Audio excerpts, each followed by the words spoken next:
because, hey, she brought you in this world and well, you know the rest. Here's Doc Martin. Hey, it's DJ Doc Martin. Let's get this launch party started with the Spice Girls and Mama.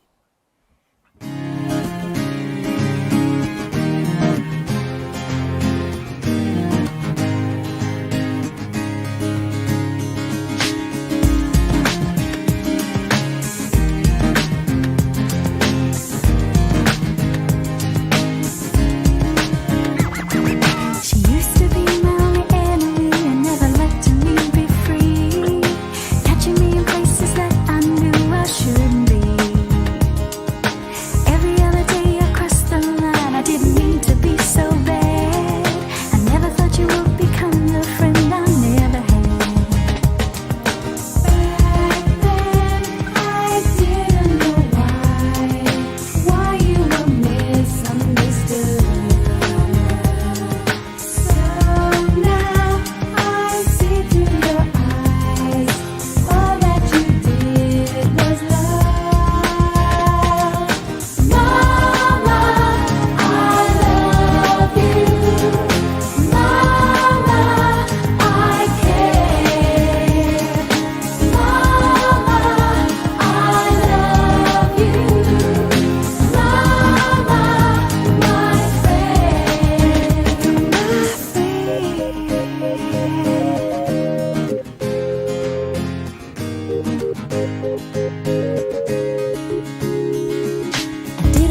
100 years ago, more than 100 years ago, when the 19th Amendment was trying to be passed by all the states, in Pennsylvania, some suffragettes came up with this idea that they were going to make a replica of the Liberty Bell and use it to get out the vote.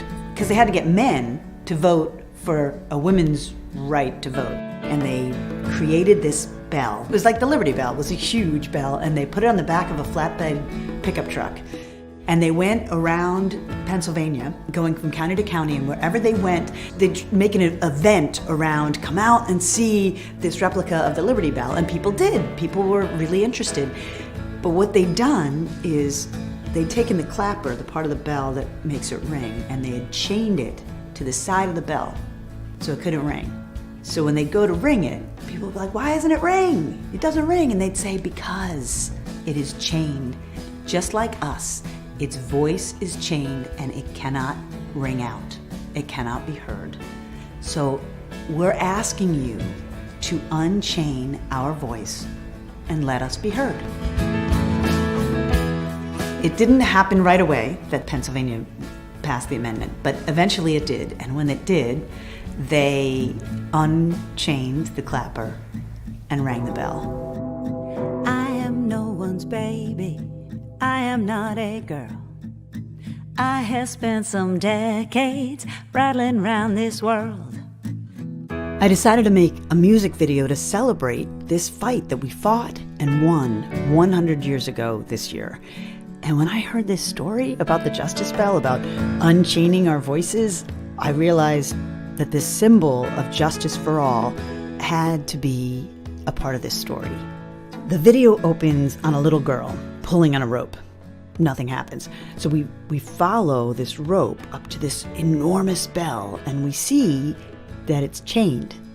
And then we shift to a path along the river with Megan, that's me, walking along, and I'm singing this song. And as I walk, another woman joins me, and then another. And then we walk together on this path singing, and then two more join us. This one, it's an older woman, and she's bringing with her the little girl. And then 4 more women join, and more, and the group grows exponentially as we walk, so that when we arrive at our destination, the Justice Bell, we are over 100 women strong. Now, at this point in the song, the gospel choir joins in. I try to choose the truth. That's how I found my voice.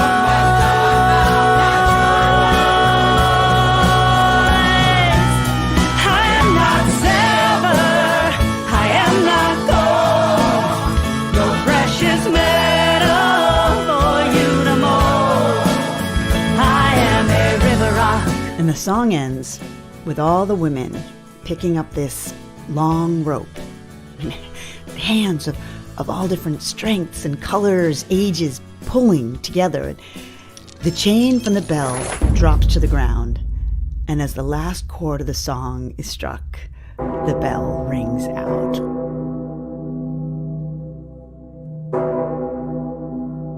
And then the final shot brings us back to the older woman and a little girl standing at the bell as the little girl reaches up and takes the older woman's hand. I wanted to sing it as a thank you to all of the women who have been courageous enough to speak their truth, especially right now into a society that might not want to hear it.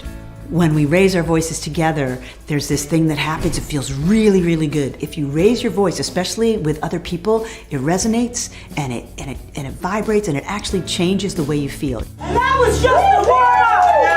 This year, the year 2020, the year of the woman, is the 100th anniversary of the ratification of the 19th Amendment, giving me the right to vote. And it's also an election year. We've been given a voice, so let's raise it. I am a river rock, tumbled smooth by the rush of life, this life I choose. So to find out how you can add your voice to this movement, please click the link below for the new nationwide casting call for River Rock.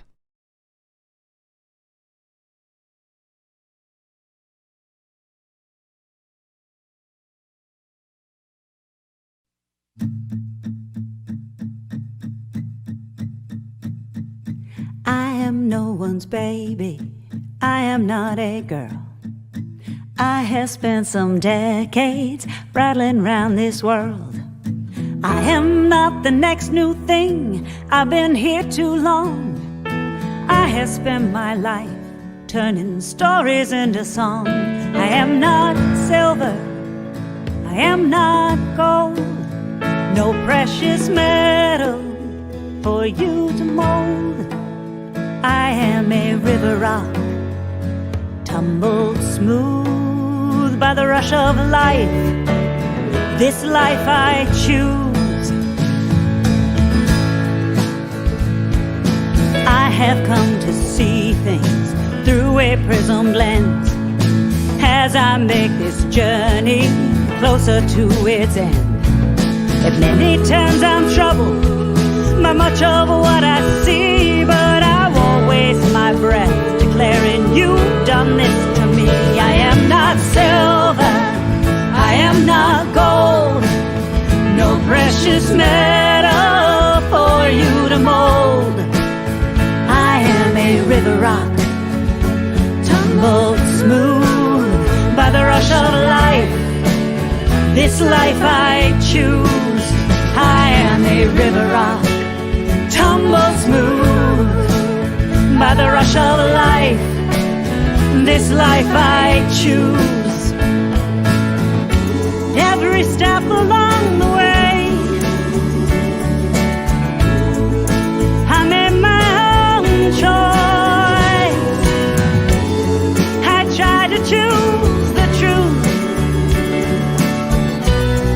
That's how I found my voice.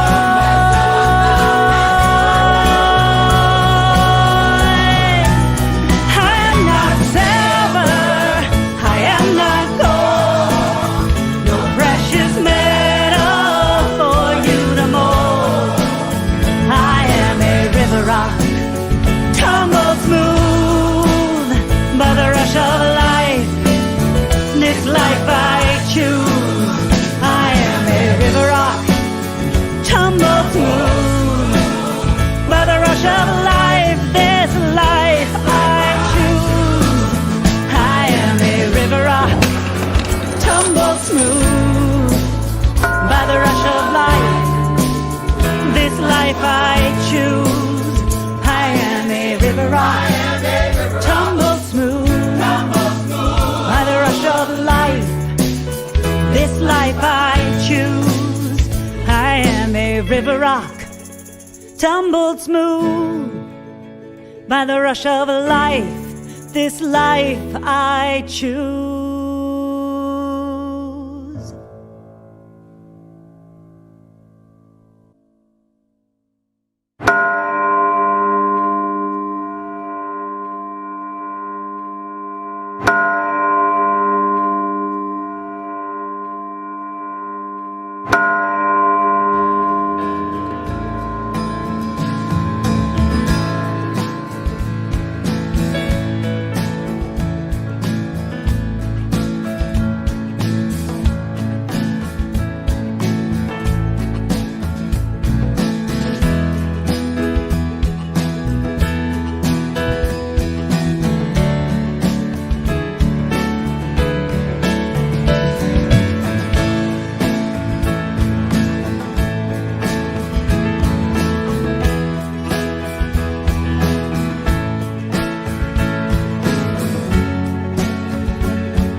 I'm Faith Frazier, aka DJ Chocolate, international DJ and founder of Grown in Greek. Congratulations on the new platform. I'm so excited to see what's in store, and thank you so much for highlighting and empowering women all across the globe.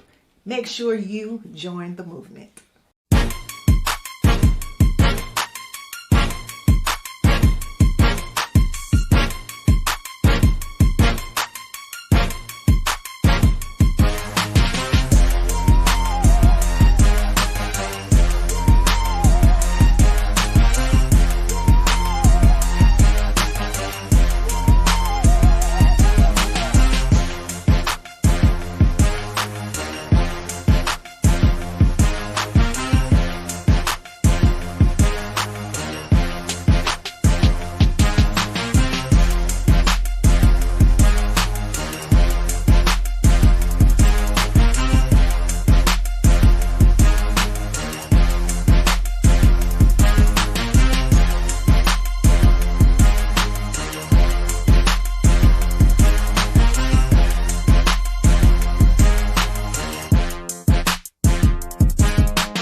Sometimes I lay under the moon, I thank God I'm breathing, and I pray, don't take me soon, cause I am here for a reason. Sometimes in my tears I drown, but I never let it get me down. So when negativity surrounds, I know someday it'll all turn around, because all my life I've been waiting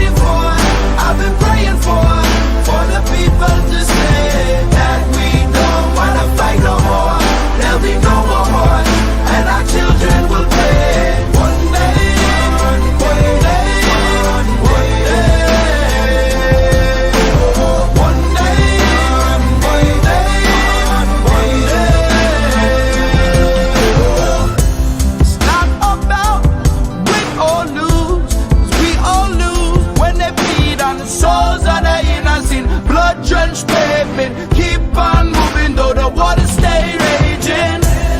In this maze, you can lose your way, your way. It might drive you crazy, but don't let it phase you, no way, no way. Sometimes in my tears I drown, but I never let it get me down. So when negativity surrounds, I know someday it'll all turn around, because all my life I've been waiting for, I've been praying for the people to stay. One day, one day, one day,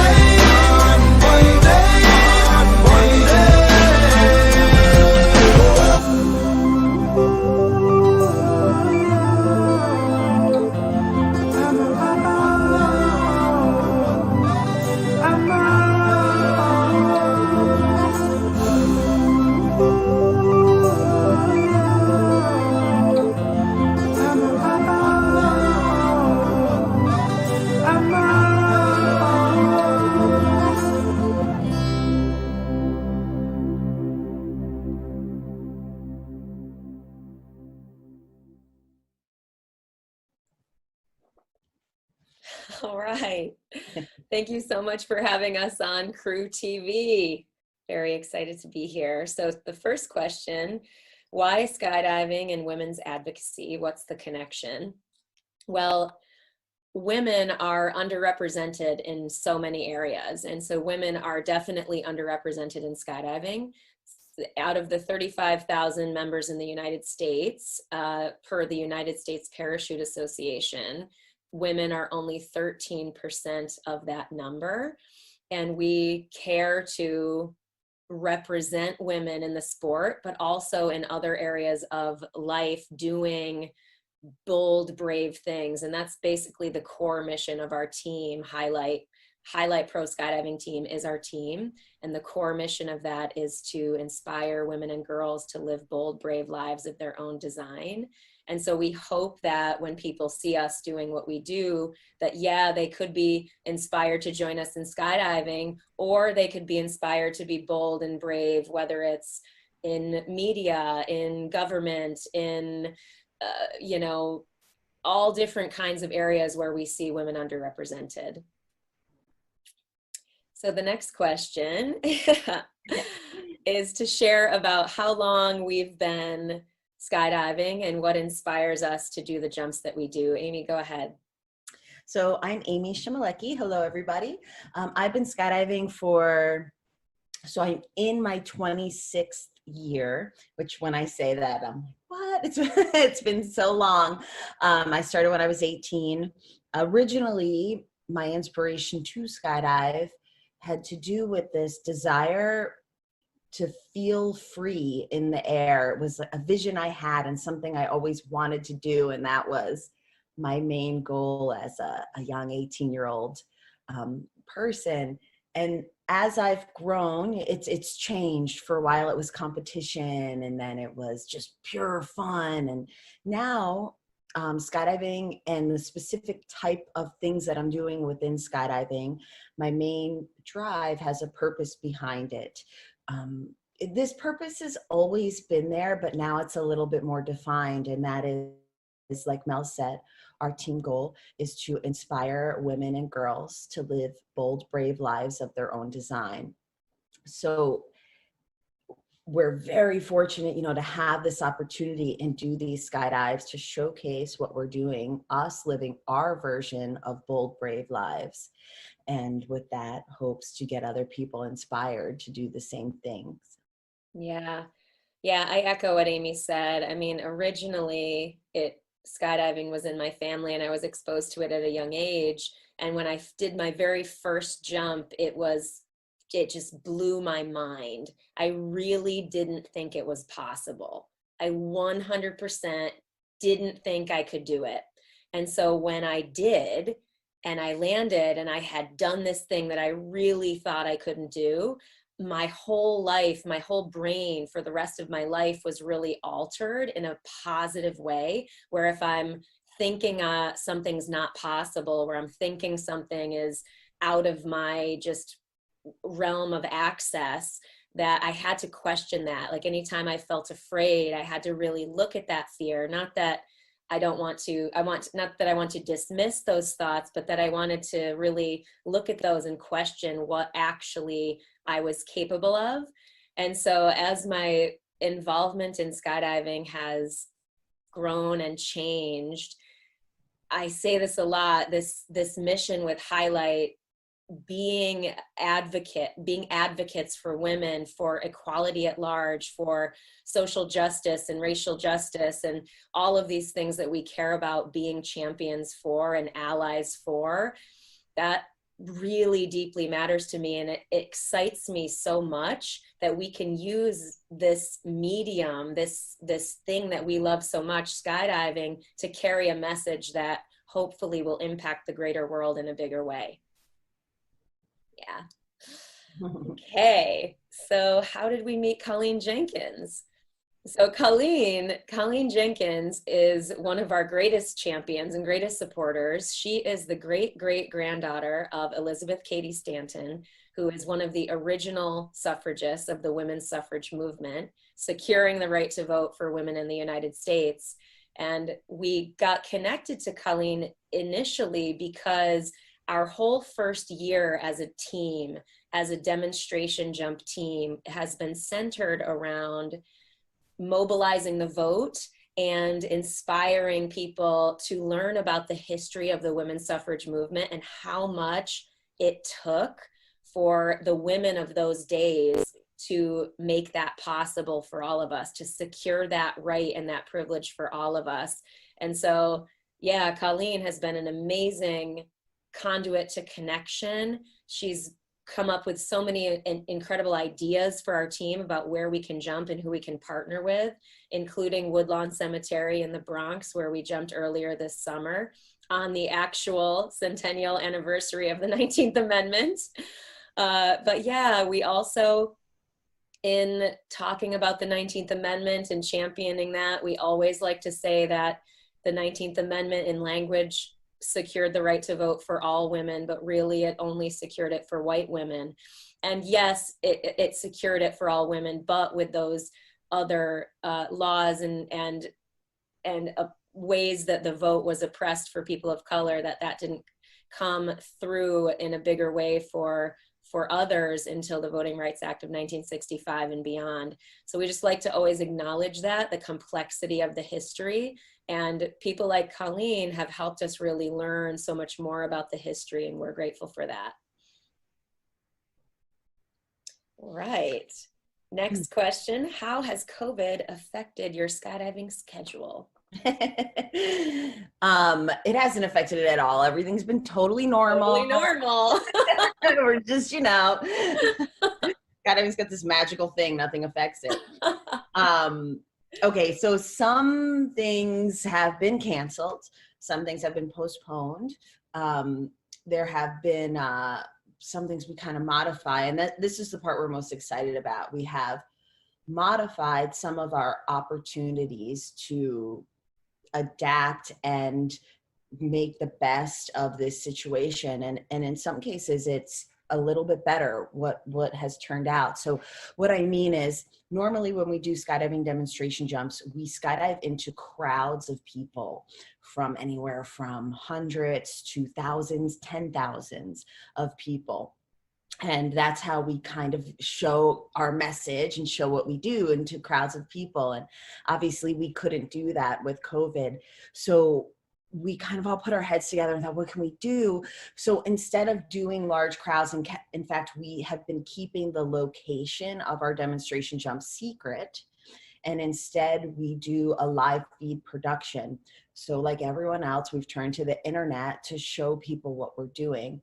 So we're able to have a live entertainment for people from the safety of their own homes. They're at home and able to tune into where we are. And we keep that location private and then kind of have it a reveal at the start of the live feed. And that's been really neat, because not only can we still show it to crowds of people, we can also show it to people that we couldn't have in any other way. and then it'll exist. Our show still exists on the internet for people to view for any time after that, years later. So it kind of, in a way, gives us more reach. Of course, we've had to adapt, and we're so used to the live crowds, and there's so much fun in that. But there's also a lot of fun in discovering this new platform and this new element to show what we do. And we know, our whole team knows, that it's something that won't end when COVID ends. We will continue to do the live feed because it brings it to so many more people now, and we're pretty stoked about that. Yeah, absolutely. And there's this anticipation energy when you're really watching something live. And just to make clear, we didn't necessarily say this very clearly, but a demonstration jump, a demonstration skydive is when we're flying our parachutes into public locations with streamers and banners and smoke. And with our team, again, we are so lucky to be supported philanthropically by the Women's Skydiving Network. And so we don't have to jump for brands. We are jumping for messages that make a difference in the world. And so, yeah, our next jump, and I know Amy was going to share a little bit more about our next jump. When and where is our next jump, and how do we plan for our jumps? So our next jump, I don't know, should we disclose it? I think we can, because I don't think this will be I think it'll be okay to say it. Yeah. Okay. Well, I actually want to talk about two next jumps that are very important to me. Our demonstration jump, our next highlight pro skydiving team demonstration jump, and then also Project 19 I'd like to mention as well. So our next demonstration jump is going to be at the Alice Paul Institute in Mount Laurel, New Jersey. And that's next week on October 10th.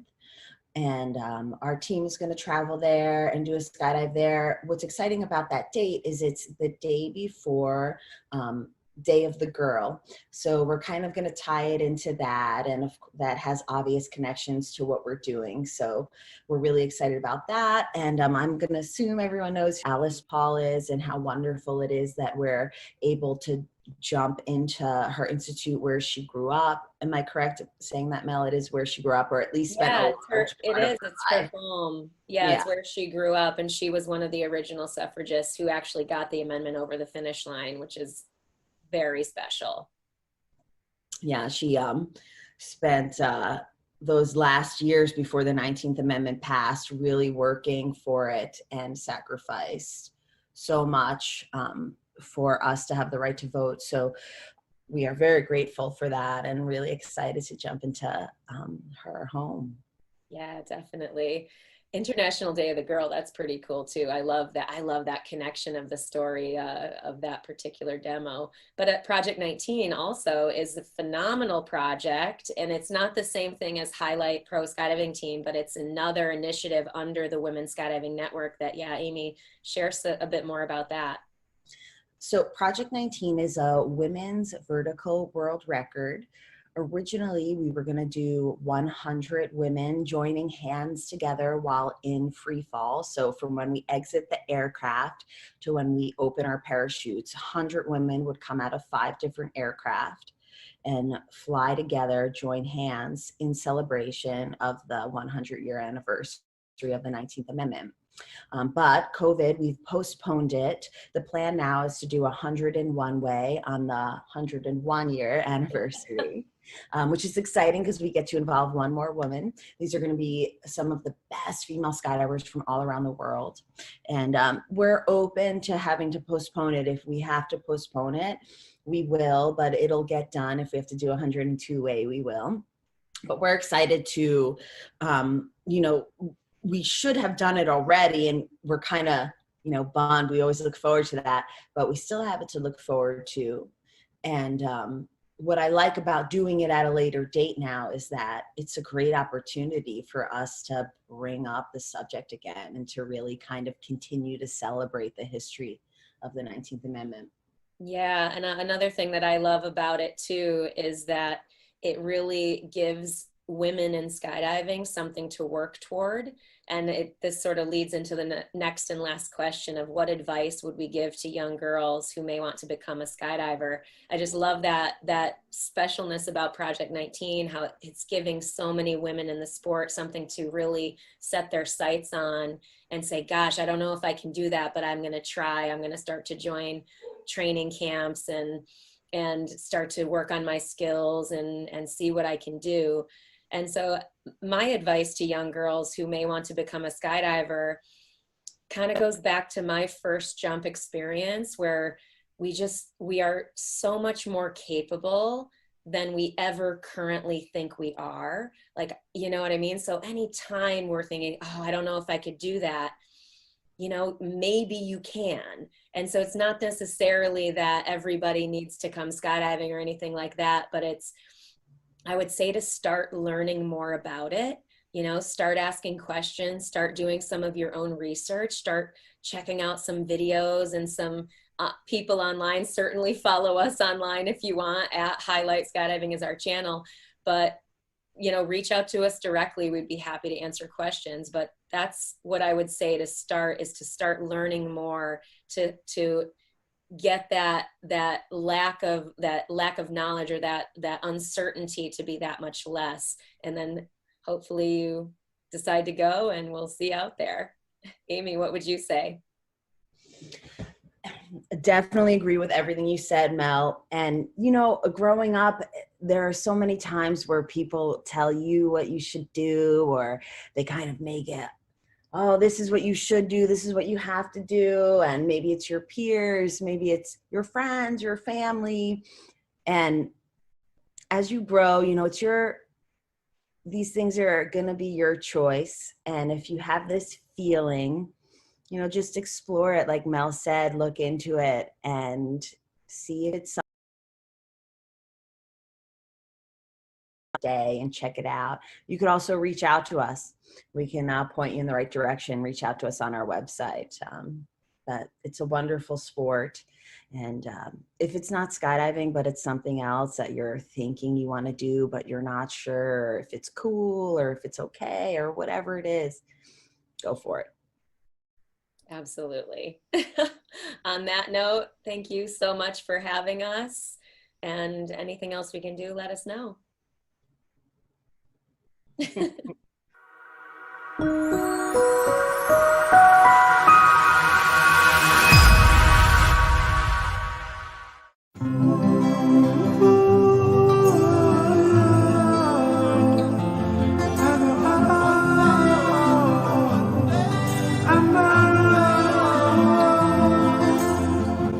Sometimes I lay under the moon, I thank God I'm breathing, and I pray don't take me soon, cause I am here for a reason. Sometimes in my tears I drown, but I never let it get me down. So when negativity surrounds, I know someday it'll all turn around, because all my life I've been waiting for, I've been praying for the people to say that we don't wanna fight no more. There'll be no more war, and our children will pay. One day, one day, one day, one day, one day, one day.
is this a good time for drinking? Like, is this a renaissance? Like, absolutely. It's a revolution is what it is. Everything's changed. So there's something that I'm just going to call before the cocktail, BC, right? And really that's just thousands of years of human experience making mixed drinks, whether it's 6,000 years ago, rice distillate, hawthorn berries, all this junk thrown together, but it was a mixed drink, right? Greek drinks where they'd mix it with like feta cheese and wine, all the way to like punches and colonial drinks like syllabubs and rattle skulls and all these pretty awesome but weird drinks. Then the cocktail comes along. It's first defined in print in 1806, and it's like lightning. There's something about the cocktail that's so beautiful and simplistic. Its form is perfect, and it's sugar, water, bitters, and spirituous liquor of any kind. Before that, certainly some drinks like that existed, but this was like an individualized drink. Now that golden age extends all the way to Prohibition. An entire country that can't agree on anything, an entire legislature that, you know, just gets ground to a halt when they have to like figure out any little detail.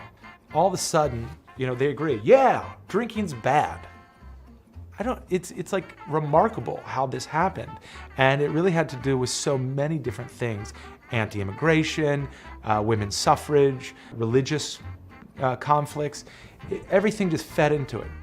Coming out of Prohibition, home bartending became a little more important. My grandmother, her era, 1950s, and she said, well, when people would come over to parties, I would serve them a Manhattan or a gin martini.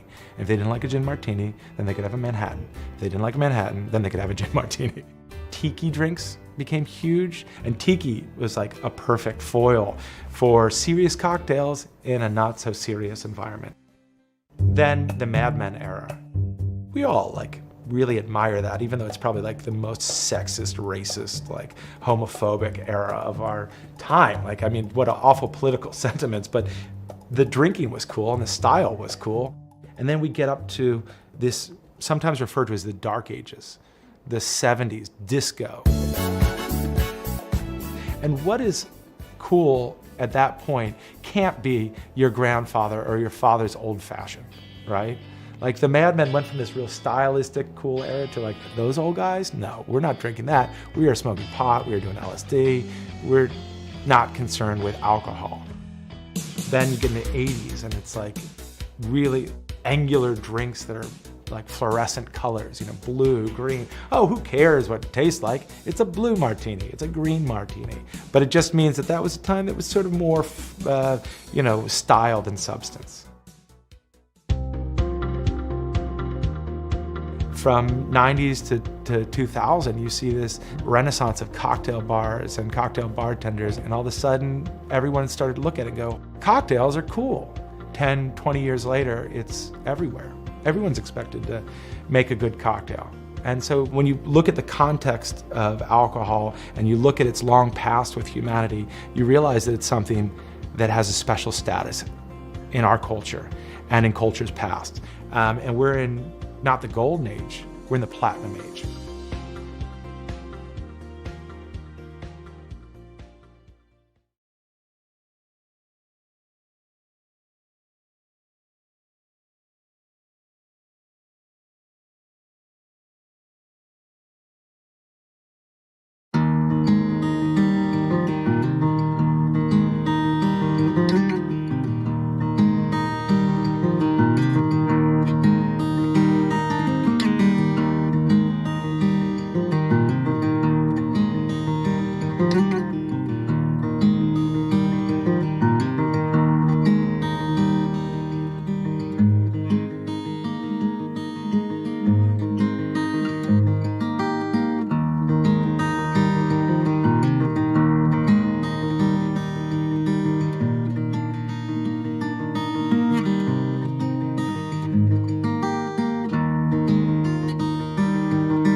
I'm Gerald Alston of the Manhattans, and on this special day, I'd like to sing this special song and a shout out to Miss Sharon Nelson. I was born by the river in a little tent. Oh, and just like the river, I've been running ever since. It's been a long time coming, but I know a change gonna come. Oh, yes, it will. It's been too hard living, but I'm afraid to die, 'cause I don't know what's up there beyond the sky. It's been a long time coming, but I know a change gonna come. Oh, yes, it will.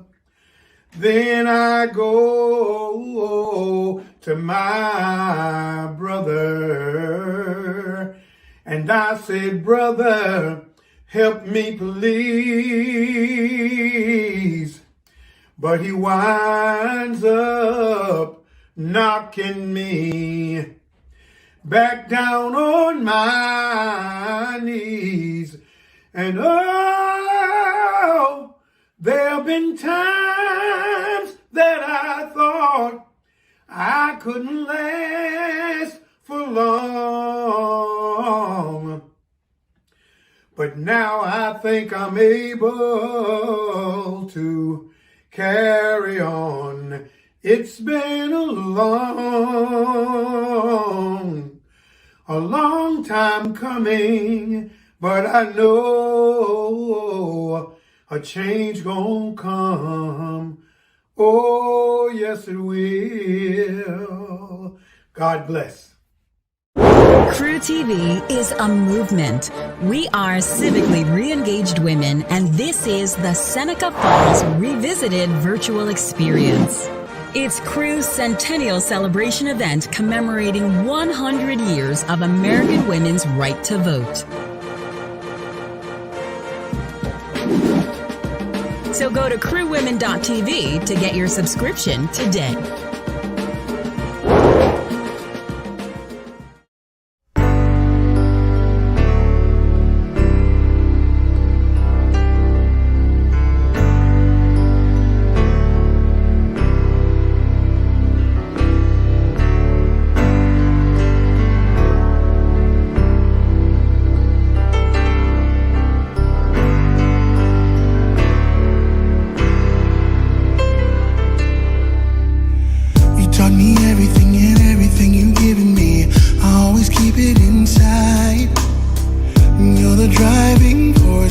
My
This is for the grandmothers, the great-grandmothers, the mothers, and others.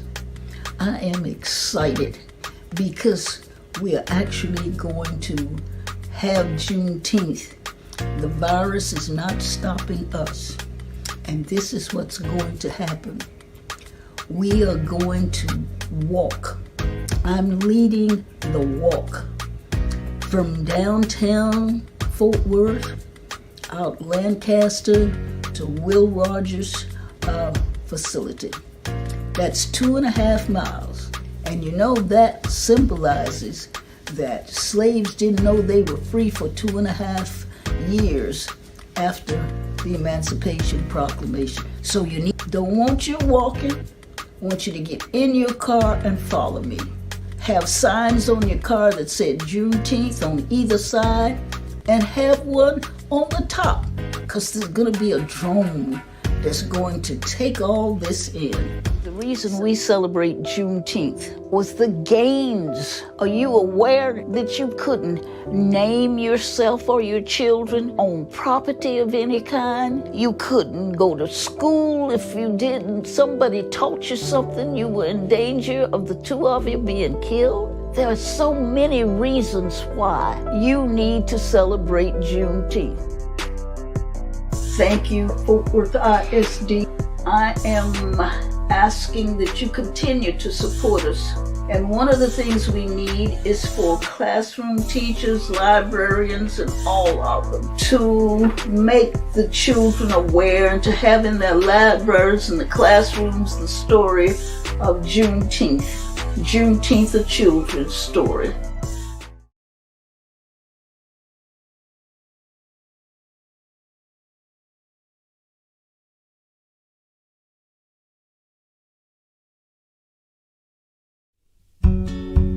The Constitution is a living document. It is not static.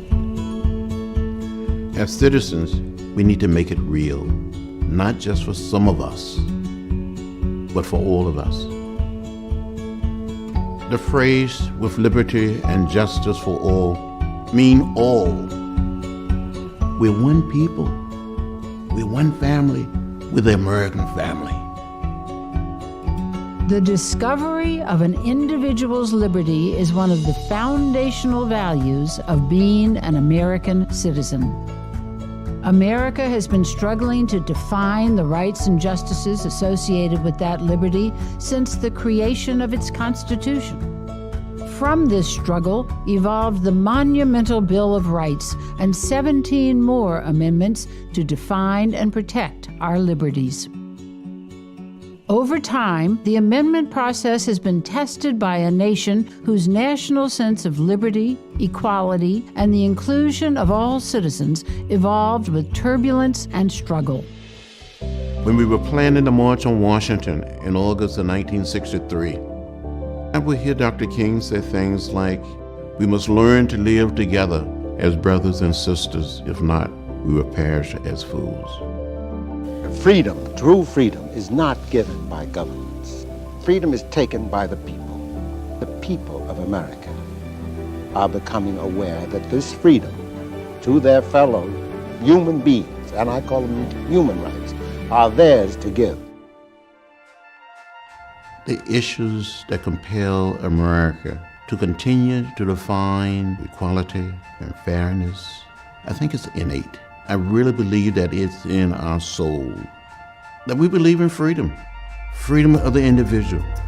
We believe that humans have a right to peacefully coexist with fellow human beings. So there are two monumental statues on the Pennsylvania Avenue side of the National Archives building. One inscribed, "Study the past," the other, "What is past is prologue."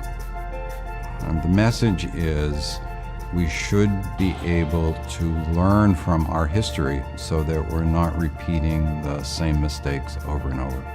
And the role of the National Archives is to ensure that people have access to the records that demonstrate how those rights were achieved so that we can learn from those records. With over 11,000 proposed amendments to the Constitution, and only 27 of those actually ratified, our pursuit of rights and justice continues to be a vibrant part of our democracy. It's up to every generation of Americans to own our democracy and continue this national dialogue of defining our personal liberties. It is very, very important for all of us as citizens, for all of us as one people, to take ownership of our system of justice. This is our democracy. It belongs to all of us. We must talk about it. We must debate it.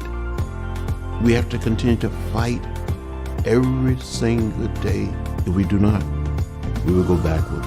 We don't want to go backward. We want to go forward and complete our effort to create a more perfect union.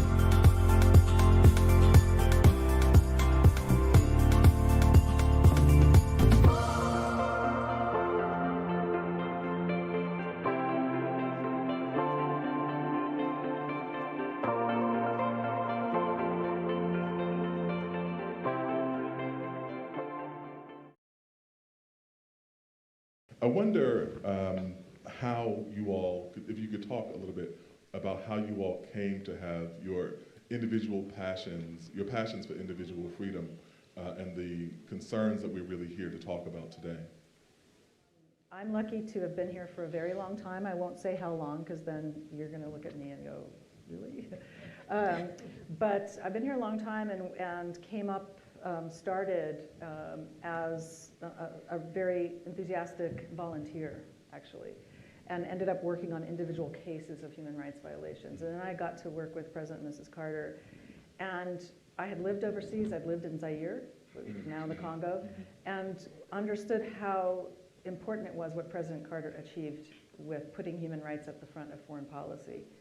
So I think for today's conversation, I think what I'm feeling the urge to think about, to talk about, is to build on what the conversation was that they had, which was, where are we on our journey for human rights? Because civil rights, as we understand it, is very specific to participation, access to participation in civic life.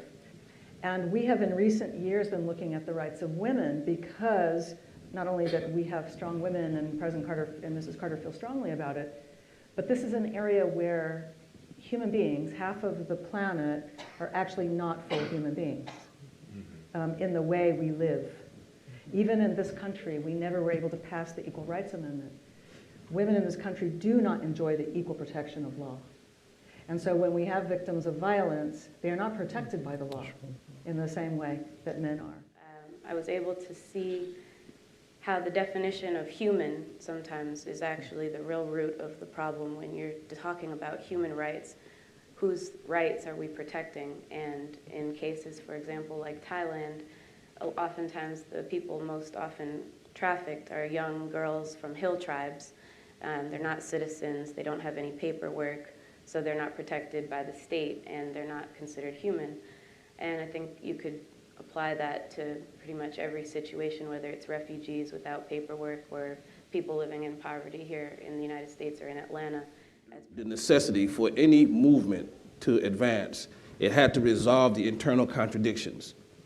And to the extent that those internal contradictions were not resolved, then you would have a continuation of problems such that a particular kind of movement would not succeed in this effort. So let's expand on that and apply it to this national project that we see here in these United States of America. So there has been this discussion, a conversation in a sense, about freedom and human rights. But there needs to be, I think, a conversation about the conversation, right, that gets to one of our internal contradictions, which is this capacity, and I think it came out in President Carter's comments early on in his interview, where we almost have this juxtaposition of being able to proclaim with pride the values, the exceptionalism that define, again, this American experience, right?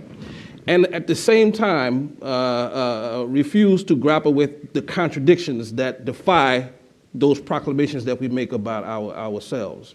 Getting people, one, to step out of their comfort zones and whether it's taking a tour of different part of town or different neighboring state, let alone if you go overseas, do you really want to take time off the beach to go and visit an orphanage and see what the struggles are and how you can help? Because sometimes it's something as simple as $20 that a girl needs a birth certificate, just the paperwork processed so that she can enroll in school. And that $20 that you would have spent in 2 or 3 days at Starbucks could go a long way towards allowing someone's whole entire life outlook to be different. We started because of an injustice for a little girl who was 10 years old. We shared that rhetoric, much like they did in the civil rights era of the 60s, with everyone we could come into contact with in community, on our jobs. And then they rallied with us.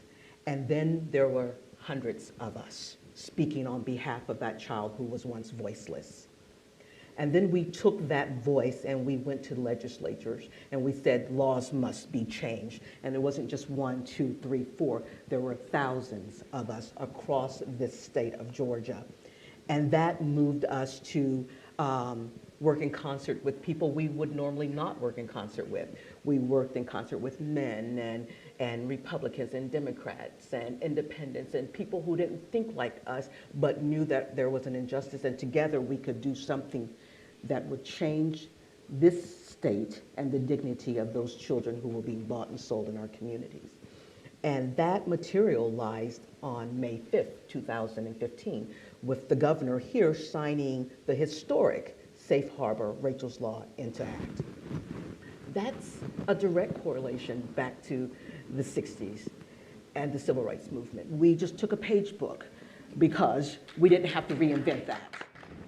I wondered if you all could talk about social media and how this has impacted the work that you do, if it's facilitated it, if there are things in social media that make this work more difficult, what the net balance of it is. Depending on, again, the concreteness, we have to make those decisions of the proper instruments based on the realities.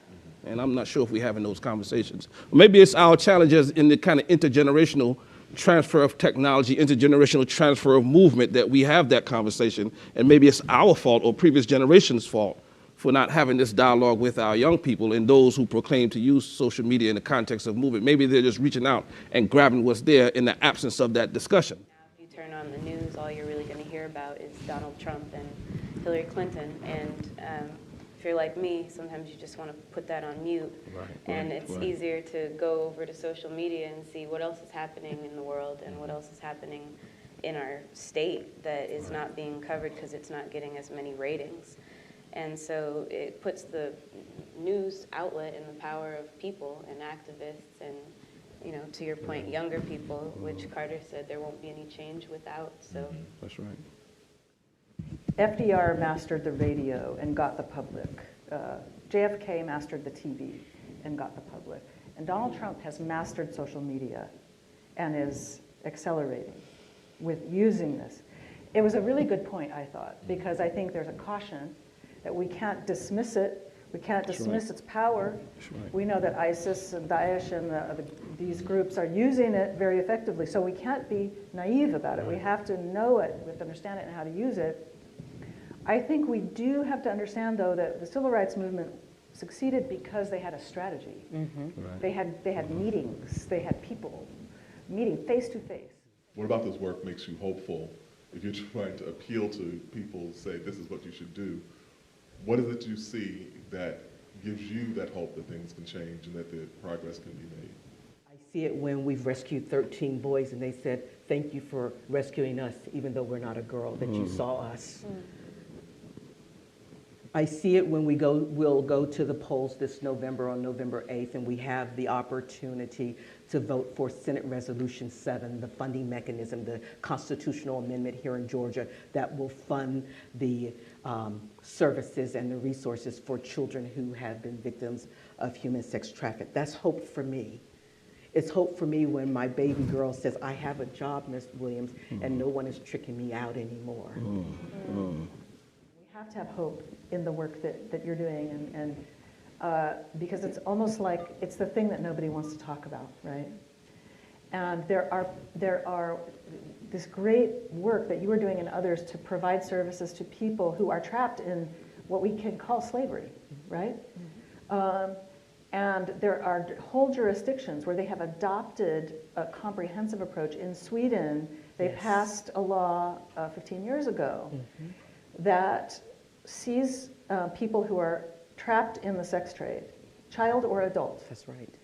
And says, we know that this would not be a choice that any person would make if they had other options. And I think the real way in which you can alleviate the pressure for organizations to pop up and save and recuperate and rehabilitate young girls and boys is for there to be other opportunities. And keeping kids in school is a huge piece of that, which is why all of the organizations always emphasize a component on staying in school education, helping girls finish at least K through 12. Young people in Ferguson and other types of responses to some of the dynamics that we see unfolding in front of our eyes, I think they demonstrated a certain level of courage, which said that we are prepared to proclaim for ourselves that this is our movement and it's our time. And that's what I think gives me hope. Not that young people are moving, because again, to kind of complete the circle, young people are always moving, they're always responding in some kind of way to challenge what they see to be the distasteful or injustices of their time. But what I think I see happening now is that they're prepared to do so with a certain sense of courage, a certain sense of clarity. Most people think they can't engage in human rights in their everyday lives. How can you guide us to be more involved in our thinking about thinking about and advocating for human rights? Really think within yourself, what do you care about? Pick something that just really talks to your heart, and really dive in and go in for the long term. You know, try not to just dabble. You know, dabble until you find the thing. But human rights needs us all because it's actually quite in danger. I have learned that when I save one male, I generally, on average, save 3 to 4 girls, because he will not go to try to profit off of her body. Right. When I can put him in school, in a classroom, give him a support system, the mentors that are necessary, counseling if that's required as well, housing, food, and a part-time or full-time job, then he doesn't see it as a necessary evil for him to go and prostitute another girl, or sell another one. There's a reason why all the great religions of the world have explicit reference to how one treats strangers. Because left to our own devices, we will hit the stranger over the head with the club. But we have to have these parables, and we have to have these surahs, and we have to have these religious edicts that tell us, don't hit the stranger over the head with the club, see the stranger as your brother and your sister. And hopefully after enough socialization to actually we begin to look at the world this way.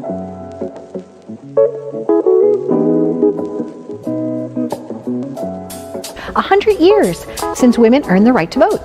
Absolutely. And we're going to be celebrating it in a big way. What was your concept? What's your idea? Well, you know, nationally, this is a very, very big deal because it's the centennial celebration of the 19th Amendment, which is what the amendment in the Constitution that gave all the women the right to vote. And women have struggled for 72 years to get this right. And it really was remarkable because it's never easy. And I want to highlight and we want to just celebrate the nameless and the faceless because there are millions, gazillions of women who are in the movement that never get any of the credit. You know, of course, we know our iconic women, but it's really, really important that this is a celebration for all of us and that all of us can see ourselves somewhere in here. To celebrate that right that people sometimes often take for granted is the reason that I wanted to help you and I wanted to be there. And you've got a great day planned. What's going to be happening for us in July? So we have a couple of things. First of all, let me give a shout out to our legacy co-chairs. We're going to be welcoming the 3-time great-grandson of Frederick Douglass, the 3-time great-grandniece of Harriet Tubman, the great-granddaughter 3 times over of John Brown, as in John Brown at Harper's Ferry, And we have Manuela Roosevelt, who is the wife of David Roosevelt, who is the grandson of FDR and Eleanor Roosevelt. So It's really, amazing, really. I mean, it just gives you chills when you think about it.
I would describe the character of the women in the suffrage movement as relentless and courageous. These women were not playing. I had no idea that women had spent 2 weeks in prison because they were protesting, as is their right, in front of the White House. The women were tortured and chained.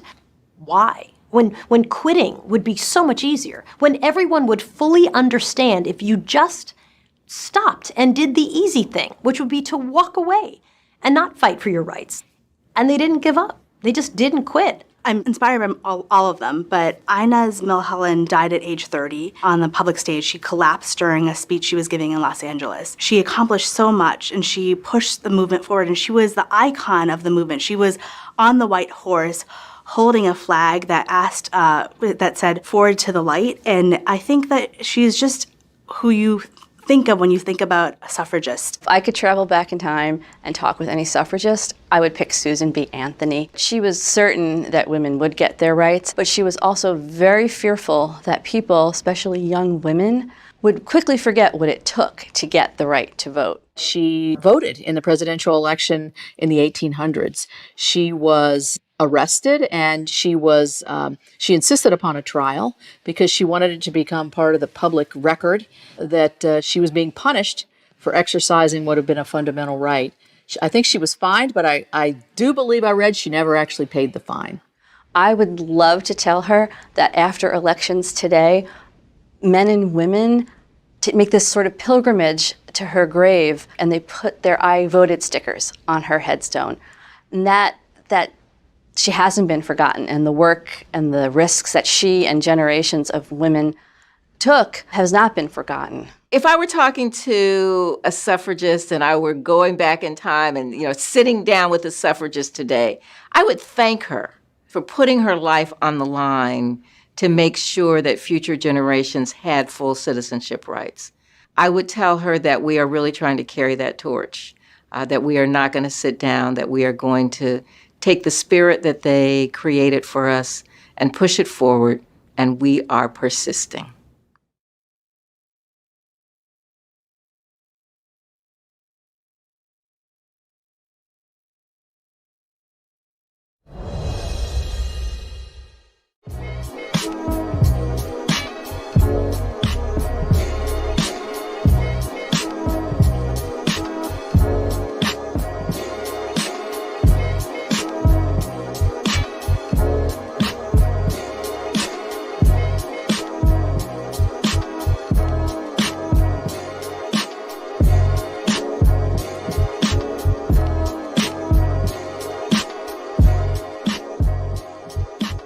guys. It's great to see you, to reconnect in the cybersphere. I want to introduce you first of all because everybody needs to know who we're talking to.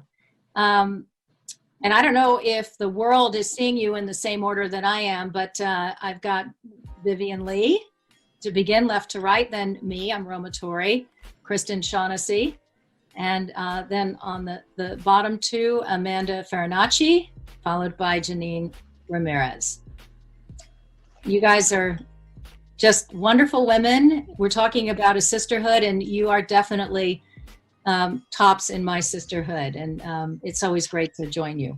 When we talk about the theme of sisterhood, let's get to first, we are women, we are sisters deep down, but we're also working individuals. And I want to get a sense from any of you to share what a great day is at the office. As a woman, what has been a wonderful moment for you? What makes a good working situation? By the way, I can start for a second. For me, working in the newsroom has been such a joy whenever we're in a live event and we've got all of our systems running at the same time, and there's this sense of teamwork, and everybody's doing what they're trained to do, and they're all achieving their strengths. You know, for me as an anchor, it's the opportunity to coordinate so many disparate elements, and when it all comes together, well, there's really no writing at that point if there's a live event, but taking the visuals and taking all of the graphics and whatever is on social media and being able to put it all together into a coherent report that informs our audience the best way we can. To me, it's like a symphony, and that's what makes a great workday.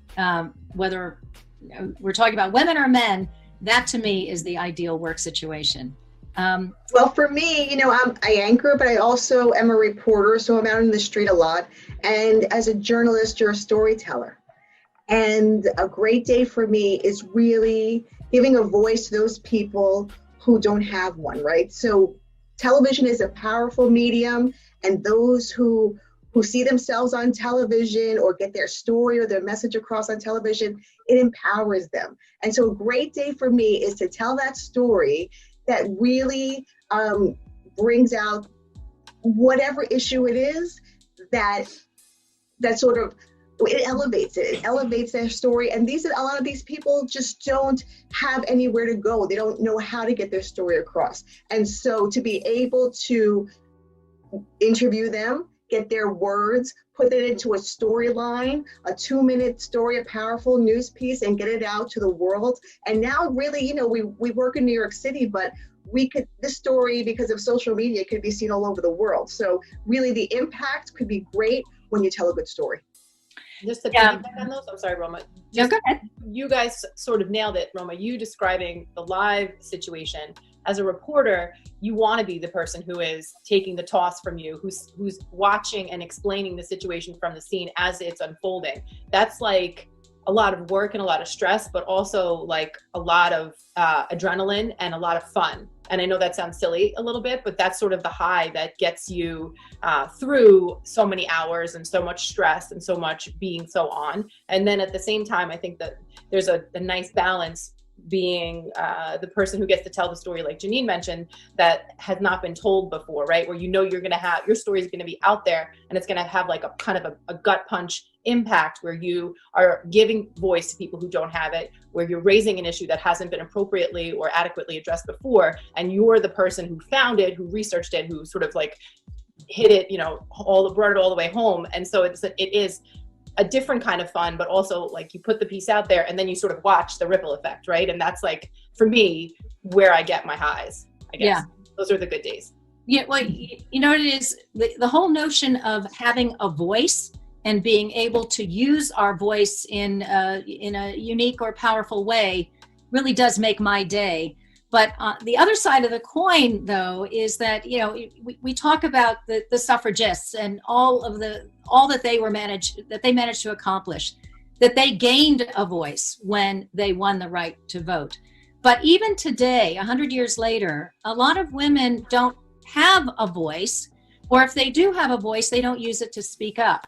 And so the other side of the coin is, have you guys ever experienced situations where you've been in a work situation and you were scooped, or because you were a woman, you were taken advantage of, or you had to defer to a male presence in the newsroom? Has that ever been your experience? And Vivian, let me start with you. Has that been something that you can share? You saw me nodding, like yeah. Okay.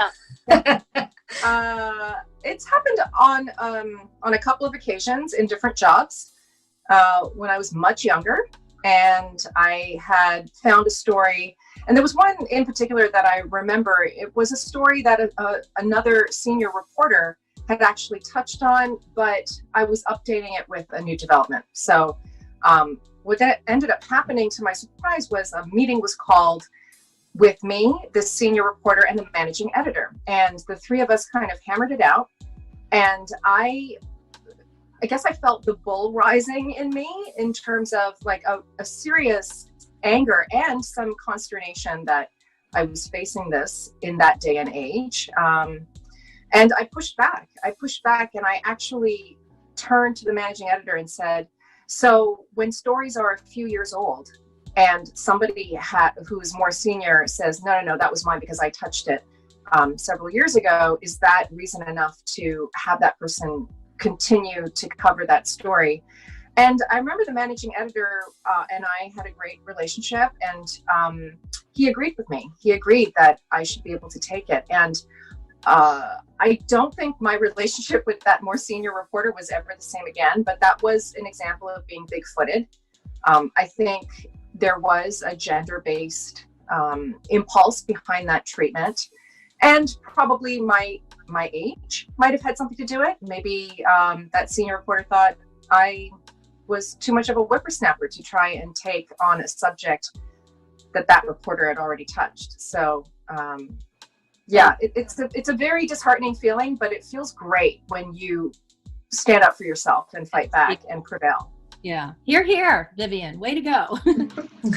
And have you had a similar experience?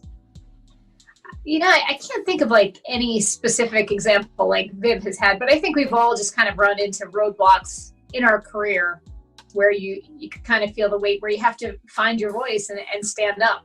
So, Amanda, I think you once told me you had experienced something similar to that. A couple of actually it's happened to me a lot of times where I delivered the sort of the original tip that led to the big story. I did the first big story, and then more resources or more help or more support went to a male who was either a political reporter or somebody that they deemed sort of quote unquote more appropriate.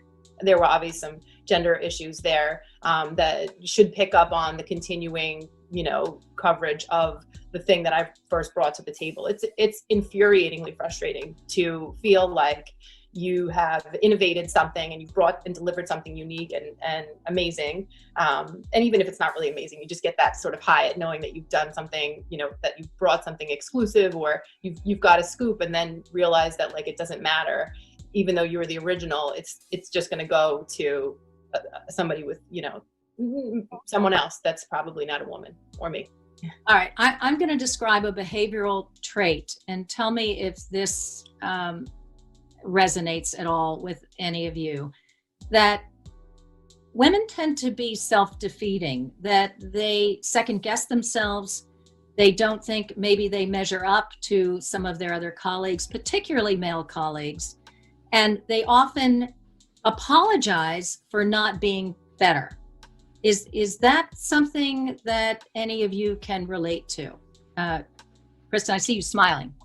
yeah, I mean, I think I had a really bad habit of saying sorry to the point where I recognized it, and I try not to do that anymore because I wasn't apologizing really. It was just sort of, that's a female thing to do. I think for a lot of women, maybe not for you guys, but so I had to break that habit. I think as you get older, you find your voice, and I always felt like I knew my voice, but you're also supposed to be polite, and you're supposed to have a certain temperament, and you're not supposed to push back, so that you have to find a way to do that but still hold your ground, you know, and still be, you can still be polite, but you got to hold your ground. Yeah. But it seems like men don't care about that, right? Men don't care about being polite. They say what they need to say because they feel like they have the authority to say it. And women, when they second guess themselves, do I have the authority to say this? Should I be saying this? Should I weigh in? Should I just step back? Because you don't want to be deemed as, oh, she's such a bitch. She comes in there and she just, you know, is trying to take over. And, you know, it's just the whole other thing. It's being assertive versus being, you know, you're right, like a bitch. Like you just don't want to be in that category. Yeah. So it's different labels, don't you think, Janine? In terms of, you know, a woman is described one way and a man would be described as powerful. You know, it's just, you're going to get if you do the same thing, you're going to get a different label if you're a female. Right. Yeah. A man is particular, but a woman's a diva, right? Like, right. Same idea. Well, one time I did a story, and it was written up, the press wrote up the story of Hurricane Sandy coverage, and I was described as chatty. Chatty. Would a man ever be described as chatty because I talked a lot during my live shots? Never. They would be described as informative.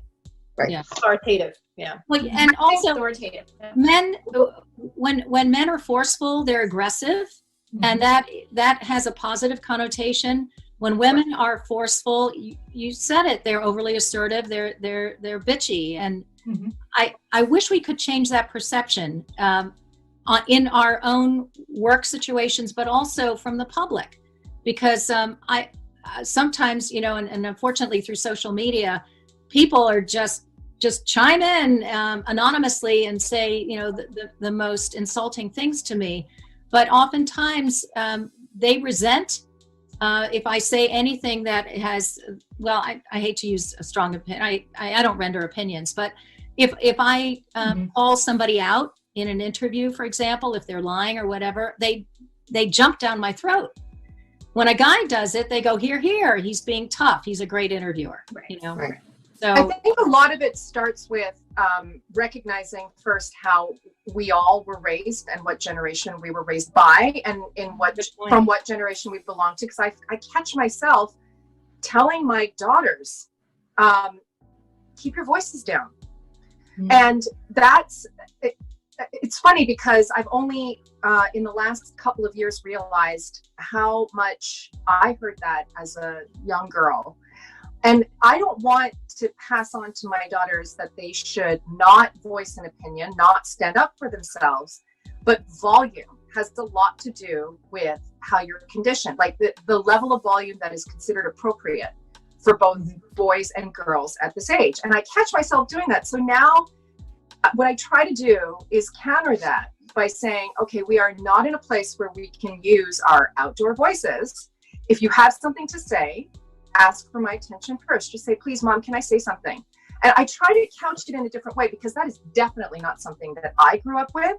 And when I entered news, I kind of felt like this is a business where everybody's opinion helps to make the final product, and everybody's opinion will be valued and cherished, whether you say it privately, like in a story meeting, or publicly as an anchor or reporter. That is not the case. Even our own business is deeply affected by these generalizations that I think we all become socialized with.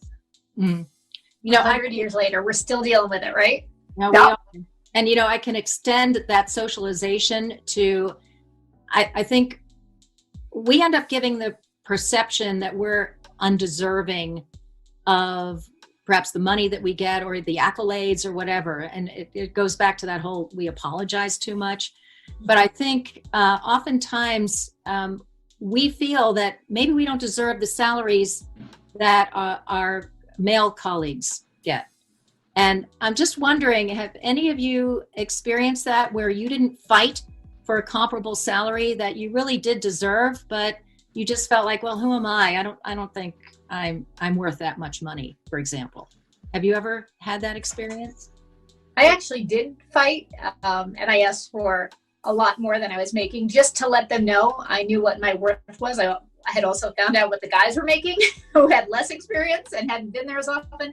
And I think, Janine, you and I were the first ones to share our salaries. This was years ago, probably 20 years ago, maybe 19 years ago. And it was helpful because, you know, we started knowing what people were making, what we were making, and it really helps you negotiate. And I will tell you what my brother-in-law, who owns a company, said. I've never had a woman come to me and ask me for a raise. Never. Really? 25 years, 30 years. The men do, right? Men always do. Yeah. Yeah. And the women don't want to be seen as demanding, right? Oh, she's so demanding. But when men go in there being demanding, the same thing. It's like that's okay. But for a woman, it's like, you know, who does she think she is coming in here demanding A, B, and C? So yeah, it's the perception of when a woman asks for something versus what a man asks for something. Yeah, I actually went into a contract negotiation a long time ago saying, I don't want to be greedy, you know, and then they have you right there. Total undermining of your worth, right? Because it's not about greed. Right. It's about pitting your worth based on your experience, where you've worked, what you've done, what you've achieved. That's not greed. I don't think a man would be accused of being greedy if he listed all of his accomplishments and where he managed to get them done. It is the one area that can be an equalizer with an employer. If female colleagues or all colleagues share their salary, that makes you more powerful as a group. Yeah. And I think that you need that. Go ahead, Amanda.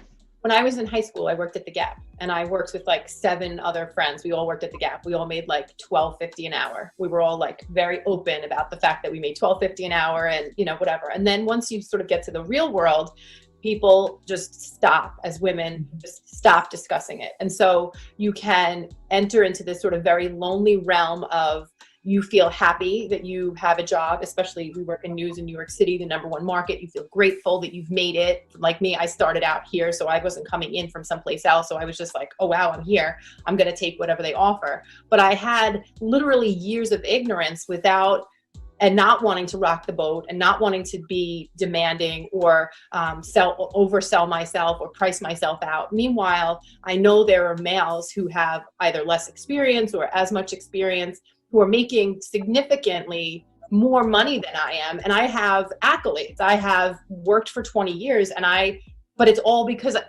we are preconditioned almost since we're from college, the age to just sort of like, you know, I've had the same best friends my entire life.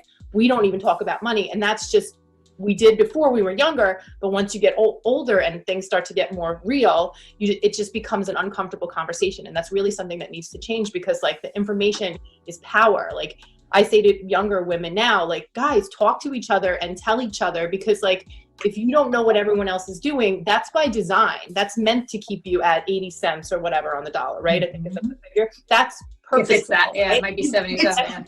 It's already happening. There are people in their 20s who have told me, you know, the new thing now is to tell each other what we're making, especially if we're all going for the same kind of job. And it's kind of smart because then it completely neutralizes competitiveness and almost puts the issue squarely in the lap of employers. Who are counting on not sharing. Yeah. Exactly. Yeah. I credit Janine for that because I think you came to me, Janine, and I was like, you have to make a decision. Do you trust each other enough to do it? We were friends, but we didn't know each other that well. We had both sort of started it. We weren't, you know, and it was a really good, smart move on your part. Well, I think a lot of times women have to bond together, and right, information is power, and you empower each other so that when you go in there for your negotiation, you kind of know, you know, what your next move is. Like, what am I? I'm going to go in there and ask for this level because I know, you know what I mean? A, B, and C are making that, and I am in that category, and I should be at that level. And so to have that information, especially as a woman, because most of the time, the people that you're asking for a raise or a contract negotiation, they're men.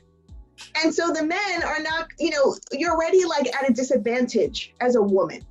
With men looking at, oh, she's going to be demanding and she's going to try to sell herself and I'm more powerful than she is. So you're already going in there in a vulnerable position. And so to have information that empowers you. And I will say, you should never be upset about if someone is making more than you shouldn't be upset about that, because that means you can make that too. That gives you a goal to reach for, and it only helps all women. And that should be the goal, to help all women, everybody really, not just women, men, but for women particularly, when it comes to pay, the more somebody makes, you should be happy for them. Yeah, I think part of the problem is the competitive culture of the workplace. And, maybe that's a generational thing, because I think young people are getting it now. They realize that there is power in sharing information.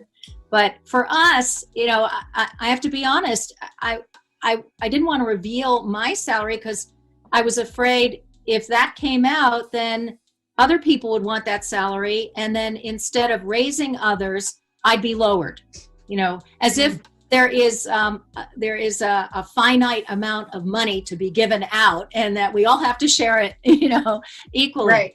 Guys never think of it that way, and that's part of the problem. And I think, we really do have to open up to one another and, make it, and share that kind of information. That's really strong. The whole notion though of women in a workplace being supportive has always bothered me too, because a lot of times people will ask me, we have this lawsuit and they say, well, is your management male or female or whatever? And, granted, there are issues with male bosses, but women bosses can be equally unsupportive. And that has always struck me as so strange that women work against one another oftentimes when they're in leadership positions. And, we've had our share of some female bosses who've been actually worse than some of the male bosses. And they have judged us on our appearance. And, that's another area that, I think would be worthwhile to get into. The fact that we're in a business where we are judged based on cosmetics, hair, the wardrobe, the makeup, and all of that. And yet we're in a business that is all about imparting information, informing people. Men are not judged in the same way we women are. And so suddenly, and maybe this is the foxification of the news business, but suddenly, well, I guess it's been building for a long time. Women are expected to be young and very pretty. The whole, the beauty queen syndrome. It's so frustrating to me as a woman that I have to look a certain way. I have to dye my hair. I can't go gray. There is pressure to Botox. By the way, I've not done it. Maybe I should say yet, but I really resist that whole cosmetic treatment there, surgical treatment. But what do you guys think about that? I mean, how frustrating is it to you that you have to go through all these machinations to look a certain way in order to be accepted on the job? Anybody? I agree with you. I think the problem starts with the number of international, transnational media companies that are governed and led by men. I think there was a study put out some time ago that showed around the world there was like an appalling lack of female representation at almost every senior level of management in all the major media companies in America, and a few that were identified in Europe. There's that, as well as this seemingly age-old obsession with the idea that youth equals beauty, number one. And so what you need to do as a woman especially is preserve your youth as much as possible in order to at least start to fill in the equation that makes up and results in beauty. I think we are in a very optics heavy business. I think looking professional, looking like we take care of ourselves is a dominant kind of predisposition that I think every man and woman subjected to when they enter any kind of business that puts them in the spotlight. However, there is much more leeway given to men to age, and that idea that they become more valuable as they age, you know, the graying at the temples and maybe some more wrinkles on the face connote wisdom, experience, gravitas, but not the same to women. Right. And I think changing that, you know, I know we had all had this discussion before, all of us, with, I think I had asked you all, when did you realize that you had to start taking extra measures to preserve this idea of youth? And you all came up with your own examples of it. And it was really kind of just like really upsetting to know that this was a shared experience among women. And our business is in a lot of ways perpetuating it. You know, there was that anchor in Australia, I think Australia, it was like the Today Show in Australia, where he wore the same outfit, the same jacket. And just been a couple of them, yeah. Yeah, and that went viral, and it touched off so many conversations in media newsrooms and media pens when people were working out in the field, where it was so apparent that it was true. The man was not bothered for having worn the same blazer every day. And he himself even called out his industry for having a different standard set for women. Mm. And if a woman wore the same color 2 days in a row, it would be like an epiphany. Right. A woman has to have season-specific colors and textures. Green yesterday. What are you doing? And yes, you know what? I have subscribed to the pressure. I have a rotating wardrobe account. You know, I have not canceled it in this age of COVID. I've kept it. I'm only human, but I am aware that I'm under this pressure. I'm happy to discuss it out in the open, because I think at least having that discussion about that double standard needs to start. I agree. You know, we started talking about having our voice, and I want to end this with a discussion on what happens when you use your voice to speak up and defend your rights, and suddenly you're retaliated against, or you fear you're going to be retaliated against. Obviously, we did speak up, and we have experienced retaliation, but what advice do you guys have, or what can you impart to other women who maybe don't want to go the route, obviously, of you know, that extreme of filing a lawsuit, but how would you advise women who feel that they have been victimized in some way in the workplace and don't want their bosses to get away with it? What would you say to them? Well, my new thing is document everything, because you know what? You go to your human resources department, and this is what really has, like, what I really learned throughout this whole process is that the human resources department really just works for the company. They work for the company. So they're really not looking out for an employee's best interest. They're really just, an internal investigation is for the company. So it's not, so I would just say, just document everything for now, and kind of see if there's a pattern, see if there's other people within, you know, with colleagues that you could talk to, but to turn everything over to human resources or to somebody within the company who's really just protecting the interests of the company is not a good idea. Mm. And I would say, just do it anyway. I would say, if you feel strongly enough about the wrong that's been, you know, done to you, then, and you are a woman who has XYZ set of beliefs, or and you feel like you know, we all have daughters, and we think about what comes in the future. I would say that, I mean, this, I speak for myself, but I think we all agree on this. This has not been easy. This is not an easy road to go down. It hasn't been, I mean, we've had some moments of fun, you know, lightness and laughter because we're friends, but mostly this has been really hard, but also really worth it. And I think that that's sort of the message that should be conveyed, is that anything worth changing is worth fighting for, and you do the work, because nothing easy ever, no big change ever comes easy, you know? And so it's scary. Yes. Retaliation stinks. Yes. Being looked at a certain way by people is not comfortable, but like oh well, it's not comfortable not being treated nicely. When we were being mistreated, that wasn't comfortable either. So at least here we can stand up and say, our back straight and hold our chins up high and feel like, you know what, I'm not going to be treated badly, and here's how I'm going to prove it to you. So, there is a lot. I get a lot of strength from all of you, but also just like in knowing that if I was doing a story about this, I would commend the woman who spoke her mind and say, I'm so happy that I could give you the voice. Here's me giving myself that same courtesy. You know what I mean? Yeah. I completely agree. And I mean, if you don't stand up, who is going to stand up? I think that's the question we all asked ourselves.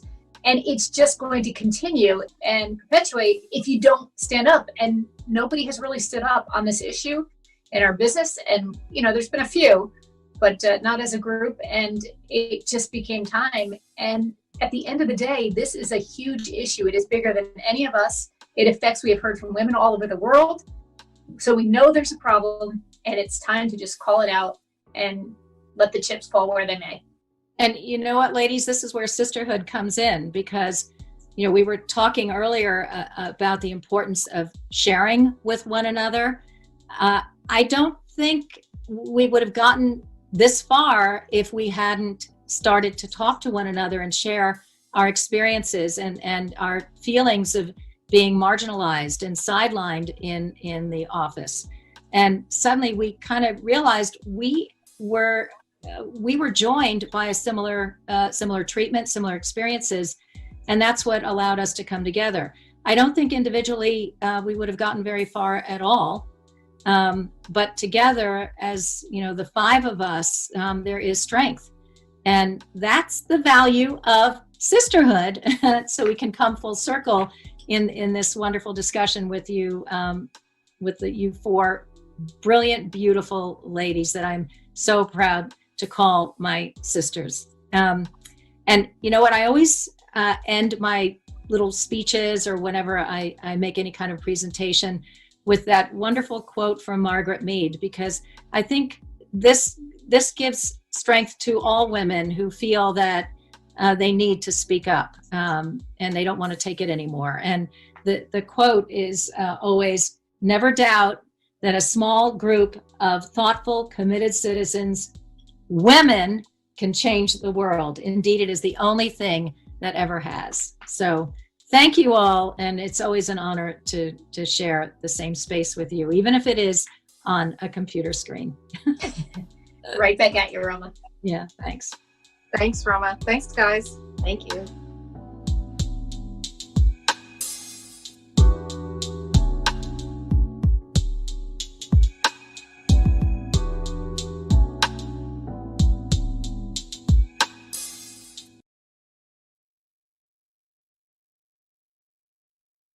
The women of the suffrage movement were incredibly brave, unbelievably persistent, and absolutely unwilling to take no for an answer. And they got no, and no, and no, and no, and no. The women of the suffrage movement were tenacious, they were courageous. They were women who were fighting against a system where everything was stacked against them. They really were told to sit down and shut up, but that is not what they were going to do. If I were to describe them in one word, I would say fearless. They 100% were willing to take on this massive American institution that was men in politics. The women of the suffrage movement had a degree of courage and optimism that is something that should be a model to all of us. We stand on their shoulders, and we have to recognize that we have people standing on ours as well, and would that we could draw upon their courage, their optimism, their determination, that they would succeed. I do see myself in those characteristics. I believe I am determined, I am persistent, and I am ready to make a change in this world. I think for anybody who wants to move the needle on rights and opportunities for people in this country, even a country that describes itself and embraces the fact that it's a democracy, you have to be willing to fight. You have to be willing to take those rights. You have to be willing to stand up and argue for those rights for yourself and for other people. The fight for equality, for the right to vote, was 72 years long. It wasn't a short fight, and it wasn't one that many who started knew that they were going to be able to finish. But they did it anyway because they knew the importance to future women, to me, to my granddaughters one day, to the people who will come behind us. I think they believed that in their core, that no matter what circumstance that they were in, that their voices should and would carry the power to be able to change things. I think the word stubborn is a very gendered word, but I have learned to embrace it.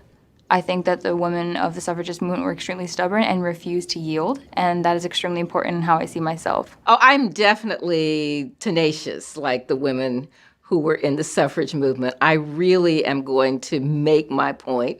I'm really going to insist that justice be done. I'm going to speak up. I'm not going to let somebody tell me that blue is red and red is blue. I think persistence and resilience is something I see in myself. Others might describe it as being pig-headed and not giving up. So I'm not sure it's always described in a positive way, but I don't mind. I really believe those women paved the way for us to have our own voice. They spoke up, and I think they spoke up on behalf of us so that we would be able to have our own voice in this era.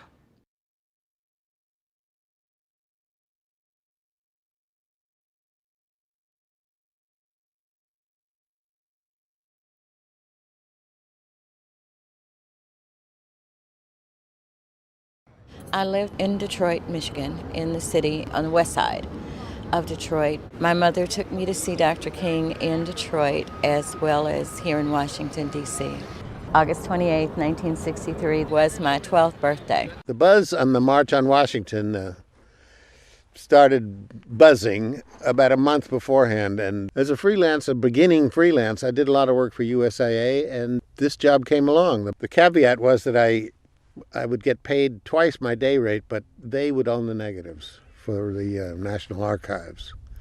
I said, okay, that's fine. Not knowing at the time that this was going to be one of the great historical moments of U.S. history. Part of our job as the archives is to accession, preserve, and make available records created by federal agencies. One of the roles of the USIA was kind of document what America was all about, to project a view of the United States overseas to foreign countries during the Cold War. And I was 26 or 27 years old and very spry and very athletic, and I climbed over everything and went everywhere, and I photographed close-ups, long shots.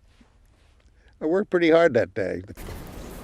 Okay, and what I'm going to do now is take the folder out with the photos in it. These are the photos of the March on Washington. Okay. And this is a copy of your folder, the photo here. I learned about the photo about 2.5 years ago. A cousin was browsing a catalog, and it had calendars in it, one of which was a Black History calendar.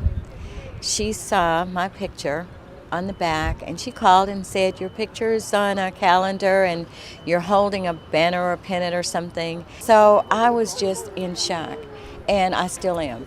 She was in one of the front row of the crowd on sort of the left side of where Martin Luther King made that speech. And I see some people laughing and some people crying and some people earnest. And she was one of the ones, not only was she beautiful, but she was so involved. This is the banner that I held August 28, 1963, that I proudly held up as Dr. King and others were speaking. I tell my grandchildren that marching with Dr. King was a very significant part of my life.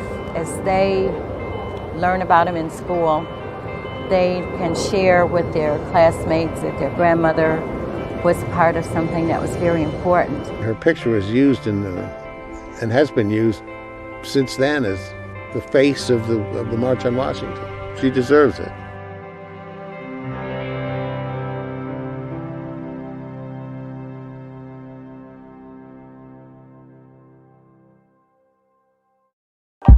Hi, I'm U.S. Senator Kirsten Gillibrand. In 2020, we are going to celebrate the 100th anniversary of the passage and ratification of the 19th Amendment, which gave women the right to vote in our country. And all of you who are following in the footsteps of the incredible New York suffragists who made this happen, Women like Susan B. Anthony, Elizabeth Cady Stanton, Sojourner Truth, Harriet Tubman, who showed the nation that women and girls' voices truly matter. Please accept my best wishes for a wonderful event.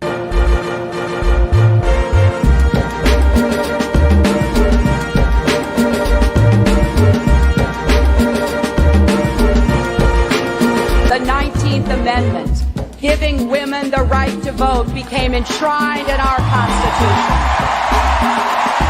I, Mother, stand before you today as a candidate for the Democratic nomination for the presidency of the United States of America. The Equal Rights Amendment, when ratified, will help knock down those restrictions that have locked women in to the old stereotypes of behavior and opportunity. It will help open up more options for women.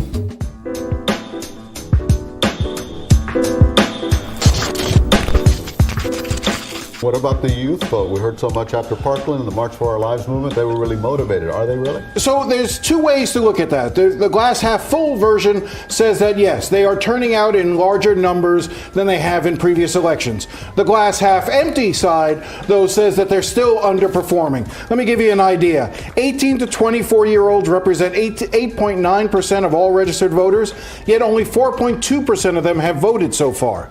18 to 34-year-olds represent about 26% of all registered voters, but only 12% have turned out. A July analysis from the polling firm TargetSmart looked at the change in millennial voter registration before and after the shooting at Marjorie Stoneman Douglas High School in Parkland, Florida. They found that since then, youth voter registration has increased nationwide by 2.1%. We saw the response to the tragedy in Parkland was this sort of unprecedented surge in activism where you saw these Parkland students who really began the movement and brought in students from around the country where they had the March for Our Lives. And a lot of that movement was talking about turning that into political power. Some of the biggest jumps in youth voter registration happened in key battleground states, like Pennsylvania with a 16-point increase, Virginia with a 10-point jump, and Florida with 8%. A feeling of humility and a feeling of honor and a feeling of being blessed. Are all emotions Michelle Jones Galvin feels when she thinks about her family's history. Jones Galvin is a fifth-generation descendant of Harriet Tubman, and along with her mother, they co-authored the book Beyond the Underground, which chronicles Tubman's life and her most precious beliefs. Freedom for every single human being in this country and the world. She believed that no other person should own another person. And I think we can all agree to that. And that's what her work was all about. Women are coming together to really celebrate our empowerment, the right to vote, and map out a plan for the future.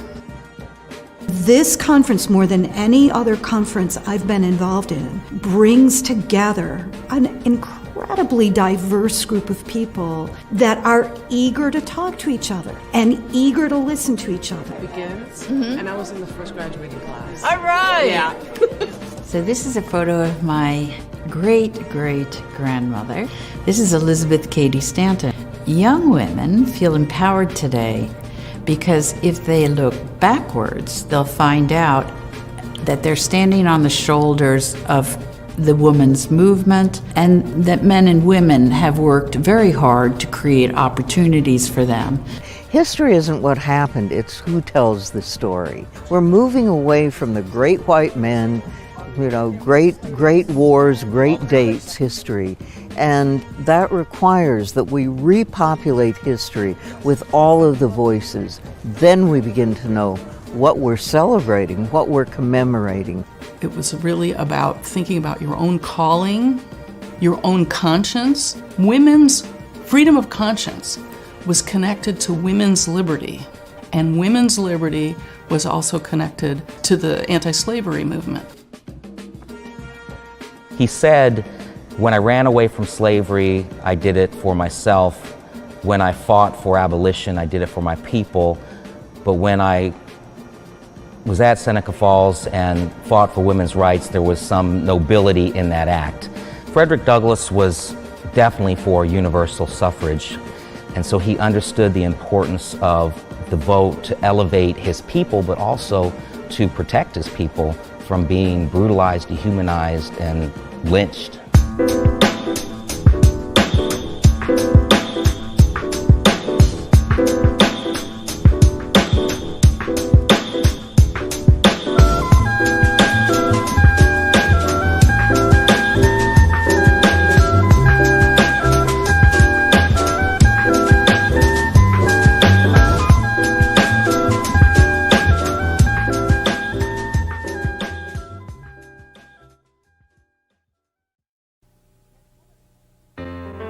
He has never permitted her to exercise her inalienable right to elective franchise. He has compelled her to submit to laws in the formation of which she had no voice. He has denied her the facilities for obtaining a thorough education.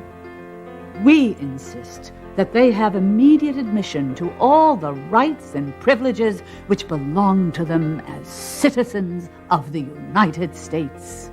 We do this day affix our signatures to this declaration.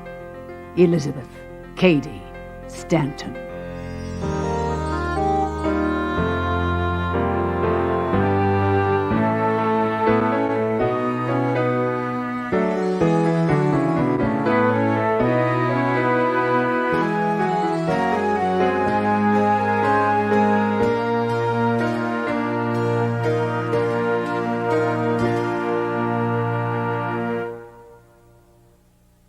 Hello, I'm Lynn Scher, and I'm here today to tell the story of an American revolution, a revolution of courageous women, a story you are not likely to find in the history books.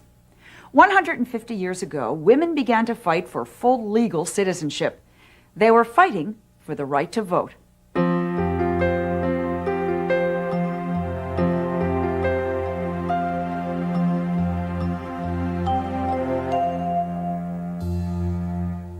These women, Elizabeth Cady Stanton, Lucretia Mott, and Susan B. Anthony, are my heroes.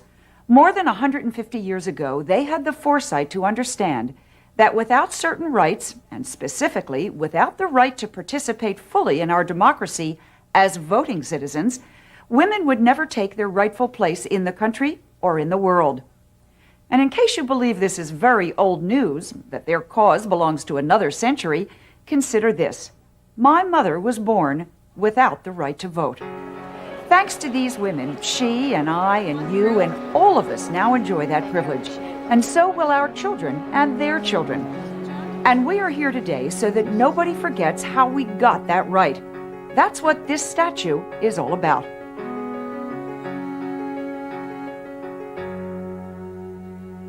This is Lucretia Mott. In 1848, a 55-year-old Quaker from Philadelphia who was an outspoken leader in the fight against slavery. It was Mott who was a bridge between the anti-slavery movement and the women's rights movement. She served as a mentor to both Stanton and Anthony. Meet Elizabeth Cady Stanton, a young mother who lived in upstate New York in the mid-1800s. She organized the first women's rights convention and worked for more than 30 years writing speeches urging women to recognize their inferior status and work to change it.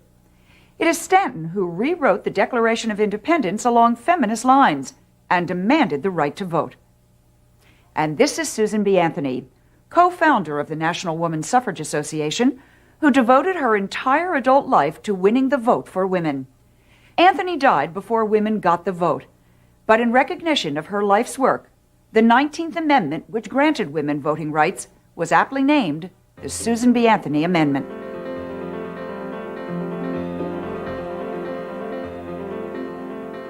The statue that celebrates this battle, the suffrage statue, has its own story to tell about equality for women.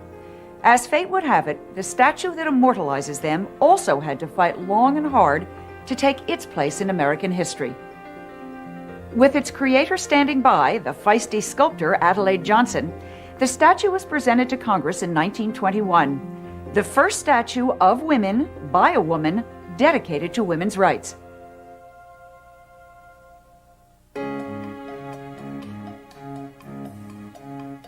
Adelaide Johnson, who was the sculptor of the statue, had a vision about having these three women in the United States Capitol. She felt that moving that statue and these three central women in the movement into the Capitol would symbolize the entry of women politically into the heart of the political life of our nation. I am the grandniece of Adelaide Johnson, who was the sculptor. I was at the original dedication of the monument in 1921. I slept in a dresser drawer because I was less than a year old, but my mother felt that it was important that I attend.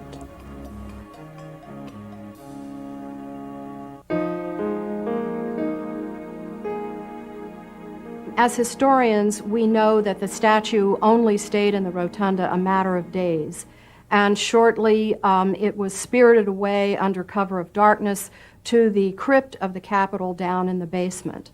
And there had been a very praiseworthy inscription that the women had put on the statue. It had been stenciled in gold, and very deliberately that was removed, and the names of the women were even turned to the back so that people who stumbled upon the statue by accident would not be able to read the names of the women. They didn't want the women's names on the statue. They didn't even call it the woman's statue, it's a portrait statue. And they called the inscription blasphemous, and they had it removed. I'd like to quote to you what they found so blasphemous. Women first denied a soul, then called mindless, now arisen, declare herself an entity to be reckoned. End quote. The difficult and circuitous journey these ladies have had from the crypt to the rotunda is in many ways emblematic of women's struggle for justice and equality throughout our history. For too long, women in this country had had to endure the myth of what or where a woman's place should be. According to the out-of-date stereotype, a woman's place should only be in the parlor, the kitchen, and I suppose the crypt. Since then, a lot has changed. Today, a woman's place is in the House, the Senate, and yes, in the rotunda. It took us 72 years to get the vote and 76 years to move the women from the basement of the Capitol to the living room of the Capitol. All the great revolutionary leaders of our country are here in the rotunda: Lincoln, King, Washington. But for too long, the great revolutionary leaders of the women's movement, the women that worked so hard to empower and enfranchise half of the citizens of this country with the vote, were kept in the basement. For years, a silent revolution stirred in Capitol Hill as women tried to have the statue of the women moved up to join the men in marble. There were several attempts over the years, but none were successful. Finally, as the 75th anniversary of women's suffrage approached, there seemed to be a chance.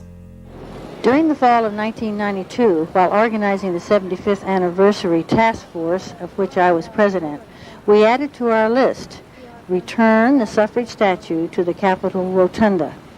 Little did we know what a huge undertaking that item would become. Just prior to the three-day celebration of the 75th anniversary, Senator Ted Stevens sponsored a unanimous resolution to return the statue. It was successful, and he opened the doors for us in Congress. So we had high hopes for this. The bill passed, was introduced one day, was passed the next day, and then when it went over to the House side, we had no indication that there was any opposition until a member over on the House side raised an objection about the $75,000 that was required to relocate the monument in September 1995. The bill died on the floor. And following that, literally 5 minutes after it happened, someone stood up and passed a bill that required money out of the architect's budget for a statue of a man. It was literally 5 minutes apart. There were many, many excuses as to why they couldn't move the statue. We even started our contest, our State of the Statue, a newsletter, and we listed them. First, they said it would cost too much money. So the women's suffrage movement went out and raised $75,000 to move the statue.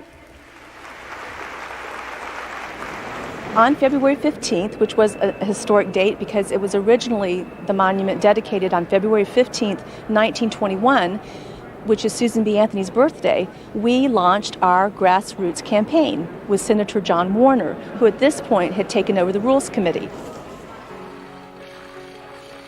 We didn't have a professional PR firm. We just got the word out through organizations.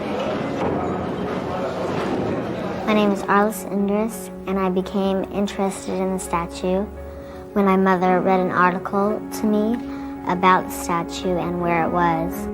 I raised $2,000 by myself. I wrote letters just saying what I was doing and that I needed help bringing the statue out of the basement. The mail just came flooding in with the money. It was very inspirational to me and gave me the courage to keep going when things got rough, because as soon as we would get one obstacle out of the way, then another one would pop up. We had some opposition from some minority groups who believe that Sojourner Truth should be represented in the statue. And we've worked through all these things, but it really was a struggle every step of the way. Then they said it was too heavy. But the engineer's excuse did not hold up after an engineering report showed that, in fact, the rotunda could hold the statue it had before and they can today. One of my favorites was, "It's too ugly." Seriously. Well, have you taken a look at Lincoln recently? Believe me, Lincoln is not in the rotunda because of his looks, and neither are these women. They are here because of their accomplishments.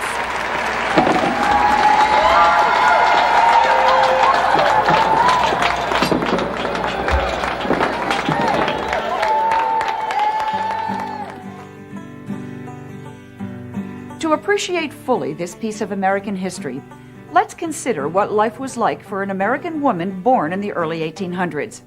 She could not own property, could not earn a living wage, and could not attend college. There were none for women.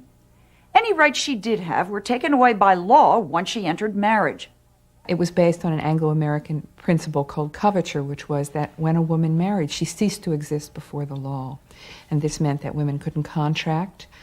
They couldn't contract for property, but they couldn't contract for their wages. Once a woman was married, she had no legal right to claim the wages that she earned. She had no legal right over the children that were her children in cases of divorce. What these women, along with the others who joined them, proposed were ideas that challenged the social and legal structure of the day. Elizabeth Cady Stanton was married at that point and lived in Seneca Falls, which is upstate New York. And nearby were some of Lucretia Mott's relations, so she used to come up there and visit. And they were all sitting around the tea table over in Waterloo, talking about how they were cooped up and were dissatisfied with this and that, and they decided right on the spot they were going to have a convention. And in 10 days they had a convention, and they didn't have the key to the place. They had to boost one of the boys in to open up the chapel there so that they could have the convention. It was Stanton who seized on the idea of rewriting the Declaration of Independence, adding a declaration of sentiments. All men and women are created equal. Seneca Falls Declaration also addresses other things. It addresses women being kept out of higher institutions and out of the professions. And this speaks to people like Elizabeth Cady Stanton, middle-class people who were eager to be, in the language of the Seneca Falls Declaration, teachers of theology and medicine and law, unable to be ministers in churches. The response to the convention at Seneca Falls, New York, that summer day in 1848, was so great, not everyone could fit into the Wesleyan Chapel. Some 300 people attended, 47 of them men. At the meeting, Lucretia Mott led the debate. Stanton read the Declaration of Sentiments. All the resolutions passed unanimously except for number 9, the one demanding woman suffrage, the right to vote.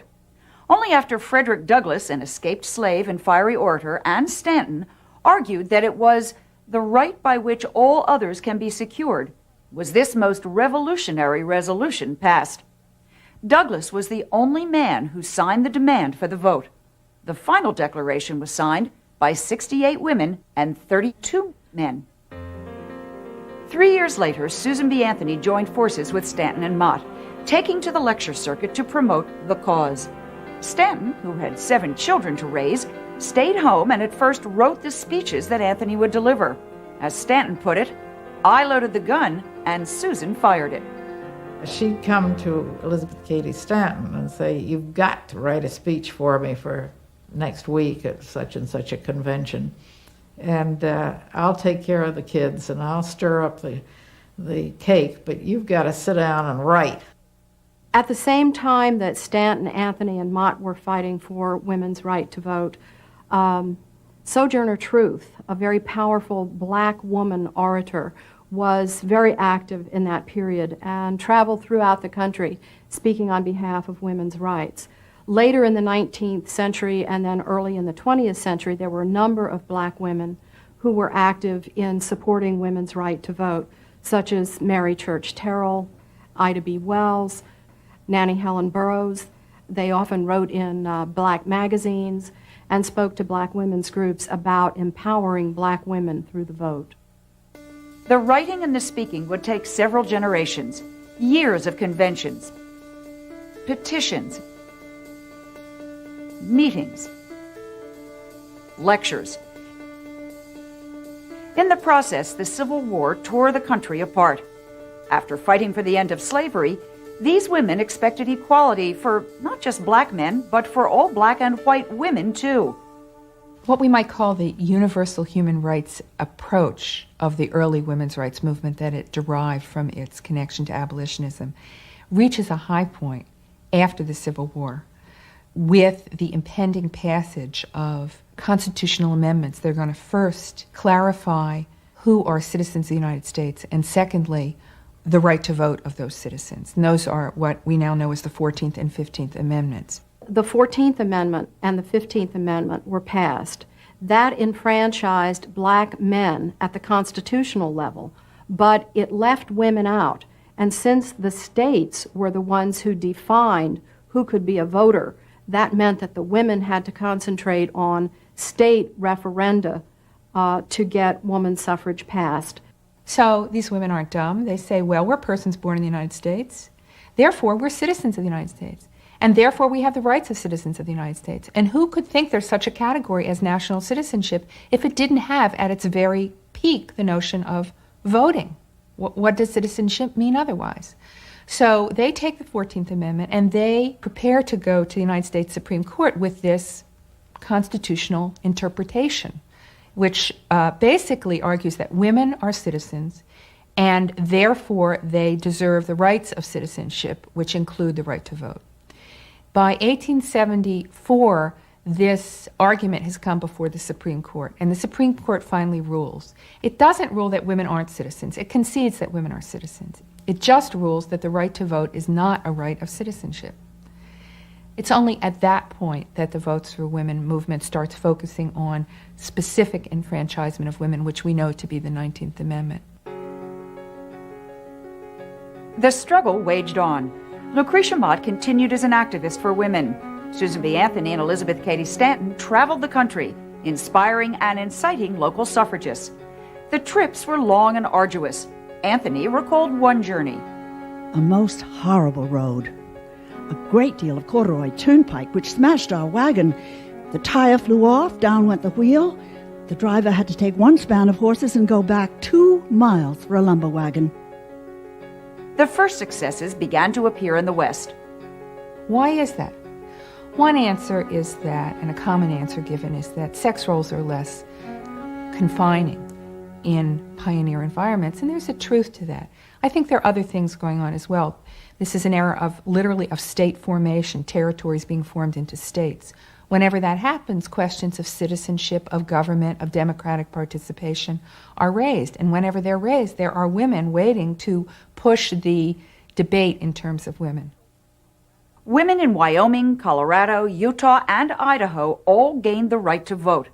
When the territory of Wyoming became a state, their legislature declared they would stay out of the Union for 100 years rather than join without votes for women. The next time and place where the issue of citizenship is raised is in a very different environment. It's in the great cities of the East and the Midwest, places like Chicago and New York. And it's there where the suffrage movement has its final and most powerful rebirth. By the time the 20th century rolled around, women are participating in public life at every level. They are participating as full citizens. They're in the workforce, they pay taxes, they have professions. The only thing that makes them second-class citizens is they do not have the right to vote. None of these women lived to see the passage of the vote, but each was recognized and honored for more than half a century of extraordinary commitment. Lucretia Mott was described by the Vice President of the United States, Henry Wilson, this way. One of the most venerable and noble of women whose voice has been heard. Elizabeth Cady Stanton was honored in New York City at the Metropolitan Opera House on her 80th birthday, an event that drew 6,000 people. She remarked at the time, I thought of the Seneca Fall days. Who would have believed then that in less than half a century, I, at the moment, the laughingstock of the press and public, would today receive such a tribute. And in 1906, at Susan B. Anthony's 86th birthday celebration, she inspired the final drive to victory with her last public statement. She told the women she had led so valiantly, failure is impossible. Impatient energy marked the next 20 years. This generation in American women's history were more aggressive and more revolutionary in their tactics. They were the first to introduce marches, pickets, and, daringly, a protest outside the White House, all by women. Never before in America had anyone picketed the White House or marched down New York's Fifth Avenue. But Alice Paul and her National Woman's Party introduced this technique, and it's been used ever since. Carrie Chapman Catt, an Iowan who'd learned her lessons well from Anthony and Stanton, led the National American Women's Suffrage Association, and Elizabeth Cady Stanton's daughter, Harriet Stanton Blatch, followed in her mother's footsteps, but instead of writing speeches, began using the tactic of public protest marches. It all came together on August 26, 1920. 72 years after the first Women's Rights Convention at Seneca Falls, New York, the women of America had the vote. Roxy Hand, a 100-year-old Connecticut woman, was one of the first women to vote in this country back in the election of 1920, several months after the passage of the 19th Amendment. She was 23 years old. My name is Roxy Hand, and I voted in 1920 when the voting went through for women, and it was a great, exciting time. My grandmother and my mother and I all went together to vote, and all the ladies there that came were as excited as we were. And I remember the different ladies talking about how to vote, who to vote for, and so on. We had a good time and went and had some coffee and cake afterwards. But the event was a great time for everybody.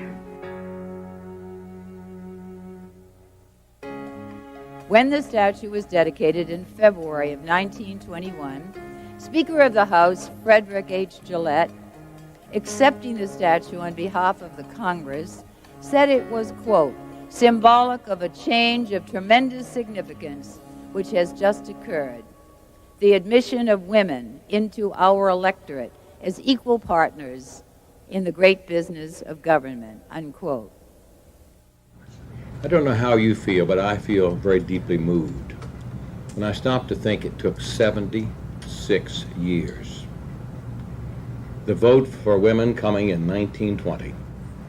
And the next year, in 1921, the vision of the National Woman's Party to commission this statue, carved in Italy, shipped across by an ocean liner, arriving here in the United States Congress, only to be resting in the rotunda for a single day and then relegated to the basement.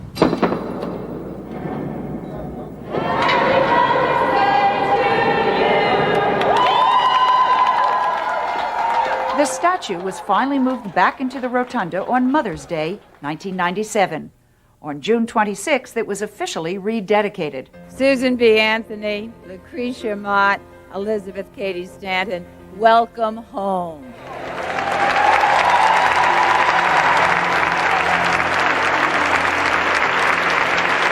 We are still 71 cents on the dollar for equal pay for equal work. There is much more that needs to be done, and many people in this country and members of Congress will be inspired as we look at the mound of hope from this statue of what we need to accomplish for women in this country. What questions will I face in my lifetime that are worthy of the courage and the persistence and the dedication that these three women committed their lives to?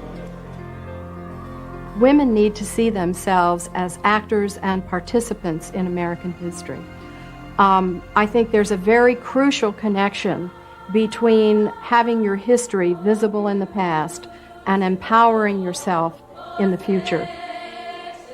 It means a great deal, and I'm sure that, well, to all women, I think, that to come into that beautiful big room and see these three women along with all the famous men around the edges of the room, it should mean a lot to them, even if it doesn't. It means a lot to me in that now that it's in the rotunda, more children and even grown-ups can learn more about women and the right to vote. All I can think about is how happy she would be today, because when it was taken down to the basement, it broke her heart, and I think how happy she would be today to know that it's back up, and I think back up to stay. Thank you for honoring the achievements of women like Lucretia Mott, Elizabeth Cady Stanton, and Susan B. Anthony, and also the thousands and thousands of men and women who supported their movement. Now it is up to all of us, not only to move a statue into its rightful place, but to encourage every American, and especially American women, to assume their rightful place in the halls of power and influence and in the life of our country today and into the 21st century. Nothing makes me so mad as a woman that says, I'm not a feminist. I did it all myself, you know. Well, how the devil do they think they got into law school in the first place, or whatever it may be, except for all these women that had gone before.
Here in America, there is always something better out there if you're willing to work for it.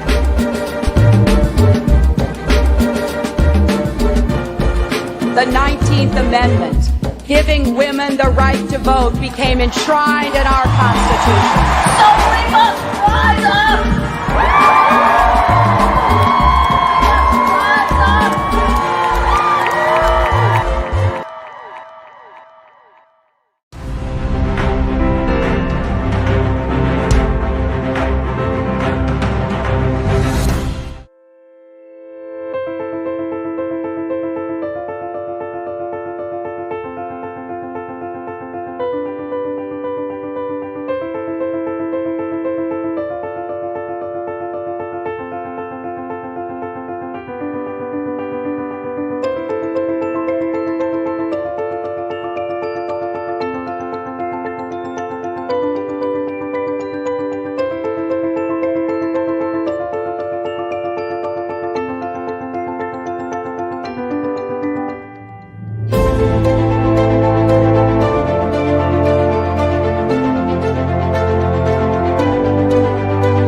Do you know me?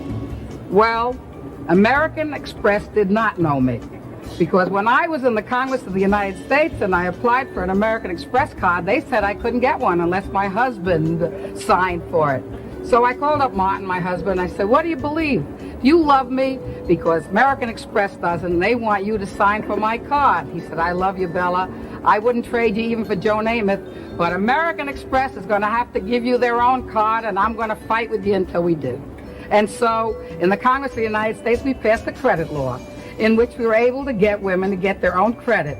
And so, I didn't know whether I should really get an American Express card, but I decided I would so I could tell this story. So now I have an American Express card so I can tell the story that women fought for their own credit, so American Express had to give in. So carry an American Express card as a symbol of women's right to credit.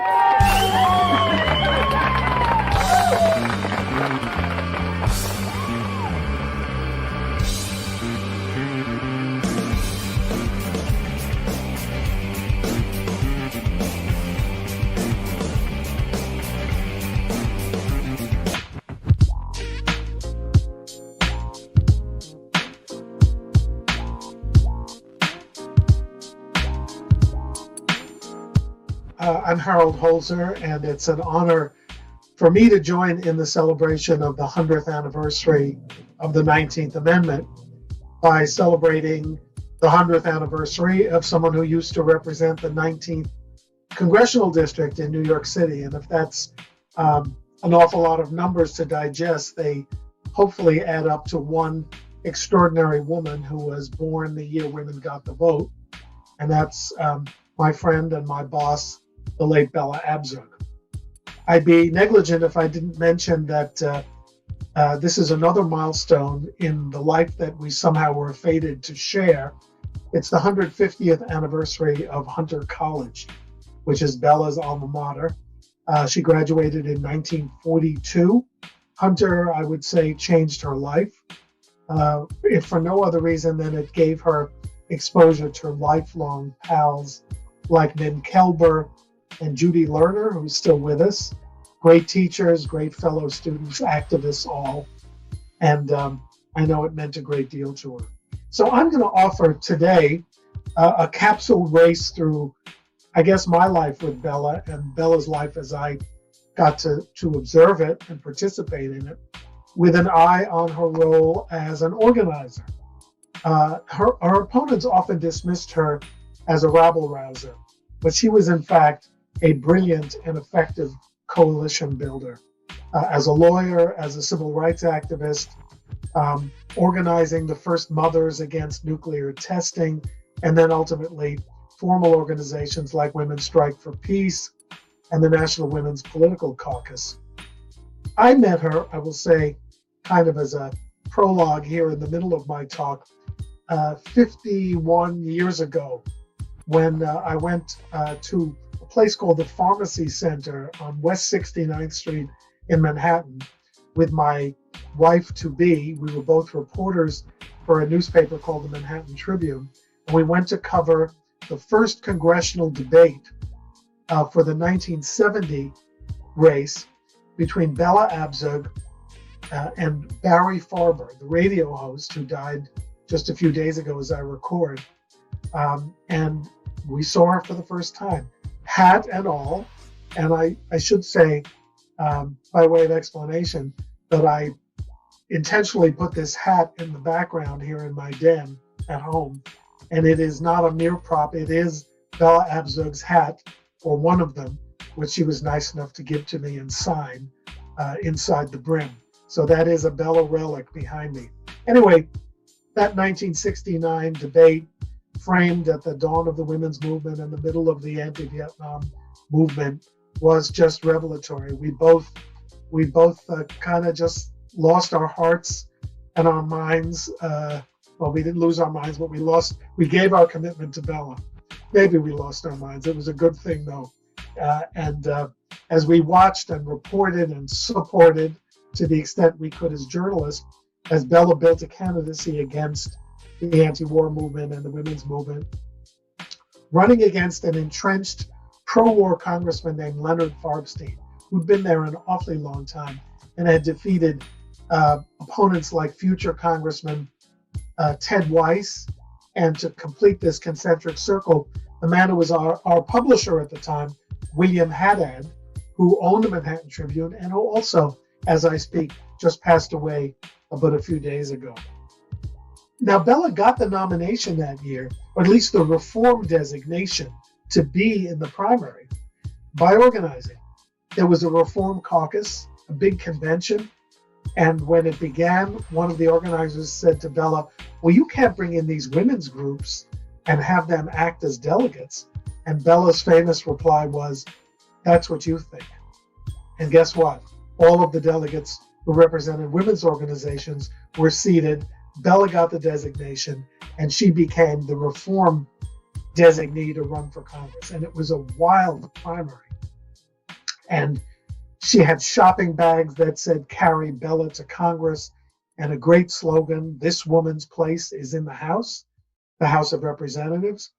And celebrity supporters like Alan Alda and Jerry Stiller, who just passed away as I speak a few days ago as well, Alan Alda, all supporting her.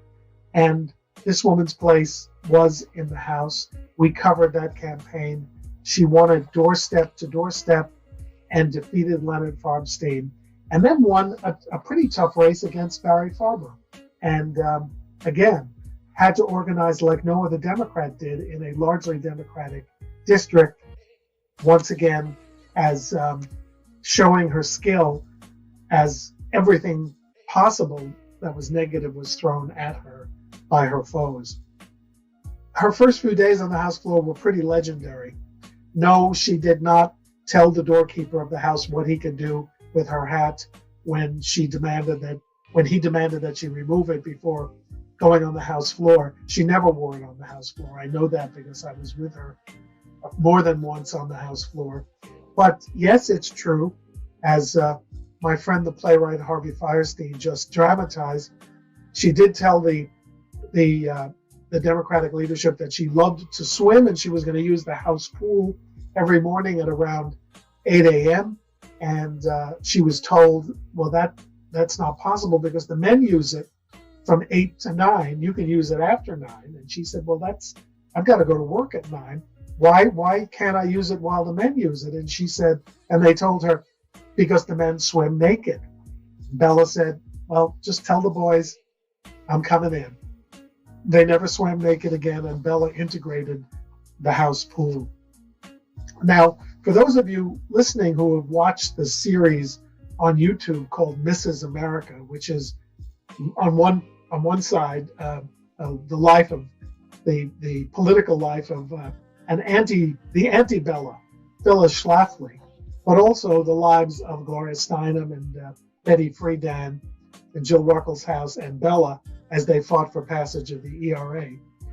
Bella did not smoke, and she did not play the game as an entrenched compromising Paul. Did she build coalitions? Yes, she built extraordinary coalitions. She was put on 2 committees where they thought she would fade away, Public Works and Government Operations. She did brilliantly at both, and she built consensus among members to get trade-in money for Westway to New York City mass transportation, to get funding for the money that New York City has always spent for UN protection during the General Assembly. She could not have done that if she did not know how to build coalitions. But she was also a dramatic, radical thinker. She got us the Freedom of Information Law, the Sunshine Law. She introduced the first gay rights bills, unsuccessful at first, but she kept fighting for them. And she won the respect of her speakers, Carl Albert and Tip O'Neill, but she not only dramatized the fight for the ERA and other issues, but she built consensus, which was her genius. She knew procedure and she knew the law. And anyone who underestimated her was bound to be quite surprised and astonished by what she could bring to any debate and any vote. Only 2 years later, she was redistricted. Shows you how important the census is. New York lost congressional seats, and her district was combined, of course, with that of a fellow progressive named William F. Ryan. And lots of people said, you should just give the seat to him. And she said, why? Not just because he's a man. It was her home district, Greenwich Village, the Lower West Side and the Upper West Side. And she ran. It was an ugly race, the bittersweet taste of which was still in people's mouths for years and years to come. She lost the race, but Bill Ryan, who was sick through the entire campaign, died soon thereafter, and she was nominated by the party to run, and therefore remained in Congress without interruption in 1972 and was reelected without opposition in 74. In 1976, she had a big choice to make. Stay in the House and continue to accumulate power and influence, or run for the United States Senate against an accidental senator from Connecticut who happened to represent New York named James Buckley, who had won in a 3-way race 6 years earlier and was perceived as very vulnerable. Bella decided being a woman senator was worth it. And let me remind the listeners that at this moment in time, there were no women in the United States Senate. And Bella thought that that was something that had to be addressed. In fact, her slogan was, a stag Senate is a stagnation. Maybe not quite as clever as this one is in the House. But it was a reminder that that glass ceiling had yet to be cracked. I mean, it had been cracked a few times, but it needed a permanent shattering, and she was the person to do it. I was her press secretary for 2 years during that campaign. We visited 60 of New York State's 62 counties.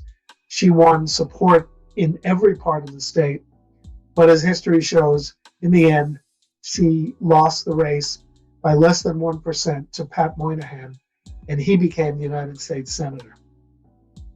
Bella did not rest on those laurels or on that, did not let herself get defeated or defeatist by that very agonizingly close loss. She immediately became head of the Women's Advisory Commission to the President of the United States, Jimmy Carter, in an effort to get ERA passed, ratified by the required 38 states. She campaigned tirelessly, and in 1977 chaired the National Women's Conference in Houston, Texas. I was there again as her press secretary. First ladies were there, Lady Bird Johnson, Betty Ford, Rosalind Carter, along with Betty Friedan, Gloria Steinem, Billie Jean King, Coretta Scott King. It was an extraordinary event, never repeated again, really like the Seneca Falls conferences in its innovative organizing and its extraordinary array of diverse women, black and white, gay and straight, urban and rural, Native Americans and non-Native Americans, immigrants, an amazing consensus group of women representing themselves, their mothers, their daughters, their sisters, and even the reluctant women who do not understand or appreciate the struggle, trying to create a better world for women in the future. Later that year, Bella tried organizing one more political race. There would actually be two smaller races later. She lost a couple of comeback races for Congress, but she did run an exciting race for mayor of New York. One of the best remembered and most fractious and extraordinary races in the history of New York. She did not win that, but her loss was for the world in a way, because Bella, her fame and her celebrity undiminished, moved to an international phase and created the Women's Environmental and Defense Organization, a non-governmental organization in the UN, and worked in Africa, in Asia, globally, to invest in women entrepreneurship, climate protection, really at the vanguard of issues that we now take for granted today, even though the fight continues. She went to Beijing for the Global Women's Conference. Hillary Clinton remembered her there well. In fact, I remember that when Bella died, Hillary, as First Lady, appeared at a Washington memorial for Bella wearing a hat, one of the great signs of respect that any political leader could communicate in that very difficult time. Bella also wrote an extraordinary book called Gender Gap, which reminded women of their power in deciding elections if they turned out, if they stayed true to the cause. Rather influential book in political science and women's studies, still taught today. And she raised that amazing voice, that clarion, that loud, brassy, but brilliant voice for as long as it held out. Always colorful, always topped off by that trademark hat, although Bella always said it's what's under the hat that counts. Inspiring a new generation. I worry, speaking of the new generation, that her legacy is a bit in jeopardy. She should not be forgotten. And it should be remembered she did it all. She fought against McCarthyism as a lawyer for people who faced the blacklist in the 50s. She fought for civil rights in the 50s and 60s. Was the appeals lawyer in one of the most famous civil rights cases in history, the Willie McGee case, in which an African-American man accused of rape that he clearly did not commit was electrocuted after several appeals. She was a founder of the anti-nuclear testing movement, and of course will always hold a leading and secure place in the women's rights movement, not just leading women to organize, but working for equal pay and reproductive freedom and LGBT rights. As the leader of the so-called third wave of feminism, she made a lot of dreams of the founding mothers come true in the 70s and 80s. She took almost all of the incoming fire. There was something about Bella that got a lot of guys and conservatives angry. But in absorbing the flack, in enduring brutal, ugly criticism from time to time, let's never forget that she paved the way for future generations to have it a little smoother in their own activism. And remember again, she was born the year women got the vote, and she made her vote and her voice count beyond what anyone could have expected of a daughter of a Bronx, New York butcher. Maybe everyone but her mother and herself.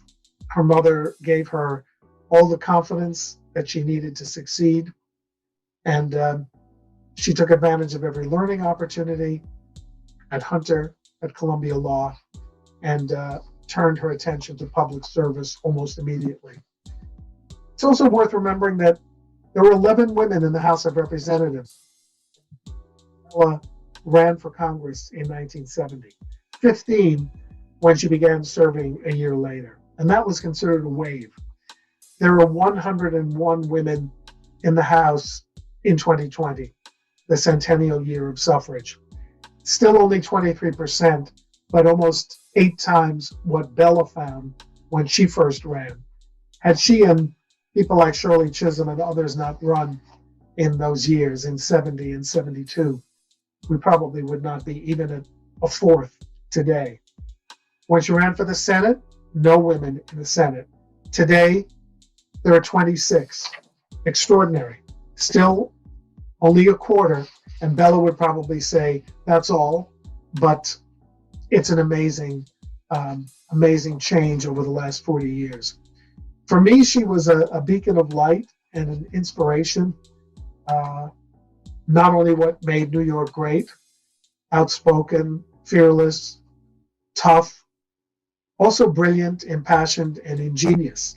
The kind of teacher that comes along once in a generation, maybe once in a lifetime, like a comet, really. And that's why I said in my eulogy of her more than 20 years ago that she was, for me, my graduate school, my teacher, in addition to my boss. So when you look at the YouTube special, Mrs. America, try to remember that it's not quite the original, that it's possible to be a coalition builder and an activist. All you have to do is look at the legacy of Bella and go beyond the caricature to the real person. She once said, women have been trained to speak softly and carry a lipstick. And Bella carried a lipstick, but she could outspeak any woman or any man, not just in volume, but in ideas and inspiration. So happy anniversary to the 19th Amendment. Happy centennial anniversary as well to Bella Abzug. She may not have been Mrs. America like or Miss America like Bess Meyerson, one of the figures of the 1970s that did not appreciate her greatness, frankly. But Bella was Ms. America. And for that, we're very, very eternally grateful. Thank you. Here in America, there is always something better out there if you're willing to work for it.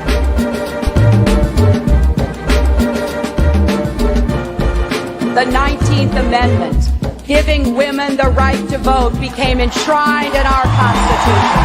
So we must rise up!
Is this a good time for drinking? Like, is this a renaissance? Like, absolutely, it's a revolution is what it is. Everything's changed.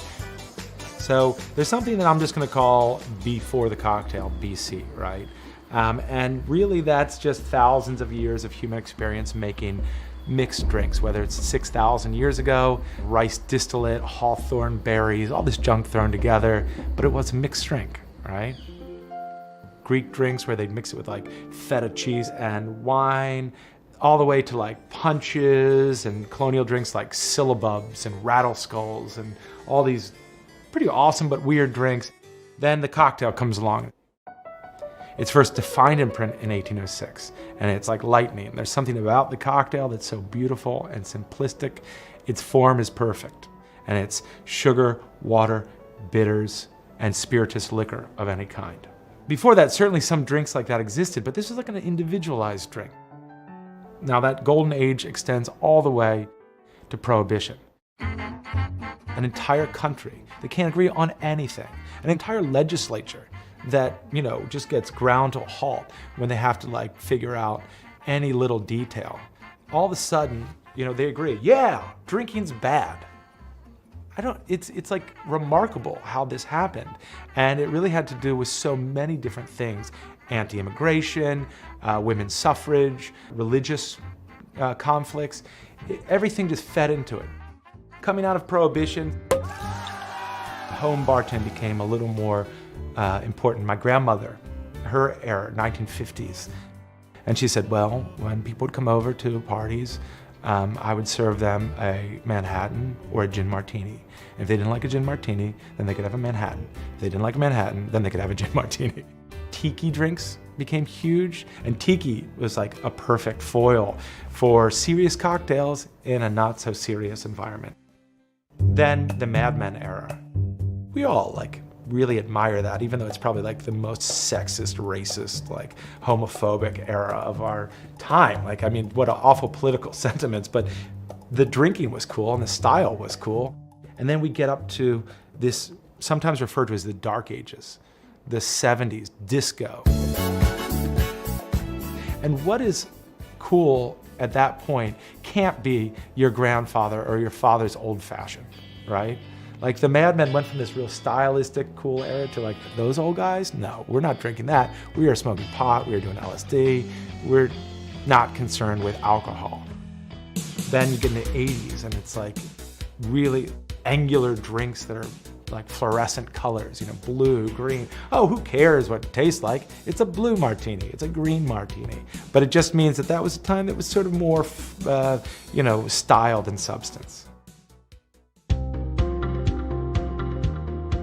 From 90s to 2000, you see this renaissance of cocktail bars and cocktail bartenders, and all of a sudden, everyone started to look at it and go, cocktails are cool. 10, 20 years later, it's everywhere. Everyone's expected to make a good cocktail. And so when you look at the context of alcohol and you look at its long past with humanity, you realize that it's something that has a special status in our culture and in cultures past. And we're in not the golden age, we're in the platinum age.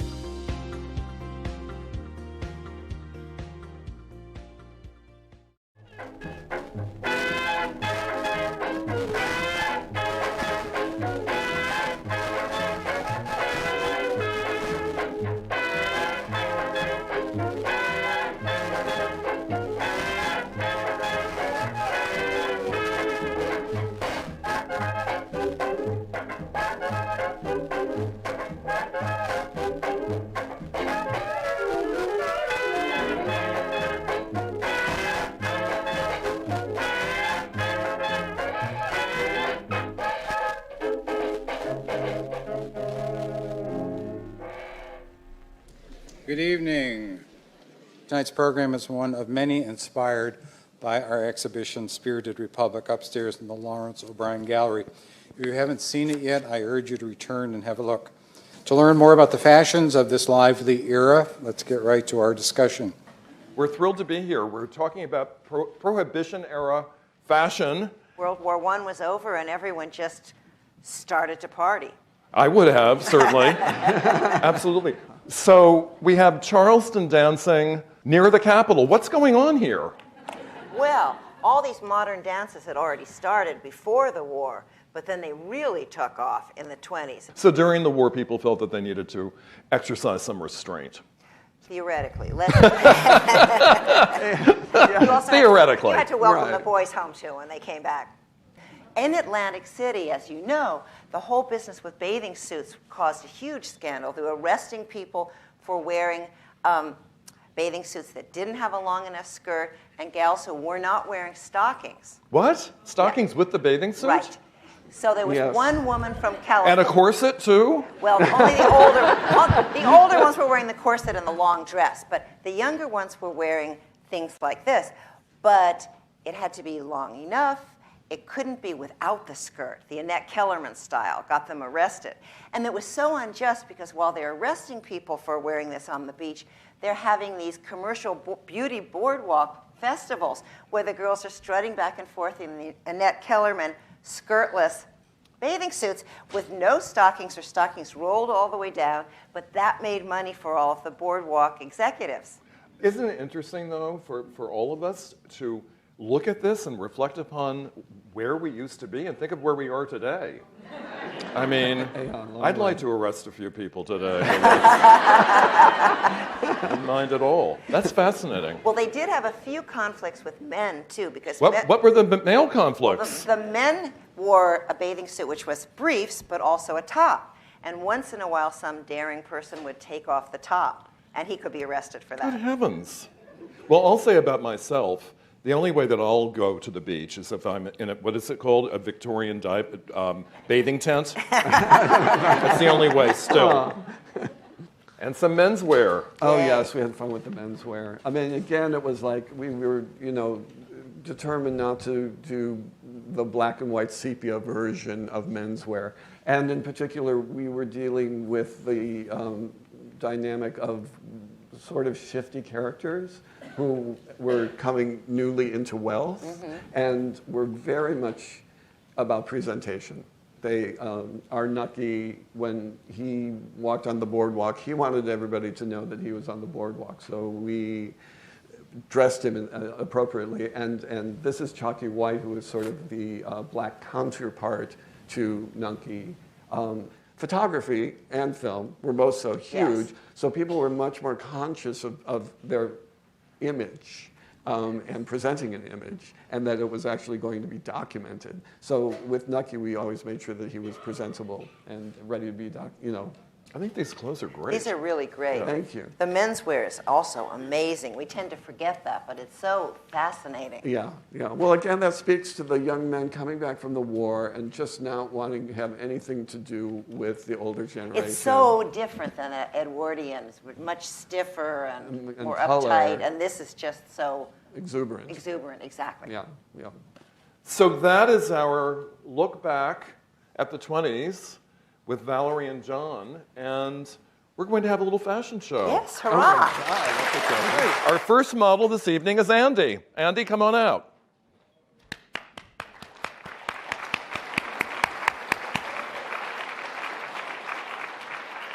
So Andy is wearing an early 1920s mid-lightweight salmon-colored herringbone tweed suit.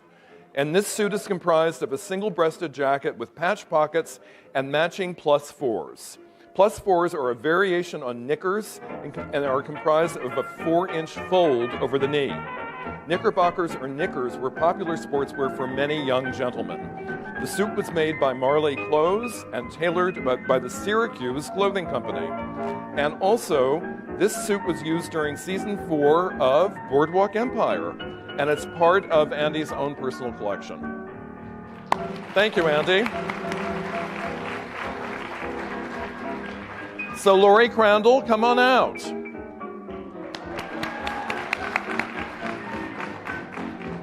Lori is wearing this absolutely remarkable casual day dress in silk crepe from 1922. It's adorned with fuchsia panels with colorful peasant-type hand-stitched embroidery in shades of lilac, Victorian rose, and marine blue with metallic gold accents. It's also been paired with original 20s silk-seamed stockings. I don't know how they survived either, Lori. And an early 1920s wide-brimmed straw and silk beaded hat with grosgrain ribbon appliques. And this hat was made by the Heart of Paris. Quite extraordinary, isn't it? Thank you, Lori.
Good evening.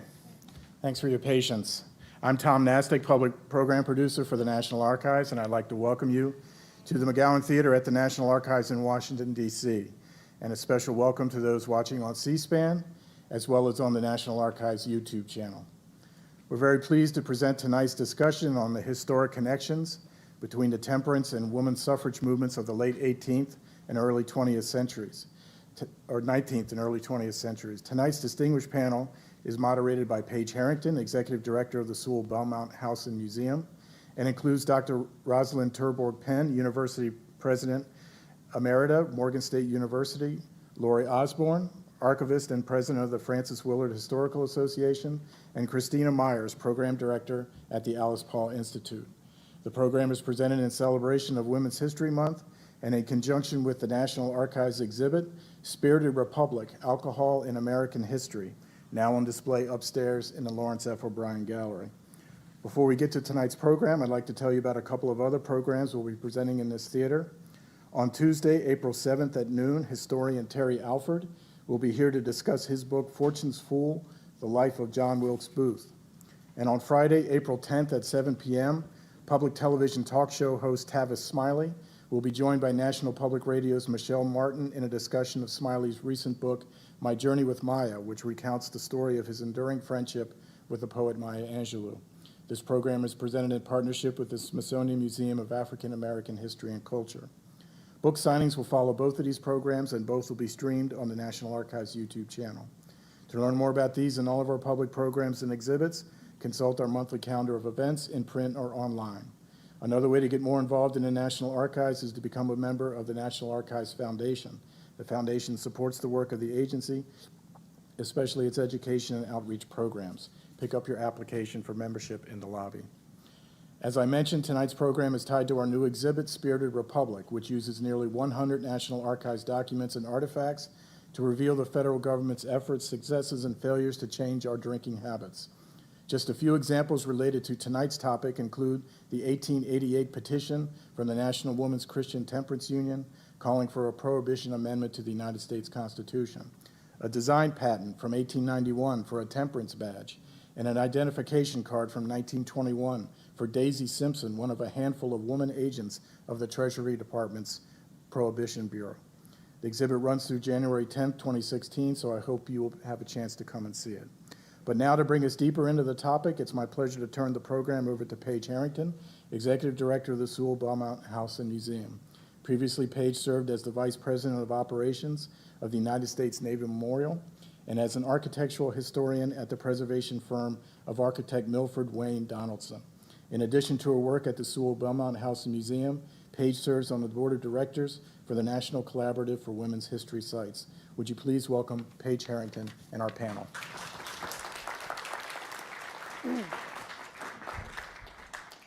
Thank you, Tom. It's wonderful to be here again this evening.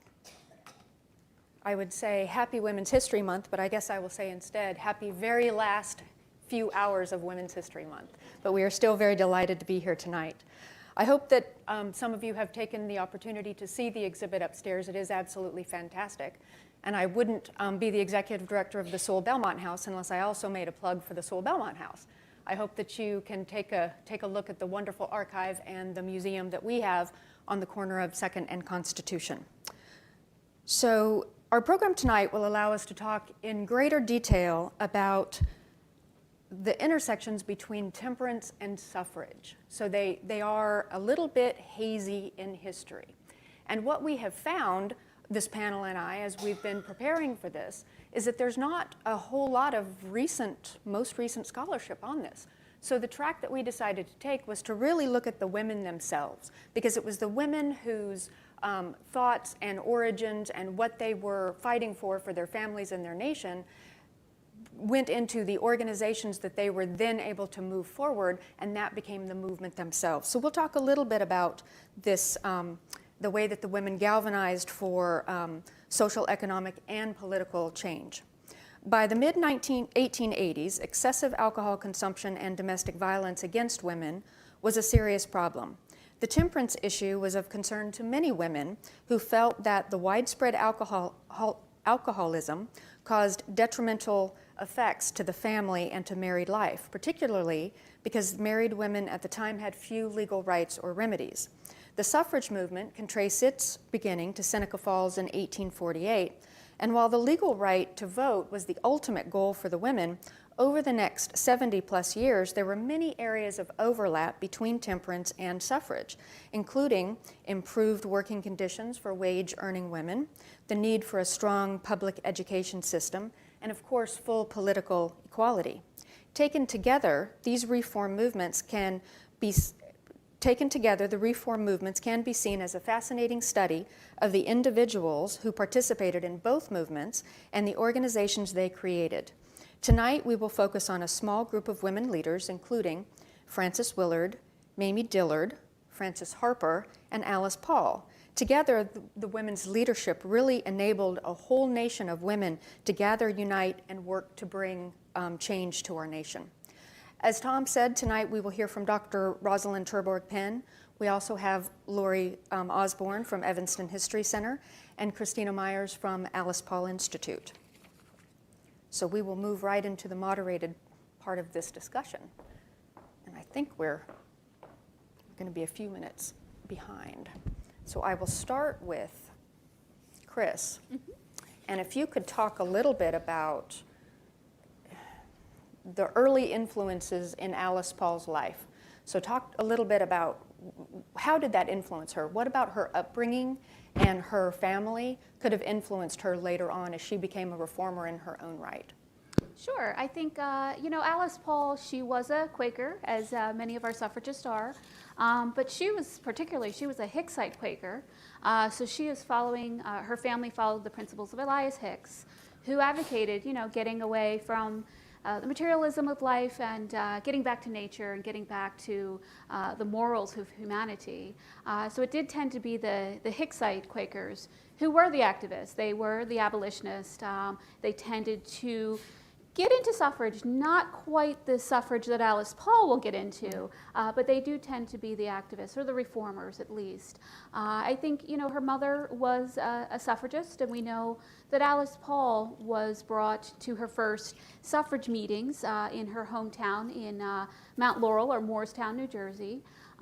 We know that had some influence, but it's really not until in her 20s when she starts to become involved in suffrage.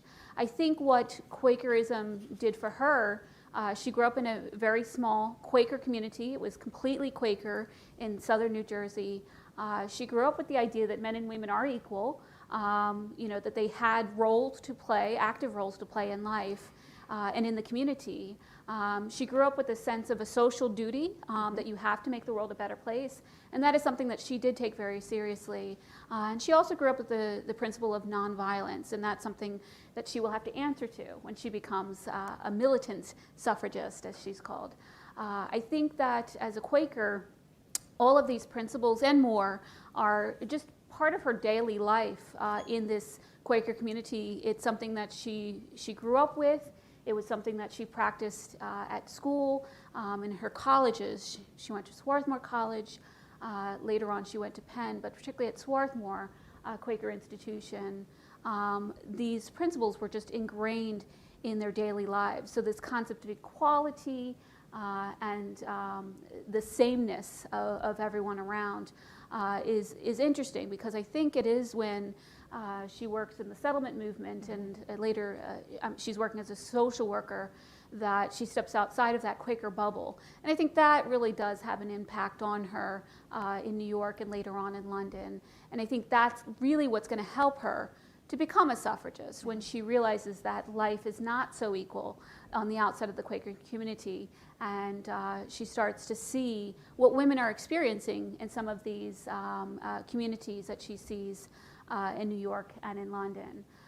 So I think as a Quaker, this principle of equality, it sounds so big, but it's something that even at the age of 92, she's still talking about that concept of equality and how ordinary it is, and how much she believed in it.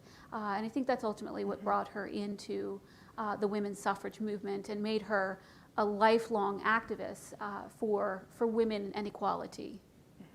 And we'll talk a little bit more as we move forward about the single-mindedness of Alice and certainly a lot of the other women as well. Can you give us a little bit of a background on Alice Paul Institute and tell us a little bit about what you do now? Sure. The Alice Paul Institute was founded, we are 30 years old this year, officially founded in 1985. And the Institute is housed at Alice Paul's home in Mount Laurel, New Jersey. She called it the home farm. But the house has been preserved not as a historic house museum, but as a women's history center and a girls leadership development center. We thought that Alice Paul, she wouldn't have wanted a museum per se in her name. She would want us to be doing something active for the cause of equality. So we thought, you know, we need to preserve her name. We need people to remember who she is. We tell her story, and we do have our museum in her honor, but we also have our Girls Leadership Development Center, and that is the heart of what we do. We work with girls middle school through high school and beyond, and we have a series of programs from a 10-week school-based program to summertime career-focused program, and from middle school through high school, and a girls advisory council that meets once a month at Paulsdale. And I think if Alice Paul were alive, she would like to see that kind of activity happening at her home. It is, and it's a fantastic place for those of you who have not been. It's absolutely beautiful. Let's go ahead and switch, and we'll talk to Dr. Terborg-Penn for a minute. If you could tell us a little bit about some of the women that you would like to be talking about tonight, and a little bit about their origins and how they got started and why you think that had such a impact on the work that they had done as they moved forward. Well, my work is on African American women suffragists and the various other movements that connected with the suffrage movement, and temperance definitely was one of them. And I look primarily in the 19th century and end with the women's suffrage amendment ratification. So I'm looking at from about 1830 to about 1920. But for today's activity, I decided to focus on the 19th century black suffragists who were also temperance advocates. One of the most important ones, I think, was Mary Ann Shadd Carey, who lived in Washington, D.C., and along with Frances Harper, who was from Baltimore. So, you know, they're regional people, if you know what I mean. D.C., Baltimore. Frances Ellen Watkins Harper was born in Baltimore in a free black family, because if you know this, you have to understand there were two types of black populations in the 19th century, the free blacks and the enslaved blacks. And the enslaved blacks might have nominally gained their freedom in the Civil War era, but they were mostly uneducated, you know. They were rural people. So unless they were given a hand up, and often it was the free black community that came in and did that. And churches, ministers did it also. So many of the women learned about temperance in church. But organizing was something else again. And it was the formerly free black women who had the education and the knowledge to organize who did that. And Mary Ann Shadd Carey would be a very good example of that. She was originally from Delaware, moved to Washington to go to law school at Howard University. So she became a lawyer, and then she worked also for the federal government, and eventually developed a group called the Colored Women's Progressive Union. And they did a variety of things, including promote for women's suffrage, but temperance was an important part of that as well. Another woman who I thought was interesting was Mamie Dillard, who came from, I can't remember if she was from Kansas or Indiana. I always have to check. I look at the movements rather than where the people are necessarily from. But I'll tell you in a minute.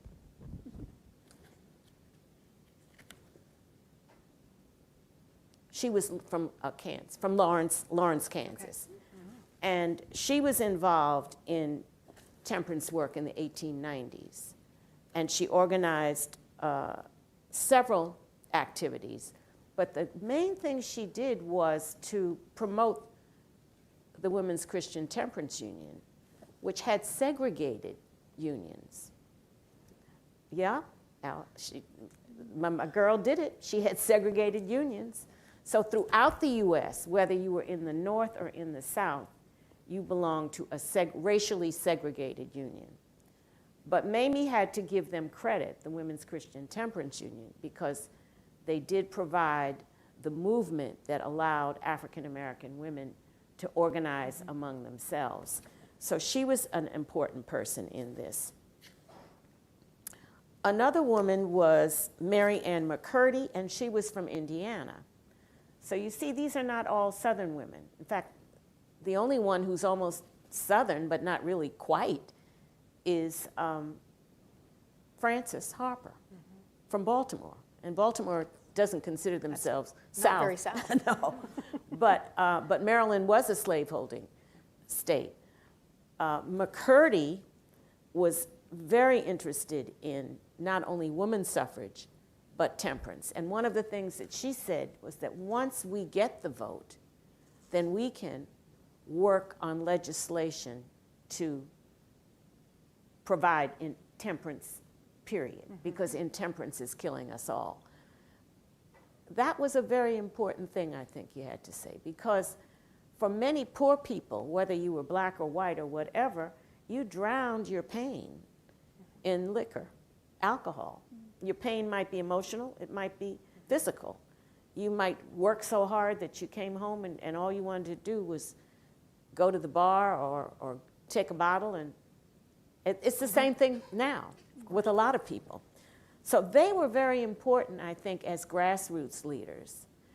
Harper, however, becomes the superintendent of colored work for the WCTU.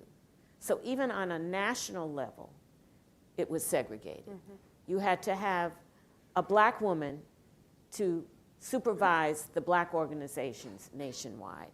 And I think you have to understand that no matter where we are in the US, this whole question of race comes up, whether it's 19th century or today.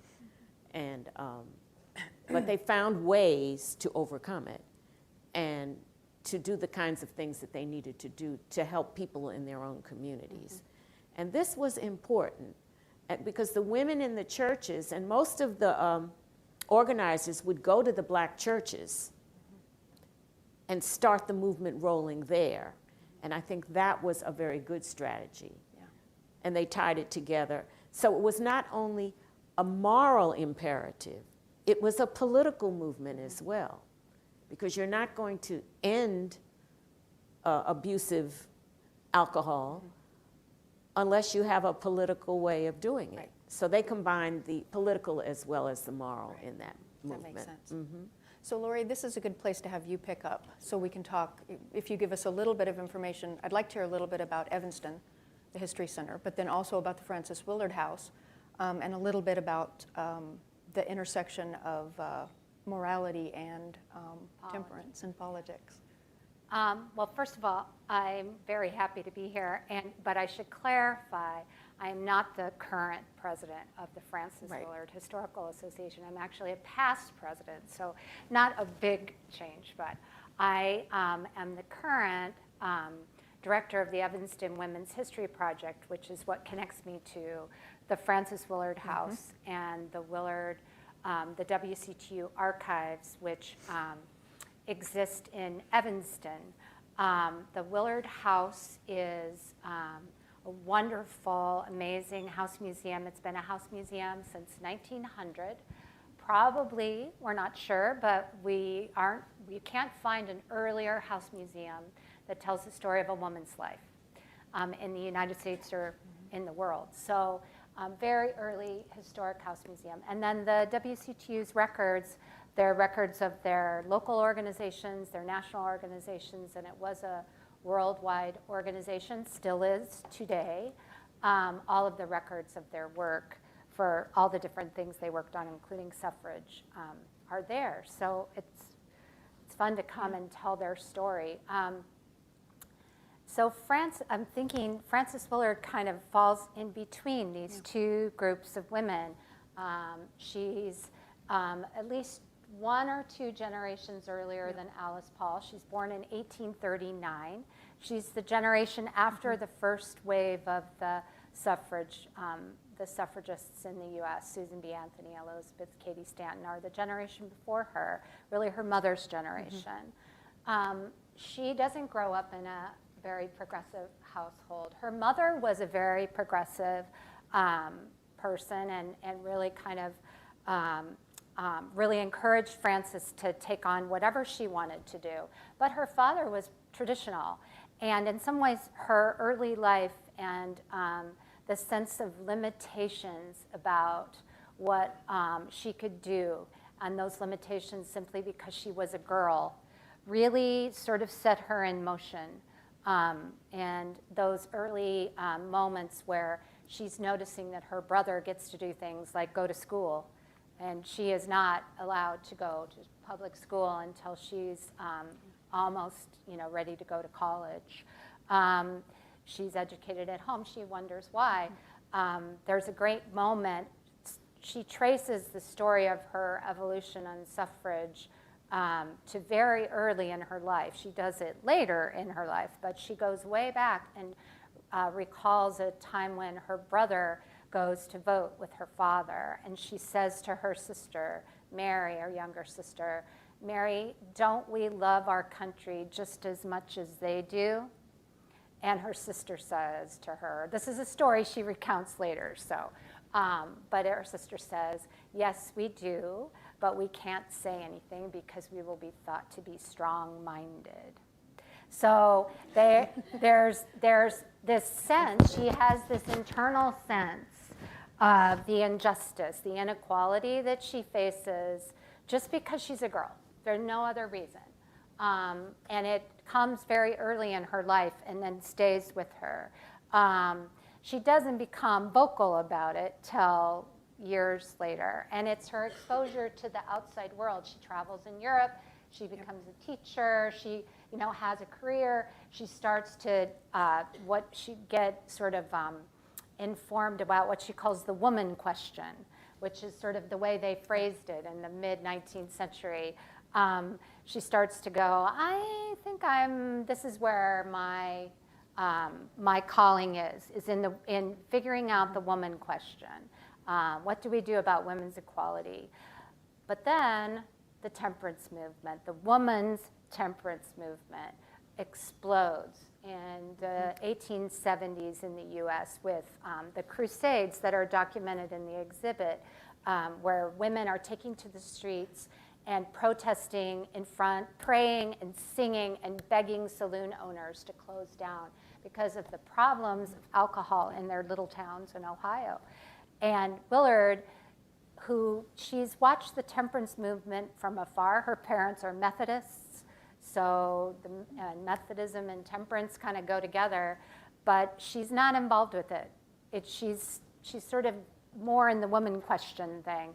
And when the woman's movement and the temperance movement come together, she says, okay, I now see the possibilities.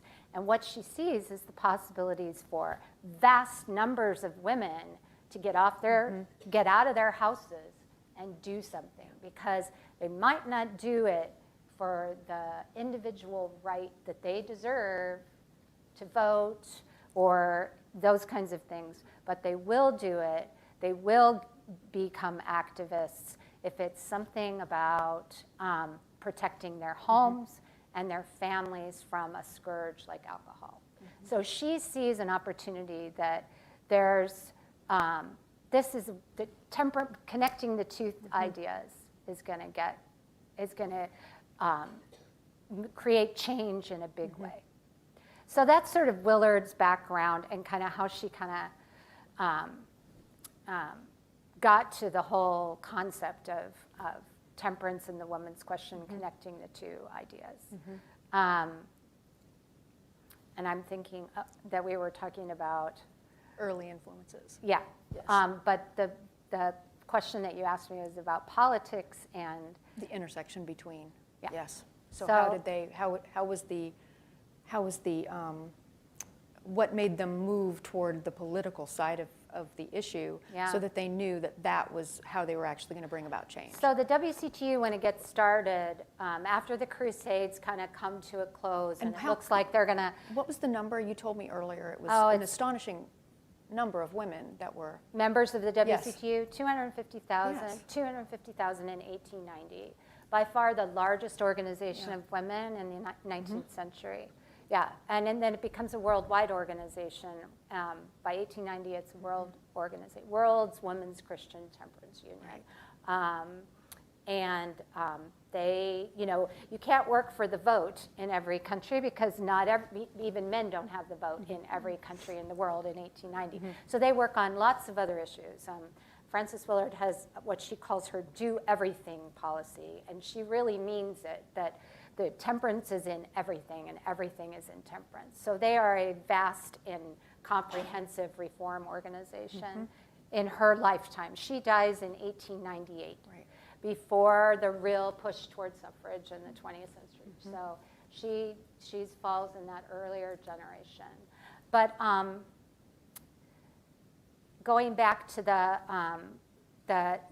start of the WCTU really is they call it the gospel temperance. It's about persuading people to change individually their alcohol use, and to persuade those saloon owners to close their doors, and to sort of individually get people signing the temperance pledge and things like that. Those early years, Willard is an officer in the WCTU. She becomes president of the WCTU in 1879, so she's the second president. And she takes it from that gospel sort of moral persuasion and the moral issue of, and it still exists, but she shifts it, and it becomes much more about politics and about gaining the vote and about changing things on a much grander scale. Exactly. So they never give up the temperance pledge, and they keep everything while they're evolving and changing. So interesting. Now, Chris, we were talking about Alice, and I had mentioned earlier her single-mindedness.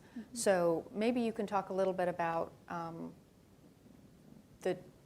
how Alice intersected with temperance. And I think that if you take it one step further than that and talk a little bit about the other reformers that she was a part of and that she was learning from, because she was very single-minded. She was suffrage all the way. Absolutely, and it's unusual for somebody like Alice Paul, who we talked to our girls about who's your shero. For Alice Paul, that was Susan B. Anthony, who was involved in a lot of different movements. She was a labor rights activist, a temperance activist, and suffragist as well. Yeah. Absolutely. So, Susan B. Anthony was her own hero, and she picks up Anthony's federal work. Yet, when Alice Paul focuses and forms her own party, she becomes very single-minded. She focuses on that 19th Amendment, and is criticized for not focusing on other issues that would affect women, particularly since she is successful at bringing in a lot of different types of women. She brings in different classes and different races. So, women are approaching her all the time and saying, why are we not focusing on temperance? Why are we not focusing on African American women's rights? What about the mother that needs to feed her baby? And Alice Paul would say, the vote first. That was her message, that the vote is first, and everything else will follow. I'm sure, although I don't have any numbers, I'm sure that a lot of her suffragists that come into the National Women's Party are also involved in the temperance movement, because I know there's a huge overlap between all of those reform movements. She has women that are interested in temperance. She has women that are, she recruits a lot of factory women, and they're in their labor rights activism. She's working with lower classes of women, and she's aware of what their needs are, because she was a settlement worker, she was a social worker. So she's aware of all of these issues. I think she takes lessons from each of these campaigns. However, her focus is singly on getting women the right to vote. I think all of the movements definitely overlap, but for Alice, her single focus is going to be 19th Amendment, well, what becomes the 19th Amendment, the vote first, everything else will figure its way out or receive attention. At that point, exactly. So it's interesting that Frances Willard had a do everything policy, and that Alice Paul had a we're going to take this one step at a time and we'll get suffrage first, and then we'll move forward. But Alice was highly educated. Why don't you speak for just a minute about the degrees that she had? She has on display at Paulsdale, we have 6 of her degrees, and that's not even. She had 2 bachelor's, 2 master's, and 2 doctorates. She studied biology. She studied liberal arts or social work, the early form of that program. She got a doctorate in economics, and then she had her law degrees. We know that she took courses at the London School of Economics and the New York School of Philanthropy. And it's through all of these schools, through these programs, she's going to meet a lot of people who will eventually become suffragists, that she's going to recruit into her movement. And also through her work in the settlement movement, she's going to meet women that will influence her, but also that she's going to bring into the movement. She's part of the college women. You know, when she coordinates this huge parade in 1913 here in D.C., she encourages college women to wear their cap and gown because she's part of that generation of women who were able to go to college and receive this education, but also to have careers, and she was able to do that. So she is part of that young women's movement of the time, highly educated, and was able to move that into a career, but then into to direct a movement. And Lori, you had mentioned, what was the year that Frances Willard passed away? 1898. 1898. So this is before. And there were debates in the WCTU about, you know, do we do one thing? Do we do prohibition? Or do we do everything like Willard wanted them to? During her lifetime, she was such a force. Nobody would got anywhere with that conversation. And she had a but huge after following she's gone, as a speaker. Yeah, no, she was, you know, one of the most well-known women of her time. It's very strange to read accounts of her life and look at things about her and realize how little people know her story today, because she was, you know, her portrait hung on people's walls next to George Washington, you know, that kind of thing. So, but after she's gone, the WCTU really has to figure out, and they don't give up on the do everything, but so they're still working on suffrage, they're still working on lots of other reforms, but they turn their eyes towards prohibition. And as the prohibition movement gains steam, then you really start to see. So the debate for reformers, I think this is probably a common debate. I don't know about a lot of other reform movements, but do we do one thing and focus and do it well and get it done? Or do we try to be a broad movement where we're really trying to affect change across the board? And you know, they debated it and had various answers. Definitely, and it's generational too. I mean, you can see it. You can track the various movements, and you can see who picks up from who, and then who moves on. Yeah. This concept of education and whether or not they had an early access to education or early influence on education. Dr. Terborg-Penn, you said something earlier that was very fascinating. You were talking about the difference between the two communities, and there was an enslaved community and then there were freed blacks. And it was the freed people who had access to education and could bring that to the others. But interestingly enough, Sojourner Truth supported temperance. An enslaved woman from New York State who manages to gain her freedom when she's an adult and moves into the reform business, period. Abolition, women's suffrage. And she advocated for temperance. And her argument was, too many mothers complain that their husbands spend all of the family money on alcohol. And she's talking about black mothers. And she says, oh, I know they're miserable. You know, I know they're unhappy. That's why they're drinking. So to drown their pain, they're using the family money. And the mothers were just up in arms. So Truth, when she was in Topeka, Kansas, believe it or not, was talking about how you've got to combine suffrage and temperance. because this is the only way we're going to get legislation that's going to help the poor women who are suffering now. So it was a class thing as well. Right. Absolutely, economic factors in there. Yeah, Of course. The problem with alcohol, the level of the problem in those years is hard for us to really wrap our brains around. We think so differently about alcohol than they did. We consume so much less. If you see the exhibit, there's jugs, and that compare how much raw 7 alcohol gallons? 7 gallons people per drank person, in different time periods, and it's astonishing. Mm-hmm. So it's hard for us to kind of, and the prohibition, it's a little bit of a joke. It's kind of comical. Oh yeah, we're going to ban alcohol. Does anyone really think that would work? But for them, it was serious business, and it was because for the WCTU especially, it was all those women and all the suffering in all those families and all the children. If you're impoverished because someone has drank away his wages and your wages, because you do not have rights to your own wages, this is a serious problem. And it crossed race and class, which I found very interesting. It's fascinating. Yeah, it is. Tell me a little bit more about the role of the church. So it wasn't just as a religious organization, but it was also as a mechanism, social movements. Yes, yeah.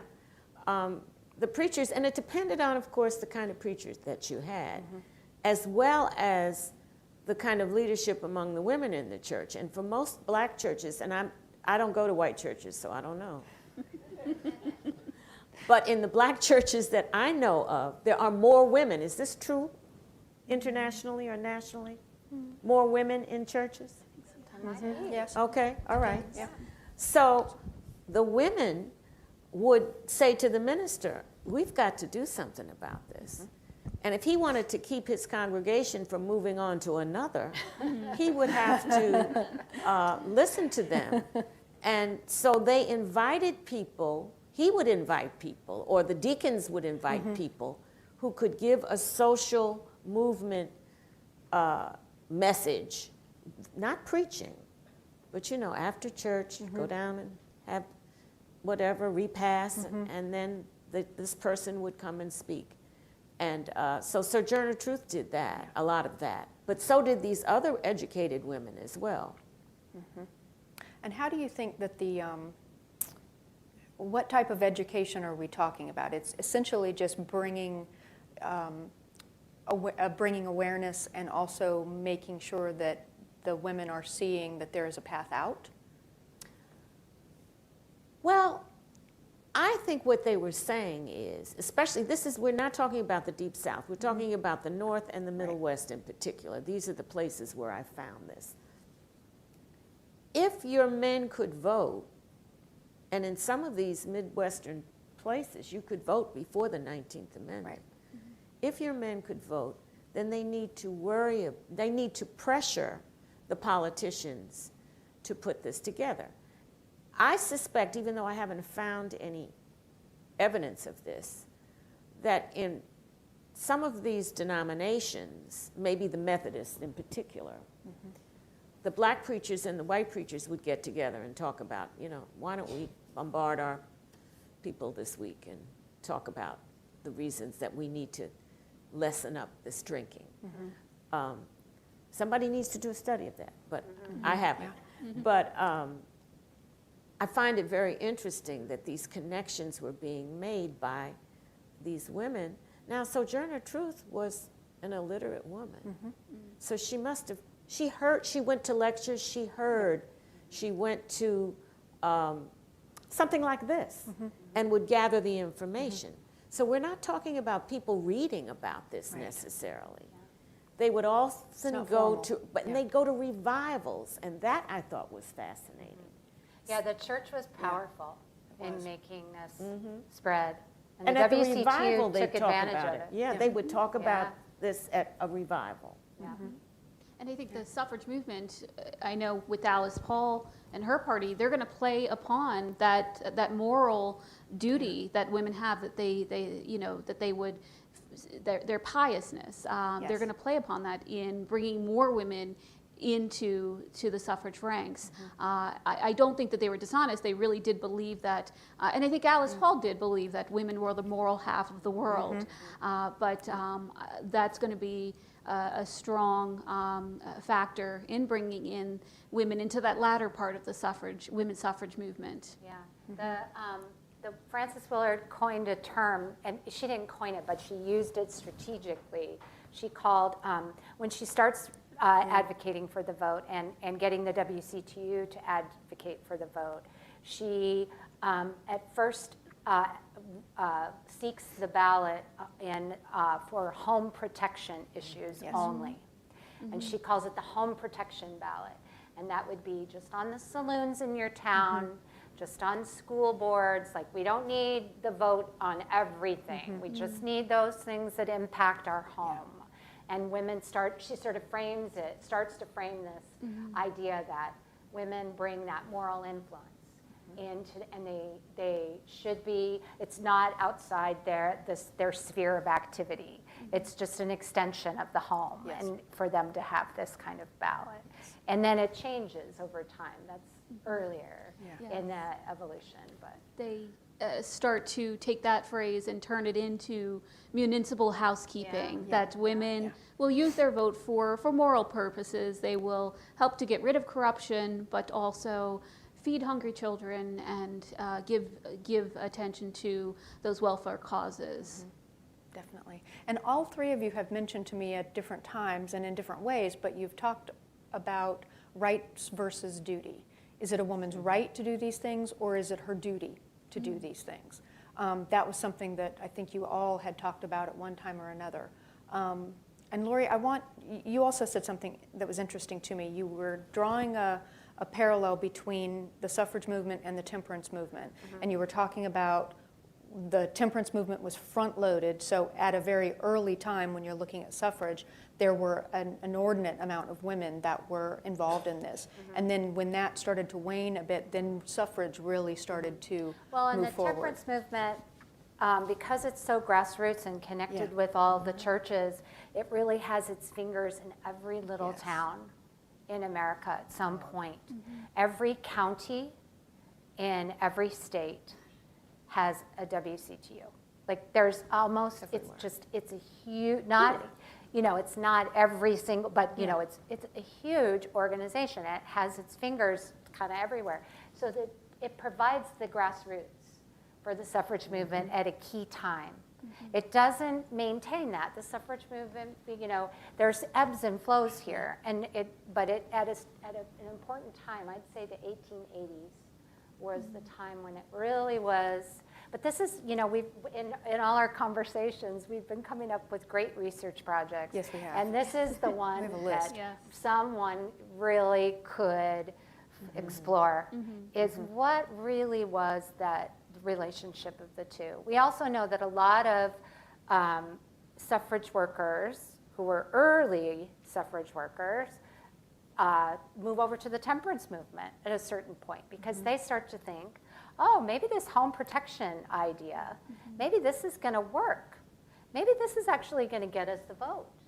So maybe we should shift our focus a little bit here and start working in temperance, and that's going to get the ballot quicker.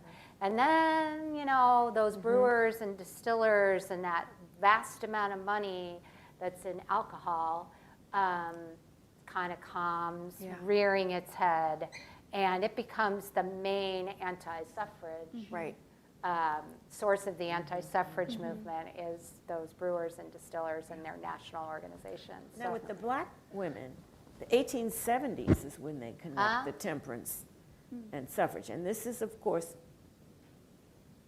emancipation. I mean, this is post-Civil War, and Reconstruction era. So there's a lot more political fluidity going.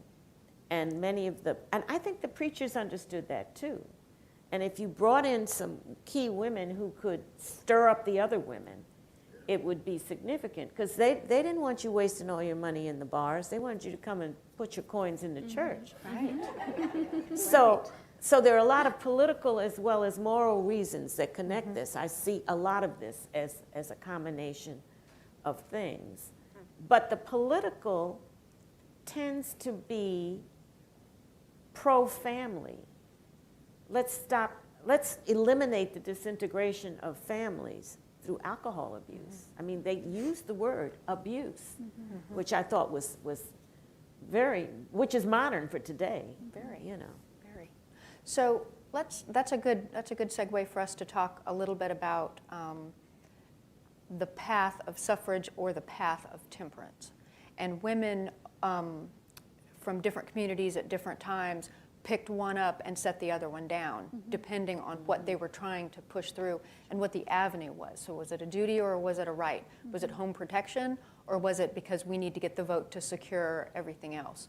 Let's start with Chris, who's on the far end. Alice Paul is on the far end of that spectrum, which is the vote comes first. Yes. So expand on what you were talking about before. I think a little bit about that. You know, you talked about duty versus right. I think Alice Paul was interesting in that she gave a lot of, I don't want to say lip service, but publicly she gave a lot of respect towards this municipal housekeeping or home protection, or towards reformers, and this idea of the women as the helpmate.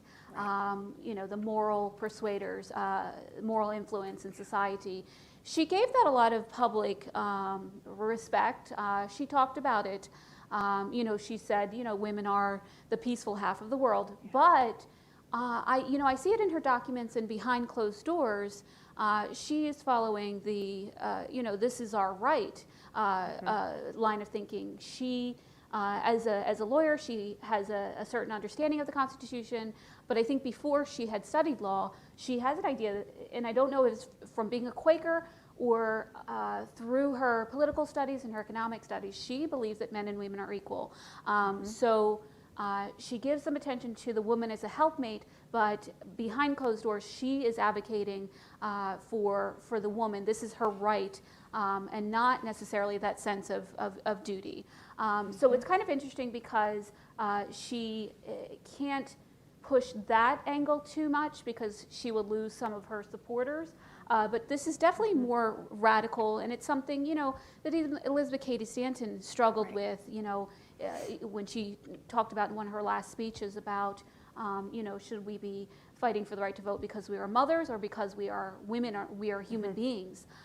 So I think Alice Paul would have definitely argued that, and she had a very strict understanding of the Constitution and law that she said, you know, truly women are human beings and they need to fight for their human rights as citizens, not to necessarily be helpmates, but to be full equal citizens with the equal standing of the law. So, you know, she kind of always walked that fine line.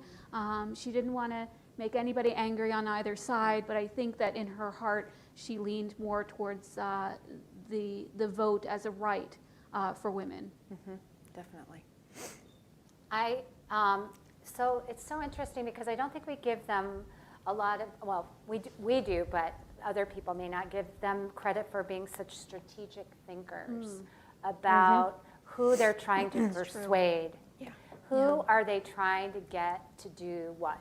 And so while Alice is, you know, having to confront the idea that she's got to, you know, embrace domestic housekeeping, you know, or municipal housekeeping, Frances is having to be strategic and really develop the whole idea of municipal housekeeping and home protection. She very much, even at an early age, was all about rights. It was about rights for her, but she didn't believe that if she talked a lot about rights, she would gain the kind of acceptance that she needed. In her time period, if you started talking with women about, you deserve this right, you would lose them. So the whole idea of you are a mother, you are a sister, you are a wife, you are, you know, a daughter, you have moral duty. These are part of your job. This is part of your job in the world, is to protect your family from all of this, to help them gain that protection. And this is just an extension of your duties in that area of your life. And so that whole development of that argument was huge for her. And she really, a lot of scholarship around this issue will tend to say it's either rights or it's duties. It's one or the other. I think most suffragists embraced both of them, but just to varying degrees. And they had to do it at different times for different reasons. And each argument wasn't exclusive. It's not like they said, oh, well, we're all about this one or not all about that one. So I think for Willard, it swung towards the other way. Yeah, but that was interesting because until we had the conversation a week or so ago, I hadn't really thought about picking up one of the arguments and then setting it down when it was less than palatable for a certain group, and then picking up the other one. And you were talking about this as well, because you were saying that for some of the women, it was just a means to an end, because they were really focused on improving the economics of their family. It came down to economics. It was very simple, and they would pick up whichever one they needed. Can you tell me a little bit? Well, pick up that conversation. Yeah. The problem, of course, as most of you know, is for the majority of African Americans, they are either first or second generation free, okay, by the end of the 19th century. Very few were born out. Marianne Chedd Carey's family was free born, living in a slave state, but Delaware is a border state. They're not in Alabama. So you find that the majority of black women who are in these positions are in the minority in terms of education. They are educated. They are a minority. But their influence is significant because they were willing to interchange with the poorer women, and I think they understood that if they didn't do that, the race, as they would say, is doomed.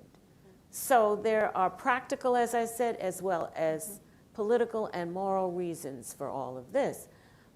I didn't find anybody who wasn't a suffragist who was a temperance advocate. All of the temperance advocates that I found as suffragists.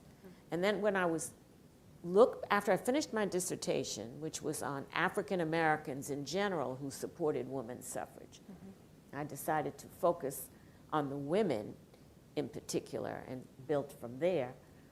I didn't find anybody who didn't think that the primary goal was getting the right to vote, because once you get the right to vote, then you have political power. So morality is one thing, but the ability to implement the policies that you want are something else again. So you have to be able to have the ammunition to do that, and the vote of the ballot box was the ammunition. So for African Americans, I think they're very pragmatic about this whole thing. With the fact that economic factors is part underlying for all of these different groups. I mean, that is, it's very clear. We have a few more minutes before we'll open it up to questions from the audience, but I wanted to talk a little bit, have you each talk a little bit about the two more things for the movement. First off, we know that there wasn't a lot of, there was a lot of overlap with picking up one piece and putting it down and then picking up temperance, for instance, and then moving that forward. So we know that a lot of the groups went back and forth pretty easily. It doesn't matter what their reasoning was, it's just that they went back and forth very, very often. But we tend to hear a little bit more about that there was less than collegial working between all of the women. A little bit about the individuals. You had said at one point that that there were several women, and including Frances Willard, who specifically put down one task like temperance and moved right into suffrage depending on who she was talking to. So it's definitely based on the different audience groups, but it was also according to the time. So since we're talking about different time frames here in different generations, maybe we can talk a little bit about that intersection. So say for instance, I mean, Frances Willard had passed before Alice was even, was she even in England by then? I think so. Was she? Yeah, not quite, yeah. But but this was very, very yeah, early the settlement on. movement is just growing. And Yeah, definitely. No, it's definitely the generation before. So what happened after Frances Willard had died? Where did that part of the movement I'm not go? the expert on the WCTU after her death is a whole other story, and a very interesting story. But they do as an organization, it's hard. She was such a figure in their world. They have a wonderful headquarters building in downtown Chicago, built for them by Daniel Burnham. Huge skyscraper in the middle of the loop. And they decide that they're going to move their headquarters to the little house, our little Victorian cottage in Evanston. So her death really, really shook them. It came suddenly. She was young. She was a very, very active reformer, and boom, she gets the flu. And she wasn't well in those later years in her life, but she died of influenza. So, they're really shook, and they really struggle with their focus. And I think that also causes them to, when you lose a key leader, right? It's hard. But then they shift their focus and they come back strong, and that's when Prohibition really is their thing. Right. But they didn't give up on everything else. It was always a do everything movement a little bit. Yeah. And it's still obviously it's still an active organization, and that's not where you're not in that organization, but they are active. And you had said something about the influence that they have globally. Yeah, not just in America. So they are still a worldwide organization. One of their largest. I just was in India and visited with the WCTU of India, and their headquarters in Delhi. So they've changed. It's not the same organization it was 100, but it's still existing. It's still fascinating. Yeah, it's amazing. In India. Yeah, I know. And largely Christian, you said. I know, and largely Christian. Which is fascinating. So, Chris, obviously Alice was, and her group, the National Women's Party, was successful at getting suffrage passed and then, of course, ratified. That was not the end of her quest, though. That was, again, sort of a means to an end. So talk a little bit about the next few decades for Alice and what she was doing. Even as she's taking her celebratory photos when women get the right to vote, she says that's a foot in the door, but she already knows that there needs to be more legislation, particularly in the Constitution. So she did write the Equal Rights Amendment. It was introduced in 1923 and introduced into every session of Congress from 1923 until 1972. And she's going to dedicate the rest of her life working for the ERA in the United States. She is going to do work abroad, though. She will start the World Women's Party, headquarters in Geneva, Switzerland, and she's working for women's suffrage internationally, but also all kinds of legislation that's going to affect women, everything from custody to citizenship to wages and things that would affect women legally. But really, the ERA is the heart of what she is doing after 1920,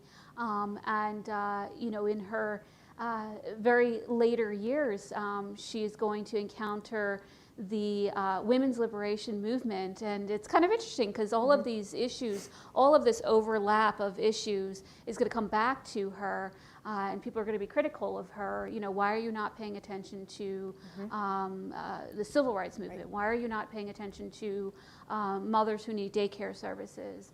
And she said the same thing again. She said, well, when we get the ERA, we will be able to address all of these issues legally.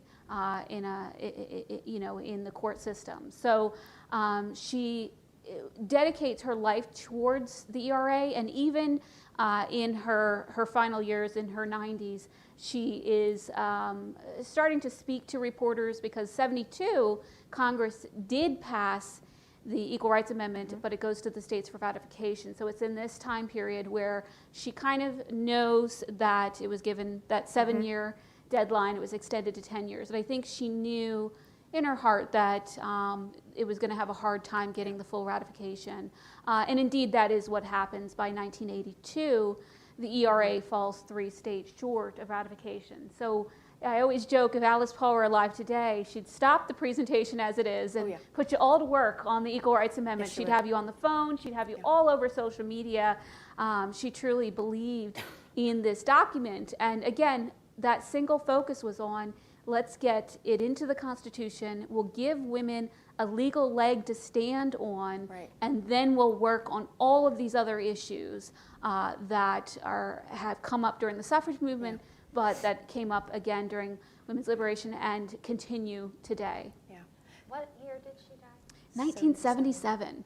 She was 92 years old and still on the phone trying to get the ERA passed. And she worked in the House, the Sewell Belmont House. She Mhm. worked in the House until 1974, 75. Yes, until she couldn't walk up the steps, yes. Exactly. So it's interesting generationally, because we had said earlier that, Alice and that generation of suffragists were the young upstarts. So, they were the new generation that came in and started, again, militant type strategies and really moving that forward. And they were seen as the newest of what's going forward with suffrage and leaving some of the older generations behind. And then you get to a place in Alice's life just tracking over her life.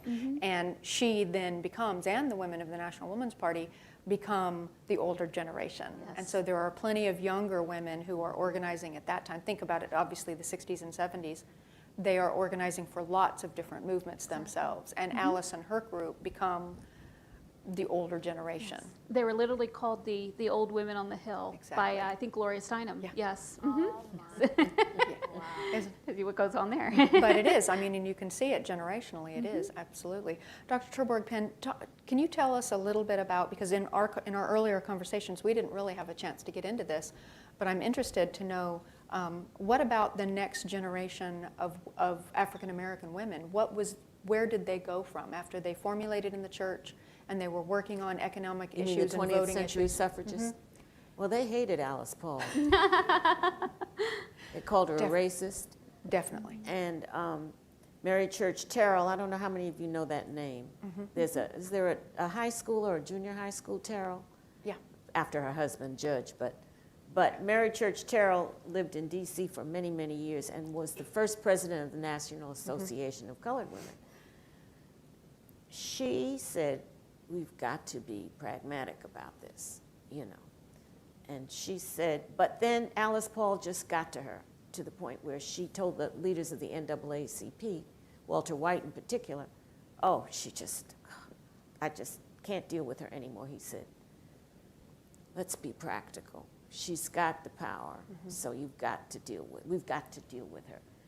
But black suffragists considered her to be quite a racist. And Mary Church Terrell tells Walter White, if she could get away with this amendment being for white women only, she would do it. I found that in the Mary Church Terrell papers, which are at the Library of Congress. And and the NAACP papers are there too, and I was able to corroborate. I said, this is hot. And I looked at it, and Walter White said, yeah, I know. We all know that, but, let's not make any big fuss. You can't walk around her or get rid of her, so you're going to have to work with her. Classic racist. Well, the issue of equality and the upbringing of Alice, can you add anything to that? Because we do know definitely when she was organizing and when there was a choice to be made between more populous southern states that wouldn't have participated if African American women had been given the same rights to participate in parades or wherever they were. Go to the end. She said, we will err on the side of the numbers and we will bring in the bigger groups. Right. So it's a difficult situation to look at it back through today's eyes and think, well, we certainly wouldn't make that same call today. Yes, we wouldn't make that choice. We would. Yes, we would. I maybe beg we to would. deal with it different with you. I hate to say it, but the way things have been in recent years, just a variety of unfortunate things that have happened in the news, and that's the thing. We see everything. People snapping everything, so you see everything that's happening. It's covert now because you can't be overt about it and get away with it. But things have changed, but they haven't changed that much. No, it's not utopia yet. No. But you got to keep on fighting it, and that's basically what the NAACP, the National Association of Colored Women's Groups, they all decided on the same strategy. We have to do what we can covertly because we know that if we overtly cry for all this, there'll be some, like Alice Paul, who would say, no, we don't need them, We need the Southern white vote first. Right. And you were, earlier you were talking about the WCTU and the segregated unions. Yeah, it was definitely a challenge for them because they knew they could grow. Right. They knew there was a lot of church women out there who were big supporters, and they knew they needed to grow in the South. And so how do we grow in the South? And how do we get white women involved? And how do we get black women involved? And how do we toe this very difficult line? They didn't always do what we would want them to do, and they definitely found themselves in some quandaries about the choices that they made. And not all of them were good choices or choices we would approve of today. Right. But they struggled, I think. I think Alice Paul is interesting because she's a Quaker, but also she is charged with racism. I think that we are seeing her through a lens, honestly, because when it comes down to the hard choices, she did give credence to those Southern white women in that parade and later on. But while Carrie Chapman Catt's winning plan includes a compromise in Southern states to fight for white suffrage, Alice Paul does not settle for a compromise in Southern states. She's going to advocate for a federal women's suffrage amendment.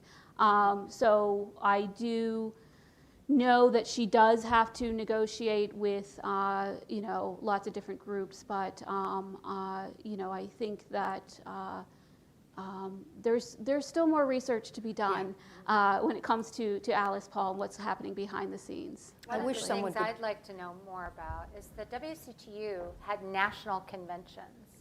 Yes. And everyone was invited. All unions, everybody sent a representative. And that meant there were African American women at those meetings, those national meetings. And I'm wondering what other women's organization at the time had But they met with the superintendent of colored work. Well, they met in the general meeting too, and they were on the stage. If they were a superintendent, they were speaking and giving reports. It's something I don't know a lot about, to be honest. I'm curious about it. I really would like to know, really how integrated was it? Was it integrated really at all, or only a little bit, or? How really was it? And I don't know for sure. I don't know about the national meetings, but my speculation is if you have a superintendent of quote-unquote colored work who's sitting on the stage, I'm sure she was because she was part of that centralized leadership, you might all meet in the same place, but they had a colored section. I don't know for sure, but I bet they did. I wonder. I bet they did. I bet they had a colored section. Yeah, I wonder if they did. Because that's what life was like. Yeah. Right. I wonder if the Southern women would you know, want, I don't know. This is a great research. As long as they didn't have to sit with black women in the pews, they'd be fine, because the black women would be in the last row. So that would be fine. But then, I would think. But the idea that they would get a superintendent of colored work and not just completely ignore the black women, I think is significant. But you have to also understand the majority of black people in that time period lived in the southern states, the formerly enslaved states. Yeah. So you don't have that much lobbying from black people in the north, because the majority of people are still in the south. You don't get that migration until right after World War I, which is what, 2 or 3 years before the ratification of the amendment. Right. So you still have this very significant southern black population. And although you had educated people, because you have these, what we call today, these historically black colleges throughout the South, most of which were founded in the 1870s. Howard, I think, was, 1870 something, to about the turn of the century. So you still had a significant number of them. And this is where your so-called black elite were being educated. Were they co-educational? Oh yeah, Pretty most of them were. Okay. In fact, I don't think I can read. I don't know if, now see, Spelman and Morehouse. Might have been all male. Morehouse was across the street from Spelman. So it was like, your boyfriend was across the street. And they were organized in the 80s or 90s. So you had, I know of at least those two. Right. There's also one in Virginia, which will come to me in a minute. But the majority of what we call HBCUs now, historically black colleges and universities, were co-ed. And most of the people were what we would call middle class. The doctors and the lawyers' children, the post office people who often had political appointments, the rich farm owners, because you did have some. And then you had people from the north who would send their children to these schools in the South, because there were very few. There were some in Philadelphia. In fact, Cheney University was that early antebellum black school that eventually became Cheney University in Philadelphia. But this idea of you can't get rid of them, so you have to sort of work around them, is because we do need them for some things. So it's interesting. It is. But you had to have a professional group to maintain this segregated society. Yeah, it is. And I think if we've come up with, I don't know that we've come up with any answers here tonight. We've probably just come up with a whole host of new questions that are begging for certainly scholarly research. I would hope that there's a whole list of questions that we could come up with. I know that Lori and Chris have said that many times before. So we have probably about 15 more minutes that we can take questions from the audience, and they can be general questions or they can be questions directed to a certain person. But if you would like to go ahead and start queuing up, there are microphones on both sides. You could queue up on either side. He did, and he's fast, so we'll just go ahead and start with him. So the word tempering, to my understanding, means moderation. It doesn't mean abstinence. When did the group switch from reduced alcohol consumption to cutting it off entirely? Was Women's Christian, whatever, was it abstinence from the beginning, or was it moderation and they switched? It was abstinence. They just used the word temperance. The language is really important, right? We know that, or the words people use, and that's what they meant, the 19th century, when they're talking the temperance movement. They don't use the word prohibition right away. I don't know exactly when that word kind of comes in. It may come in earlier. I just don't know. But It's woman's, by the way. If you want to spell it correctly, you use the A. Yes, A. Plural, woman's Christian Temperance Union. Yep, interesting. Why don't we switch to right over on this side? I guess this is for whoever might know the answer. In both the temperance and suffrage movement, what role did men play, particularly in leadership? I mean, did they sort of take over when they got in, or did women? In the temperance movement, men were, in the WCTU, men were not allowed to be leaders at all. Francis Willard called the WCTU the WCT University because it was a training ground for women to be leaders. It really was all about women's leadership. And women ran the meetings. She knew that if men were allowed to have a role as a leader, that the women would defer to them. So they weren't allowed. It was not allowed. So yeah, it was very consciously that way. Yeah. It wasn't that way with suffrage, though. It wasn't that way with suffrage. Because at Seneca Falls, they had a man, I forget who it was, who chaired the thing. And Frederick Douglass was there. Yeah. And he was there and he spoke. Was that what? I think it was. Yeah. Yes, it was. So, and throughout, and I think that was deliberate, because you're not going to get men to listen to the women. So you need male surrogates to speak for them, because it's the men who can vote. Right. You know. So I can see the method in that madness.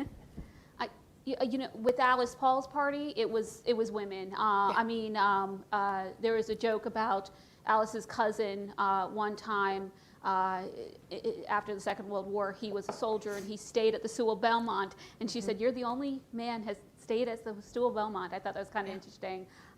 They actually did have a contingent of men that marched in the 1913 parade, so they're certainly supporters. And they, we know that she worked with a team of lawyers. That, you know, there's one gentleman that really goes to bat as an attorney for the suffragists. He's a real supporter. But there's also some funny stories of Alice Paul. You know, when these lawyers would come in, she would have them do work like, you know, put some stamps on these envelopes. And they never did that before because nobody ever treated them as secretaries. So I think that she definitely, the Sewell Bell, or the headquarters definitely was all female, almost consistently, but they certainly had their male supporters, but did not let them take leadership positions. And the temperance movement had all sorts of men's organizations that were mostly men, the Anti-Saloon League, the Prohibition Party, there were all sorts of men involved in temperance, so that they didn't need that, you know, that part of it, that activity. Yeah, they didn't. Fascinating. Right here. Yes, lots of questions raised, so much more to learn. And actually what you were just saying touches on one of the thoughts that popped up for me was temperance, the push for temperance. I was wondering if that had an impact on sort of turning a lot of men off the idea of women getting the vote because, hey man, or at least if they didn't drink themselves, a lot of men say, no way do you let these women get the vote because I don't want to lose my right to drink. But that's not my main question. A few years ago, I wrote a white paper on the history of social movements in the U.S. and where my sense is they've typically broken down around race and class. My understanding was that the women's movement sort of grew out of the abolitionist movement. A lot of the middle-class women got their training in the abolitionist movement. And there were also a lot of working-class women involved early on.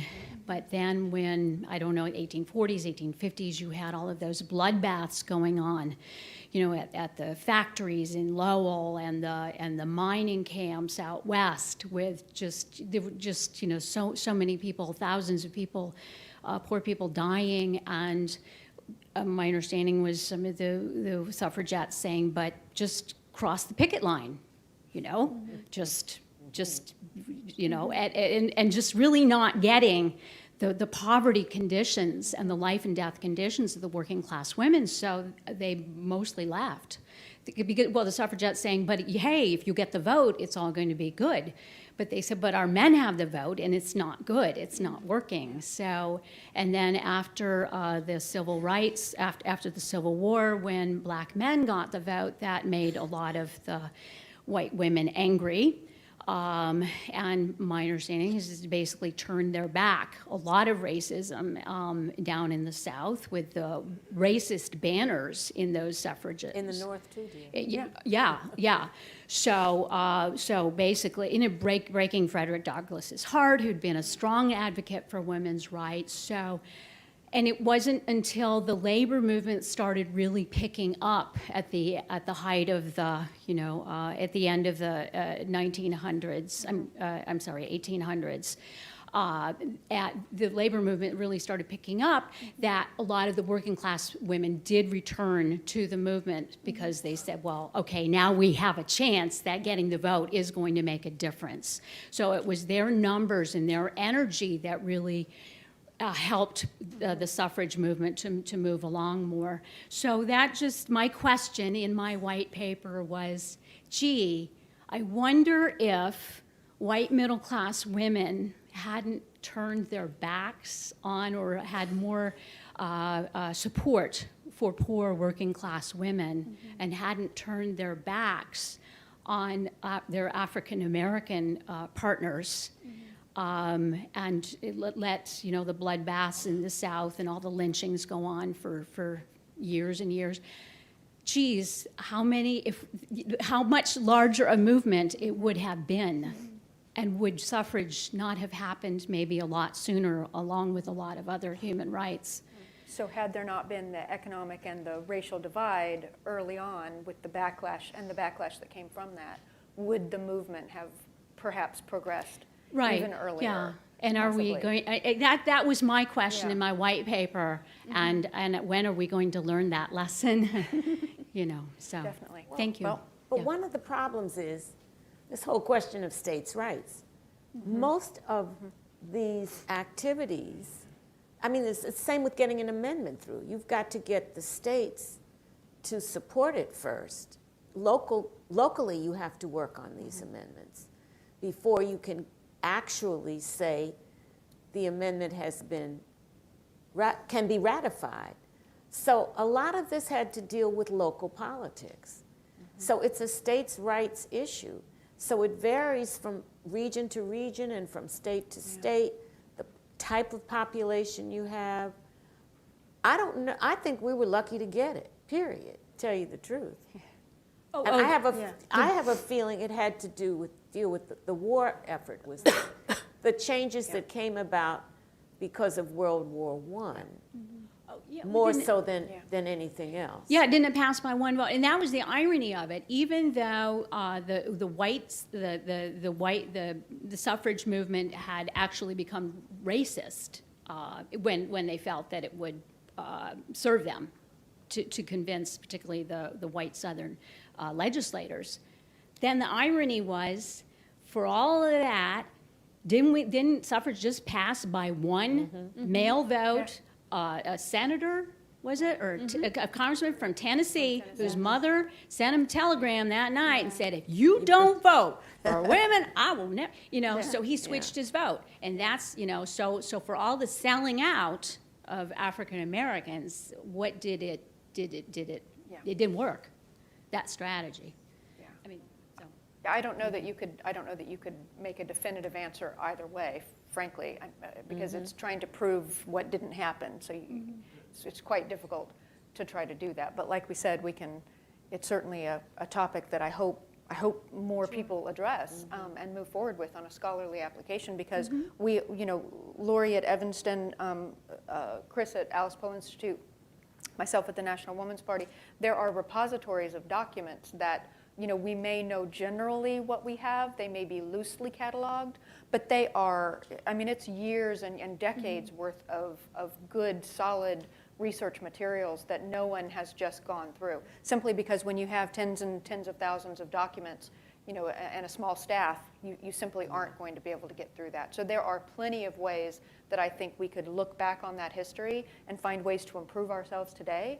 Absolutely. I just think we just need to hopefully work so that we're making sure that organizations are supported and that small repositories are not really forgotten, because then no one has access to the research. And that I think would be the true worst thing that could possibly happen, is if we just close up the boxes on this history and nobody takes a look at it. I think that's just, it would be a complete waste. So I think we have one more question here, and then I think we might have time for one more question after that, but we'll see how far we get. First of all, I want to thank you, ladies. I would love to do a semester with all of you, so that would be a grand delight. I have a tiny question and then a slightly broader question. You mentioned the metric of 7 gallons. Was that per person per week? I did not get the rest of that. I think it was per person per year. Per person per so year. So as an adult, they would drink 7 gallons of alcoholic beverages per person per year, raw alcohol. Got it, okay. Correct. All right, yeah. okay. And it's different depending on the year. So who knows what year is that, 1810 or I'm not sure. I know it was bad. It's a huge amount. Yeah, over the top.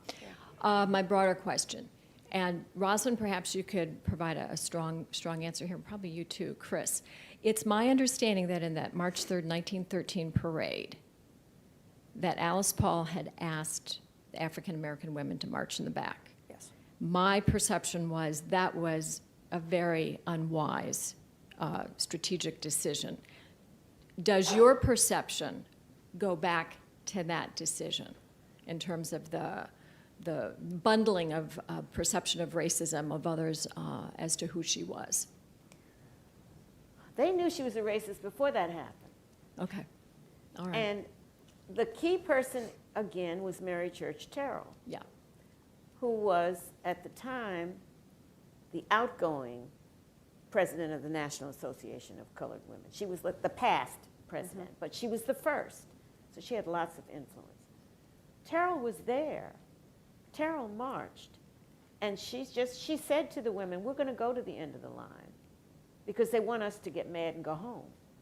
So no, we'll go to the end of the line. Besides, they were in D.C., which was a segregated city anyway. So, but I don't think people forgot. This just magnified their dislike of her, of Alice Paul. Yes. That's it. I want to clarify, Alice Paul did not ask these women to march at the back of the line. No, it was... She was, there were large pressure from Southern white women, so that was the compromise given. Alice actually did not make that decision even. She left it to her pageant director and the people who organized the procession that, and I think part of the compromise was to get that contingent of men to march, in between the Southern white women or whatever. I argue that Alice Paul was not a racist. It would not have been accepted in her family.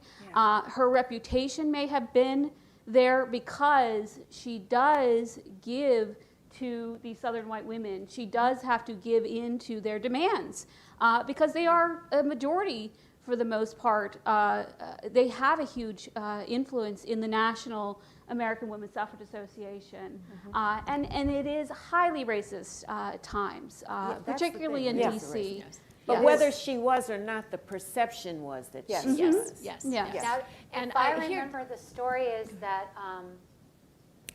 who is it that breaks the line? Ida Wells. Ida Yes. Wells. Yes. And I believe it's an Evanston woman that welcomes her, Catherine Waugh McCulloch, who's from Evanston. Yes. Good old Evanston. Good old Evanston. Good old Evanston, which has its own issues too. Well, believe me. But at this moment, it's an Evanston woman who.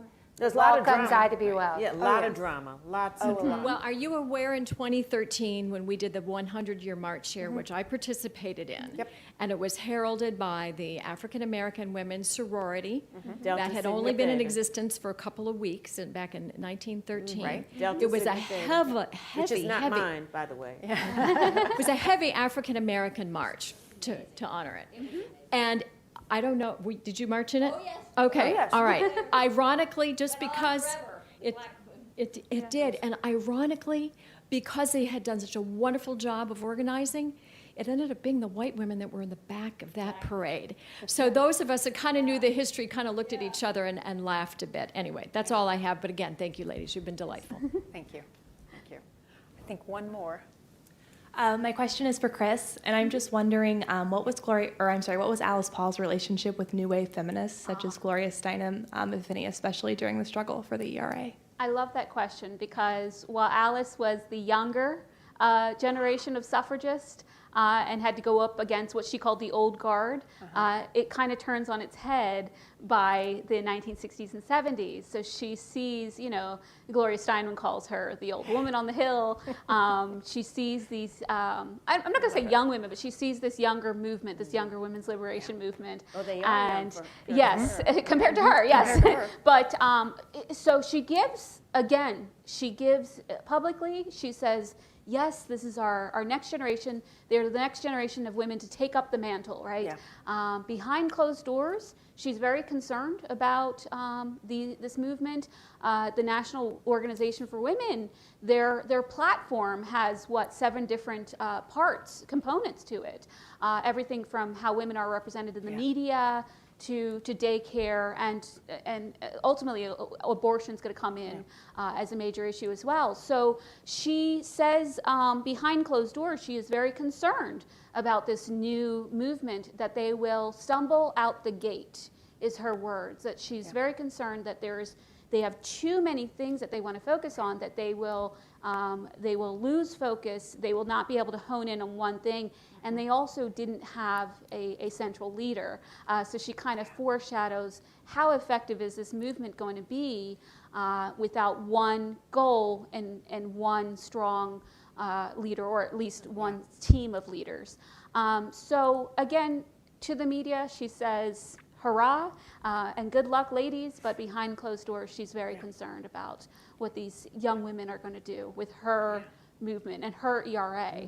Definitely, definitely. And there is still plenty of questions to get answered. I mean, obviously, as the women's movement has moved forward out of the 60s and 70s and into the 80s, and these are things that we're still addressing. Certainly, you can't, and as we are coming up on an election year, you simply can't turn on the TV or the radio without hearing something about the women's vote and who's doing what and what the organizations are saying and that sort of thing. So it's definitely...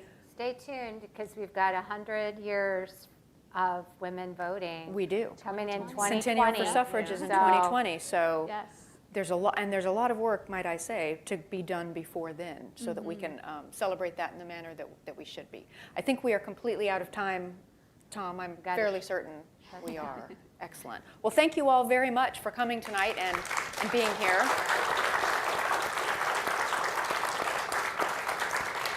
And for all of your excellent questions. We have literature from the organizations out on the table directly outside of the theater, and there's contact information for people as well. So we can certainly share that if you had a question but you didn't get to it. So we'd be happy to pass that along.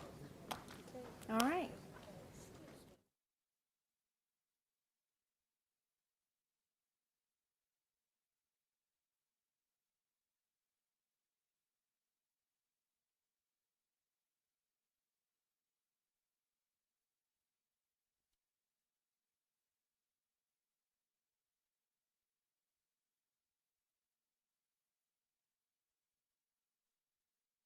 CREWTV is a movement.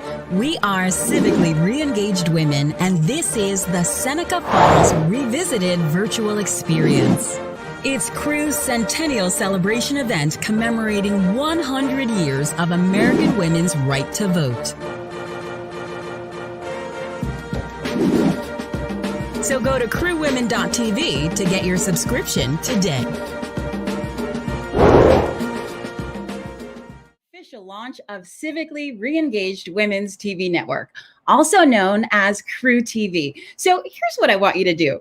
Follow us on Twitter at CREWwomen and tag us in your Mother's Day posts to family and friends so we can all be civically re-engaged women together. So before we go any further, it's time for another one of what I like to call mama songs, because hey, she brought you in this world and she'll, well, you know the rest. Here's Doc Martin.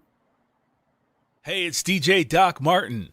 Let's get this launch party started with the Spice Girls and Mama.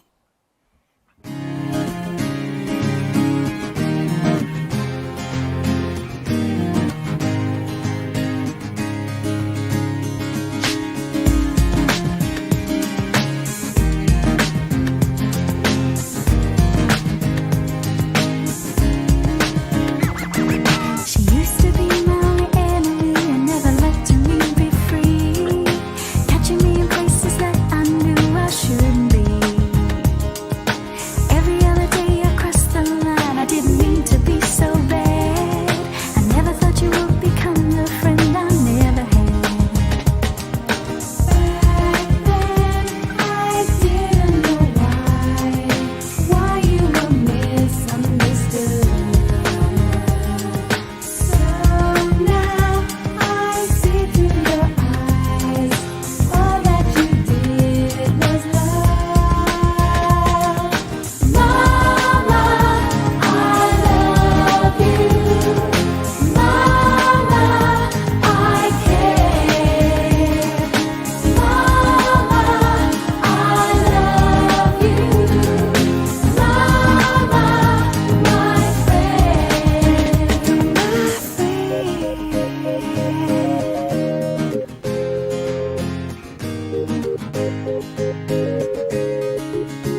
100 years ago, more than 100 years ago, when the 19th Amendment was trying to be passed by all the states, in Pennsylvania, some suffragettes came up with this idea that they were going to make a replica of the Liberty Bell and use it to get out the vote.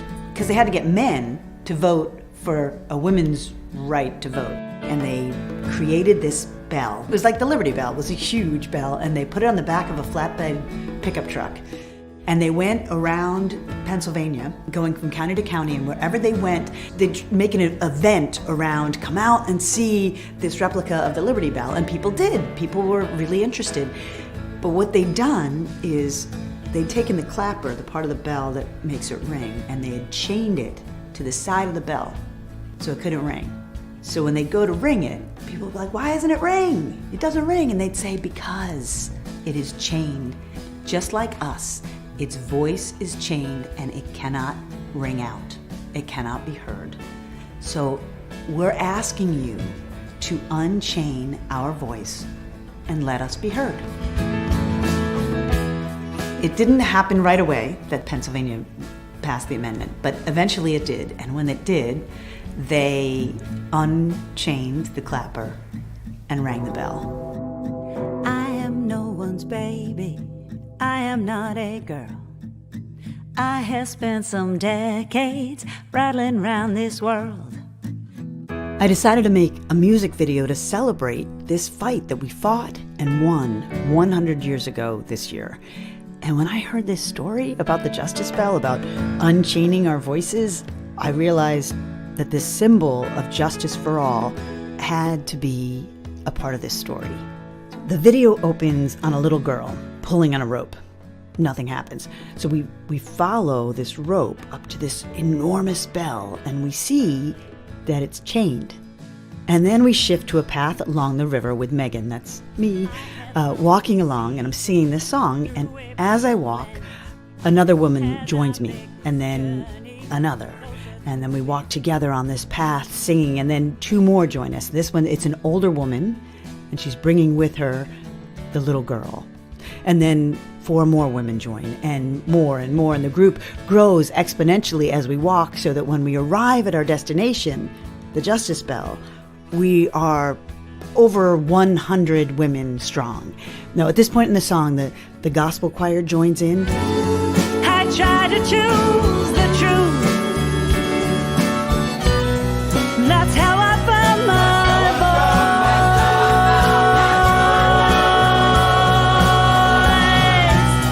I am not silver, I am not gold, no precious metal for you to mold. I am a river rock. And the song ends with all the women picking up this long rope.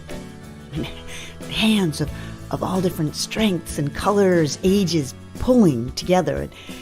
The chain from the bell drops to the ground, and as the last chord of the song is struck, the bell rings out.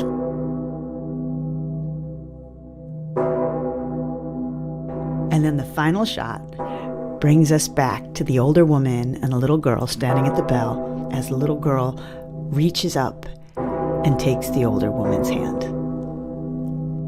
I wanted to sing it as a thank you to all of the women who have been courageous enough to speak their truth, especially right now into a society that might not want to hear it. When we raise our voices together, there's this thing that happens. It feels really, really good. If you raise your voice, especially with other people, it resonates and it vibrates, and it actually changes the way you feel. And that was just the world! This year, the year 2020, the year of the woman, is the 100th anniversary of the ratification of the 19th Amendment, giving me the right to vote. And it's also an election year. We've been given a voice, so let's raise it. I am a river rock, tumbled smooth by the rush of life, this life I choose. So to find out how you can add your voice to this movement, please click the link below for the new nationwide casting call for River Rock.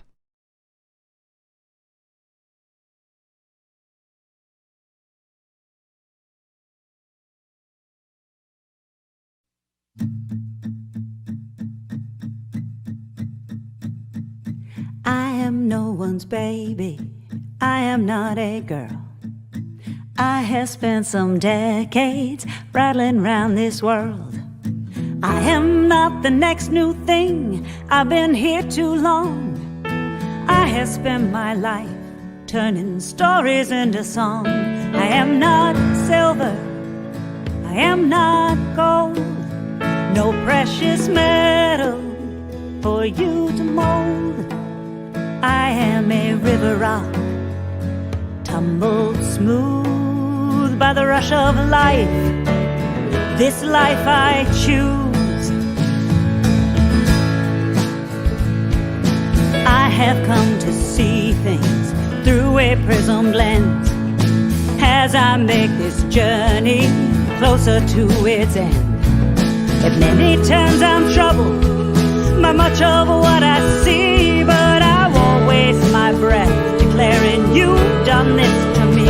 I am not silver, I am not gold, no precious metal for you to mold. I am a river rock, tumbled smooth by the rush of life. This life I choose. I am a river rock, tumbled smooth by the rush of life. This life I choose. Every step along the way, I made my own choice. I tried to choose the truth. That's how I found my voice.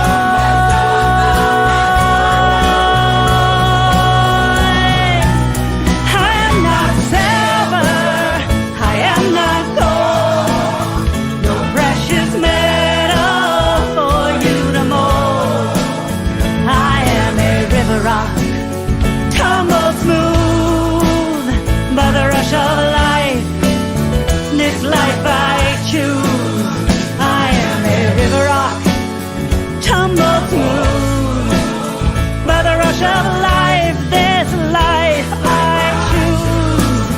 I am a river rock, tumbled smooth by the rush of life. This life I choose. I am a river rock, tumbled smooth by the rush of life. This life I choose. I am a river rock, tumbled smooth by the rush of life. This life I choose.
Hi, I'm Faith Frazier, aka DJ Chocolate, international DJ and founder of Grown in Greek. Congratulations on the new platform. I'm so excited to see what's in store, and thank you so much for highlighting and empowering women all across the globe.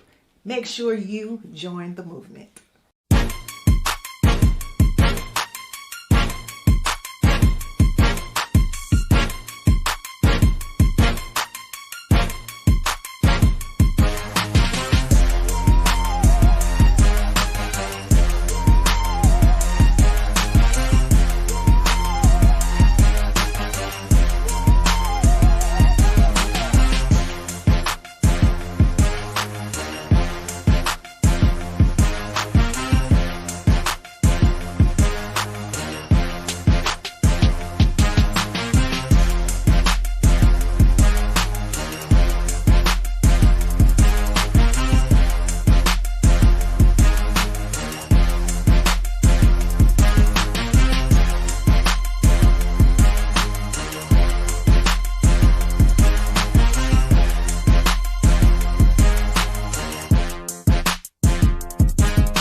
Sometimes I lay under the moon, I thank God I'm breathing, and I pray, don't take me soon, 'cause I am here for a reason. Sometimes in my tears I drown, but I never let it get me down. So when negativity surrounds, I know someday it'll all turn around, because all my life I've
All right. Thank you so much for having us on CREWTV. Very excited to be here. So the first question, why skydiving and women's advocacy? What's the connection? Well, women are underrepresented in so many areas. And so women are definitely underrepresented in skydiving. Out of the 35,000 members in the United States, per the United States Parachute Association, women are only 13% of that number. And we care to represent women in the sport, but also in other areas of life doing bold, brave things. And that's basically the core mission of our team. Highlight Pro Skydiving Team is our team. And the core mission of that is to inspire women and girls to live bold, brave lives of their own design. And so we hope that when people see us doing what we do, that yeah, they could be inspired to join us in skydiving, or they could be inspired to be bold and brave, whether it's in media, in government, in, you know, all different kinds of areas where we see women underrepresented. So the next question is to share about how long we've been skydiving and what inspires us to do the jumps that we do. Amy, go ahead. So I'm Amy Shimalecki. Hello, everybody. I've been skydiving so I'm in my 26th year, which when I say that, I'm like, what? It's been so long. I started when I was 18. Originally, my inspiration to skydive had to do with this desire to feel free in the air. It was a vision I had and something I always wanted to do. And that was my main goal as a young 18-year-old person. And as I've grown, it's changed. For a while it was competition, and then it was just pure fun. And now skydiving and the specific type of things that I'm doing within skydiving, my main drive has a purpose behind it. This purpose has always been there, but now it's a little bit more defined, and that is, like Mel said, our team goal is to inspire women and girls to live bold, brave lives of their own design. So we're very fortunate, to have this opportunity and do these skydives to showcase what we're doing, us living our version of bold, brave lives. And with that, hopes to get other people inspired to do the same things. Yeah, I echo what Amy said. I mean, originally skydiving was in my family and I was exposed to it at a young age. And when I did my very first jump, it just blew my mind. I really didn't think it was possible. I 100% didn't think I could do it. And so when I did, and I landed and I had done this thing that I really thought I couldn't do, my whole life, my whole brain for the rest of my life was really altered in a positive way, where if I'm thinking something's not possible, where I'm thinking something is out of my just realm of access, that I had to question that. Like anytime I felt afraid, I had to really look at that fear. Not that I want to dismiss those thoughts, but that I wanted to really look at those and question what actually I was capable of.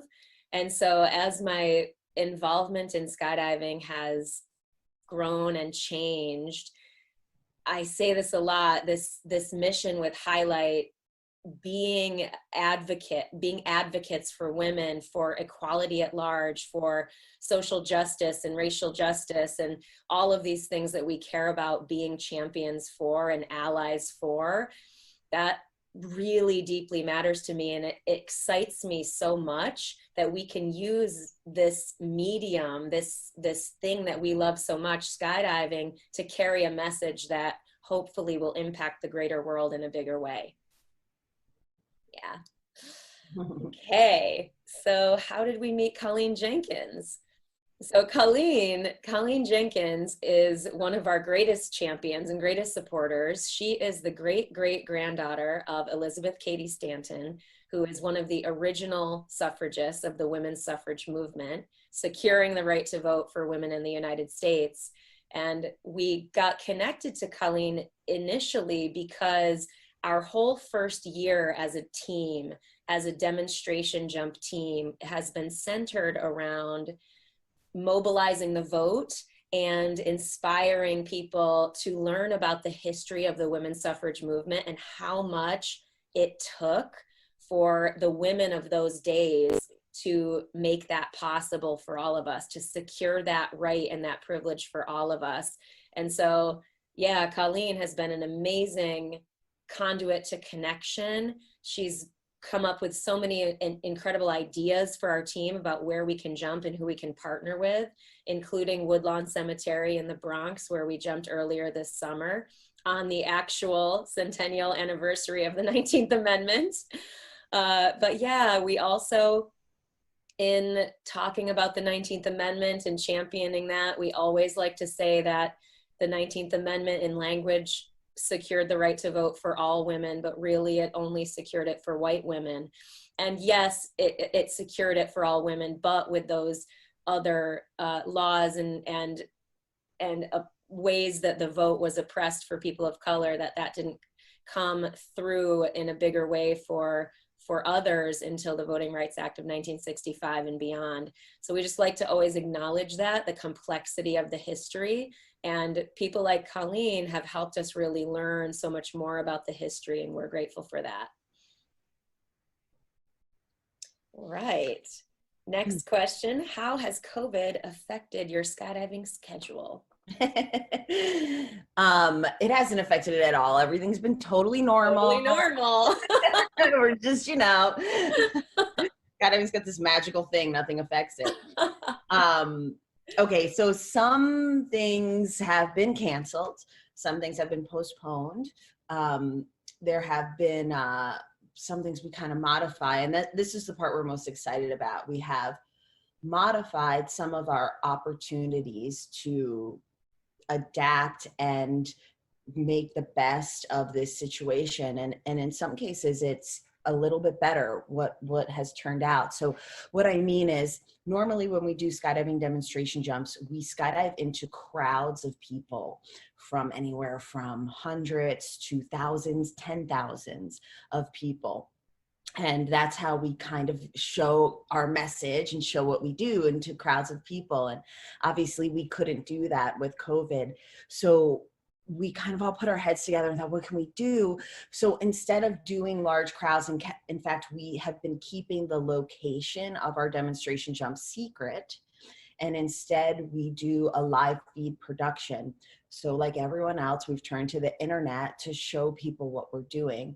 So we're able to have a live entertainment for people from the safety of their own homes. They're at home and able to tune into where we are. And we keep that location private and then kind of have it a reveal at the start of the live feed. And that's been really neat because not only can we still show it to crowds of people, we can also show it to people that we couldn't have in any other way. And then it'll exist, our show still exists on the internet for people to view for any time after that, years later. So it kind of, in a way, gives us more reach. Of course, we've had to adapt, and we're so used to the live crowds, and there's so much fun in that. But there's also a lot of fun in discovering this new platform and this new element to show what we do. And we know, our whole team knows, that it's something that won't end when COVID ends. We will continue to do the live feed because it brings it to so many more people now, and we're pretty stoked about that. Yeah, absolutely. And there's this anticipation energy when you're really watching something live. And just to make clear, we didn't necessarily say this very clearly, but a demonstration jump, a demonstration skydive is when we're flying our parachutes into public locations with streamers and banners and smoke. And with our team, again, we are so lucky to be supported philanthropically by the Women's Skydiving Network.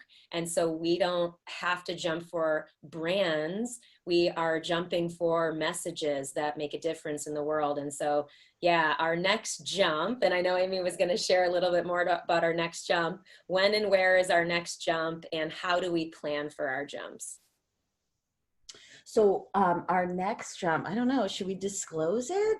I think we can, because I don't think this will be I think it'll be okay to say it. Yeah. Okay. Well, I actually want to talk about two next jumps that are very important to me. Our demonstration jump, our next highlight pro skydiving team demonstration jump, and then also Project 19 I'd like to mention as well. So our next demonstration jump is going to be at the Alice Paul Institute in Mount Laurel, New Jersey. And that's next week on October 10th. And our team is going to travel there and do a skydive there. What's exciting about that date is it's the day before Day of the Girl. So we're kind of going to tie it into that, and that has obvious connections to what we're doing. So we're really excited about that. And I'm going to assume everyone knows who Alice Paul is and how wonderful it is that we're able to jump into her institute where she grew up. Am I correct saying that, Mel? It is where she grew up, or at least spent a large part of her it's her life. home. Yeah, it's where she grew up, and she was one of the original suffragists who actually got the amendment over the finish line, which is very special. Yeah, she spent those last years before the 19th Amendment passed really working for it and sacrificed so much for us to have the right to vote. So we are very grateful for that and really excited to jump into her home. Yeah, definitely. International Day of the Girl, that's pretty cool too. I love that. I love that connection of the story of that particular demo. But at Project 19 also is a phenomenal project, and it's not the same thing as Highlight Pro Skydiving Team, but it's another initiative under the Women's Skydiving Network that, yeah, Amy, share a bit more about that. So Project 19 is a women's vertical world record. Originally, we were going to do 100 women joining hands together while in free fall. So from when we exit the aircraft to when we open our parachutes, 100 women would come out of 5 different aircraft and fly together, join hands in celebration of the 100-year anniversary of the 19th Amendment. But COVID, we've postponed it. The plan now is to do 101 way on the 101-year anniversary, which is exciting because we get to involve one more woman. These are going to be some of the best female skydivers from all around the world. And we're open to having to postpone it. If we have to postpone it, we will, but it'll get done. If we have to do 102 way, we will.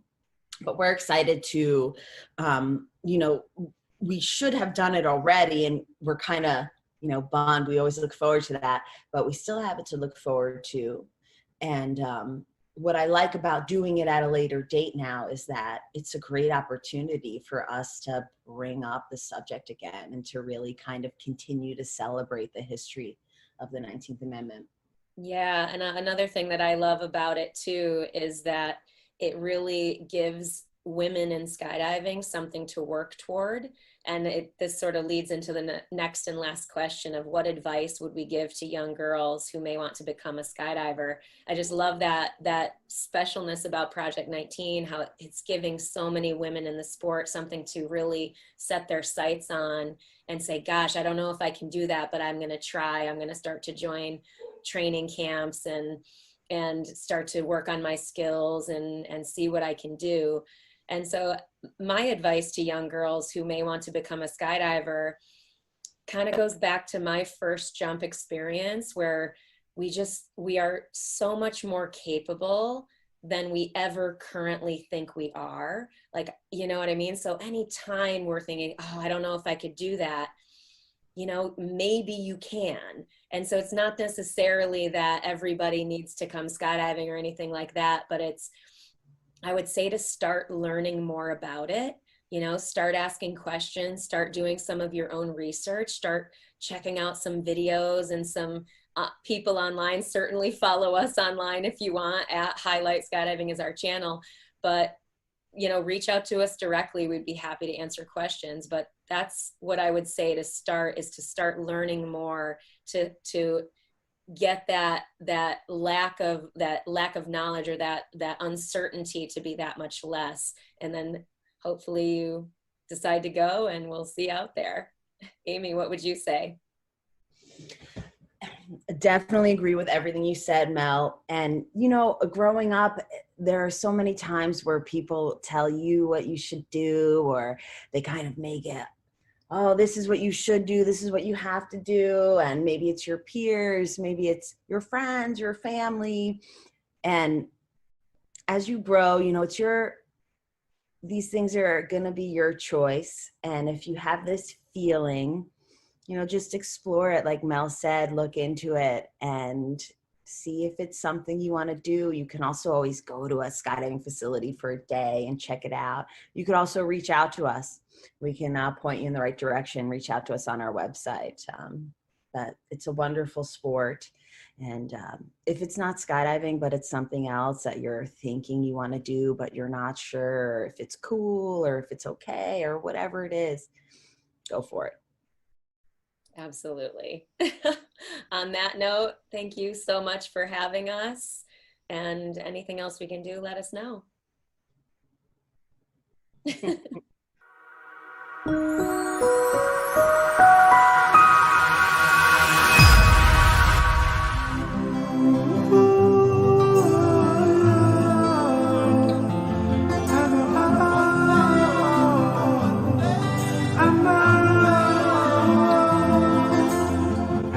Sometimes I lay under the moon, I thank God I'm breathing, and I pray, don't take me soon, cause I am here for a reason. Sometimes in my tears I drown, but I never let it get me down. So when negativity surrounds, I know someday it'll all turn around, because all my life I've been waiting for, I've been praying for the people to say that we don't wanna fight no more. There'll be no more war, and our children will pay. One day, one day, one day, one day, one day. It's not about win or lose, 'cause we all lose when they bleed on the souls of the innocent. Blood-drenched pavement, keep on moving though the water stay raging. In this maze, you can lose your way, your way. In my job, you crazy, but don't let it phase you, no way, no way. Sometimes in my tears I drown, but I never let it get me down. So when negativity surrounds, I know someday it'll all turn around, because all my life I've been waiting for, I've been praying for the people to say one day, one day, one day, one day, one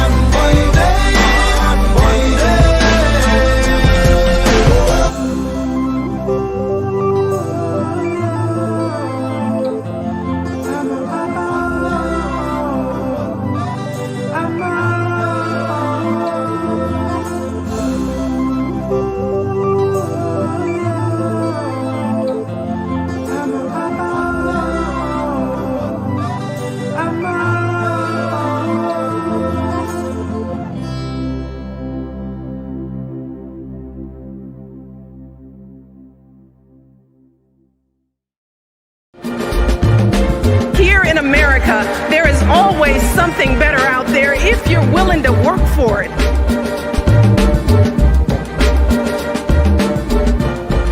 The 19th Amendment, giving women the right to vote, became enshrined in our Constitution. So we must rise up!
for it. Here, on the pulse of this fine day, you may have the courage to look up and out and upon me, the rock, the river, the tree, your country. The 19th Amendment, giving women the right to vote, became enshrined in our Constitution. I, Mother, stand before you today as a candidate for the Democratic nomination for the presidency of the United States of America. The Equal Rights Amendment, when ratified, will help knock down those restrictions that have locked women in to the old stereotypes of behavior and opportunity. It will help open up more options for women. Yes, America has a way of making the impossible seem inevitable in retrospect, but we know it was never inevitable. It took leadership, and it took courage, and it took belief in our values.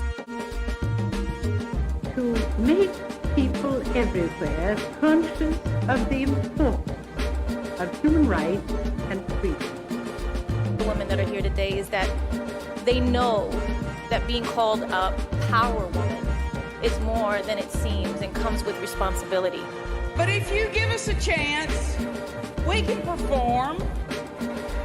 After all, Ginger Rogers did everything that Fred Astaire did. She just did it backwards and in high heels. Let us not forget that the road ahead is still long and very steep, and we have many peaks to scale.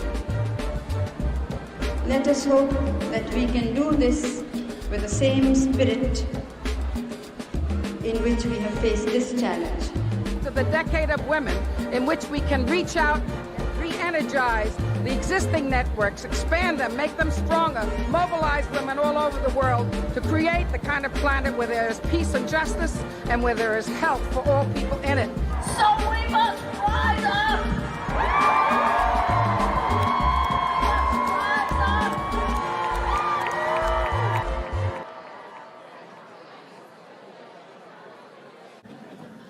So now we have the great treat of hearing from Laura Bush and Michelle Obama, who are friends and have done several of these events together, and they very much wanted to do this one together to talk about First Ladies and the military and their own particular roles and programs that they have promoted very wonderfully over the years, and they wanted to do it together because they like doing that, which is so heartening in these troubled times. But before we hear from them, we are going to hear from a member of the military, Captain William B. Reynolds III.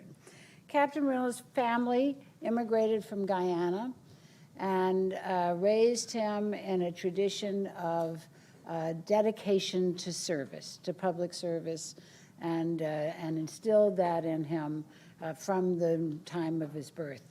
And he took it to heart, went to West Point, and then was served, of course, first in Korea and then twice in Iraq.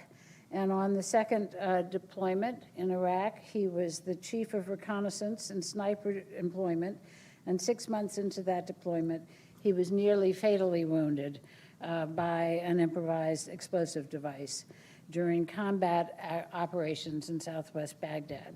He came back to be treated, was treated for a long time with 26 surgeries, but even during that time, he served in the staff role at the Pentagon as the Deputy Operations Officer to the Joint IED Defeat Organization.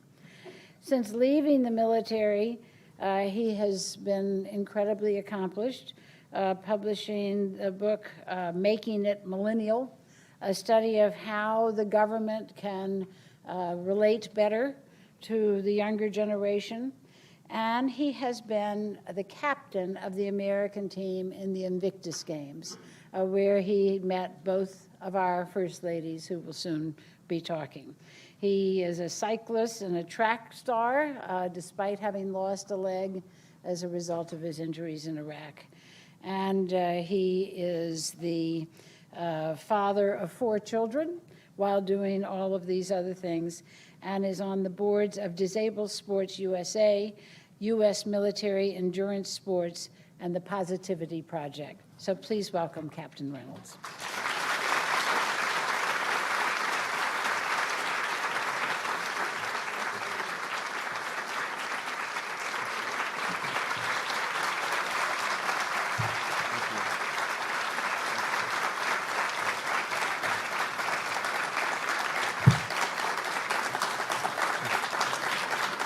Thank you.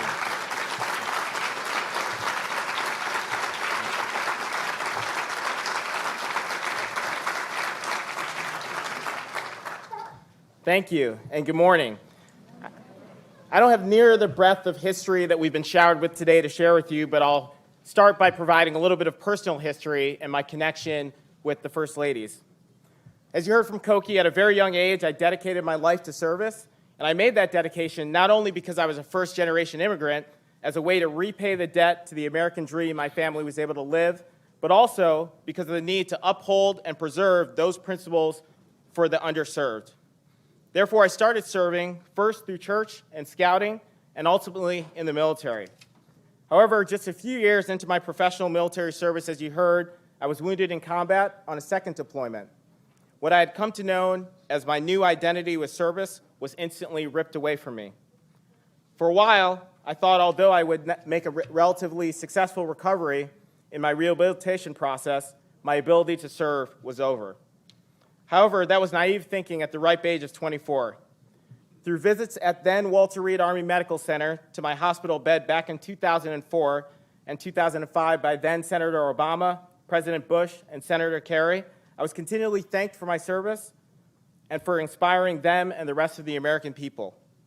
It was then I realized that my mission of serving had changed from the Army infantry mission of closing with and destroying the enemy to closing with and inspiring the friendlies. To that end, I'm thankful to the families of First Lady Michelle Obama and Mrs. Bush for motivating me and allowing me to make that pivot to the way in which I served. It is because of that motivation I now have created and served on the board for Veteran Matters, Poverty Outreach, and Character Development for Youth, and furthermore, consult for military health and veteran health. I never knew the breadth of service that could be done in the civilian, public, and corporate sectors, and to the community at large. But if there are three individuals who embody the full gamut of what is possible, these three individuals I'm introducing are it.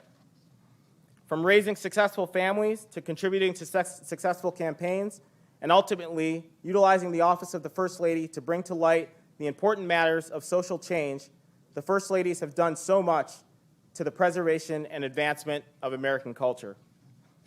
Most parents in the room would say that parenting is our most important job, and I know that also rings true with the First Ladies. We have seen firsthand the great job that they have done in raising their daughters in the public eye and also to serve. And in the midst of all this, they have been very giving of their time. In fact, the First Lady gave up her Mother's Day to inspire the 500 internationally wounded, ill, and injured service members of the Invictus Games this year down in Orlando, which we were all grateful for. At that very same event, not only were former President Bush and former First Lady Bush in attendance, but also Jenna Bush in her new career as a correspondent and journalist. We're all waiting with bated breath to see how Sasha and Malia serve. Bob Woodruff has also done the same thing through delivering firsthand accounts of combat during Operation Iraqi Freedom, which educated the American people on my former identification with service. And as you know, Bob's service of combat journalism ended the same way mine did, further intertwining how Bob and I pivoted and continue to serve. Not only have I been a benefactor of the Bob Woodruff Foundation at events like the Disabled American Veterans Winter Sports Clinic and also the Invictus Games, which Bob has been a part of, but I have seen the strides in research in the realms of mental health and traumatic brain injury that organizations like the Bob Woodruff Foundation have been able to inspire. For all of these individuals, public service is not only a personal cause that they work tirelessly in both their personal and professional lives and in philanthropic areas, but it's also a family affair. They have all motivated how I raise my young family today, as I'm sure they've done for the entire American and world population. Without further ado, I introduce First Lady Michelle Obama, Mrs. Laura Bush, and Bob Woodruff. Thank you very much, Will.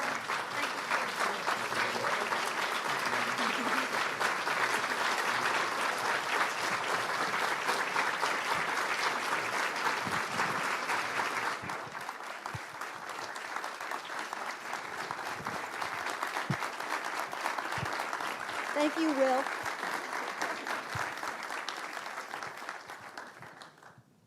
Well, what an honor it is to be here today. I have a chance. First of all, I want to tell both of you my wife, who is also my commander.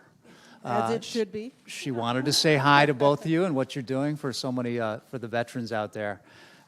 I also want to mention I just had the chance to, and I had a chance to see President Bush out the Invictus Games, where it was such a clear indication that how absolutely committed that he is to this. Certainly, Will Reynolds, who is an amazing person who is out there, I think, winning everything. And he had a chance to talk to. I had a chance to talk to President Bush about what he's doing. President Obama, too, of course, he is deeply committed to this. It's interesting. I just talked to Mrs. Obama backstage here that I had a chance to see him in Laos, and one of the topics there, of course, was what he thought about Vietnam and the war there, and Laos, of course, too. We've got a lot of undetonated bombs that are still in the ground there, and I asked him, all of those veterans. We looked at the time. He and I were born in August 1961, so he's two weeks older than me. We asked about that, what was going on, and we looked at wars so differently back in the 1960s and the 1970s because there were drafts, and certainly we were not attacked on our turf leading into that war. And I said, those veterans that did serve there in Laos and Vietnam, do you call them heroes? And he said, absolutely, we call them heroes. This is not something reserved just for the more recent wars with voluntary wars. But, in my experience here, which, as Will said, one we never really expected, having been wounded in the wars, we've experienced a lot of not diminishing attention, but now that the wars really came to an end-ish, as I say, there's not as much attention that's being given to those that served in the country. And I'd love to hear from you what it's like to be in the White House, to have that kind of power and influence on an issue that is extremely important. Well, I would say for sure one thing is worry. You worry in the White House is when you know that there are troops in harm's way, and you think about them every single night when you get in bed. And there, where you're in the lap of luxury, really beautiful house where your sheets are changed every single day. I mean, it's really couldn't be more luxurious. And you think when you get in bed about our troops are laying out on the ground somewhere. And so I would say that the main thing about having troops in harm's way when you live there is that you worry about them all the time, every single day. Well, and just, we've had the honor and the experience to visit our wounded at Walter Reed and many military hospitals, and that is a sobering experience. I mean, one of the things that Barack and I have talked about is that when we first came into office the first term, our visits would last for hours because there would be 25, 50, 75 folks that we'd be seeing going room to room, many with devastating injuries.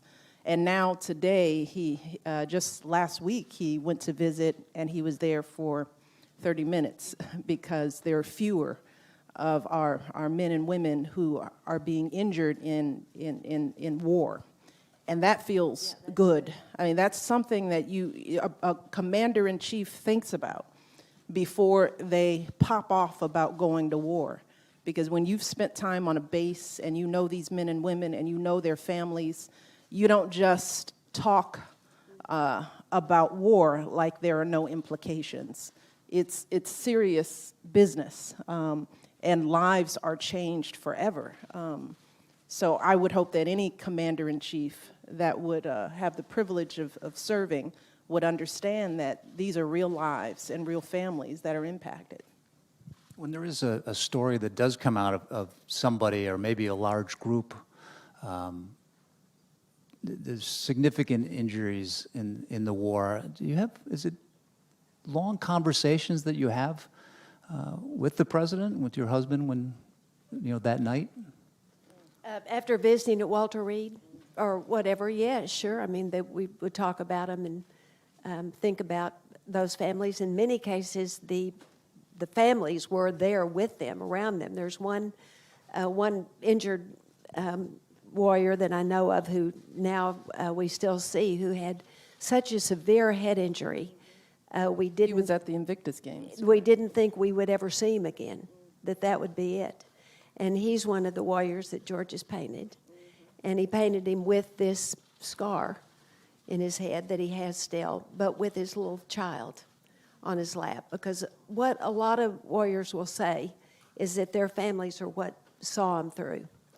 One couple that George painted, he painted him, a portrait of him, but he painted his wife with him, because this man said his wife was always there, always with him. And he had also suffered a head injury where he needed the help that she could give him. He's doing great now. But George didn't just do his portrait by himself, but painted her in it because he credited her with his recovery. Bob, I just want meeting our service members, spending time on military bases fundamentally changes who you are as a civilian. And I know that was true for me because when I was like most Americans. I had limited connection to the military community. And it wasn't until Barack's campaign in 2008 that I started meeting military spouses and hearing their voices that you don't hear in regular conversation. We talked about all the challenges that working mothers had, financial worries, worrying about raising your kids. But with these women mostly, there were the worries of multiple deployments. Understanding that these families are moving their kids every 2 years in service of their country, worrying about whether there are adequate special ed programs in the schools they're moving to. And doing all of this with a grace and a pride that blew me away. And that's one of the reasons why I am such an advocate for this community. I wish every American had an opportunity to sit down, to go to a base, to meet with families, to meet with service members, to sit down with our veterans, because we would think differently about our challenges as individuals.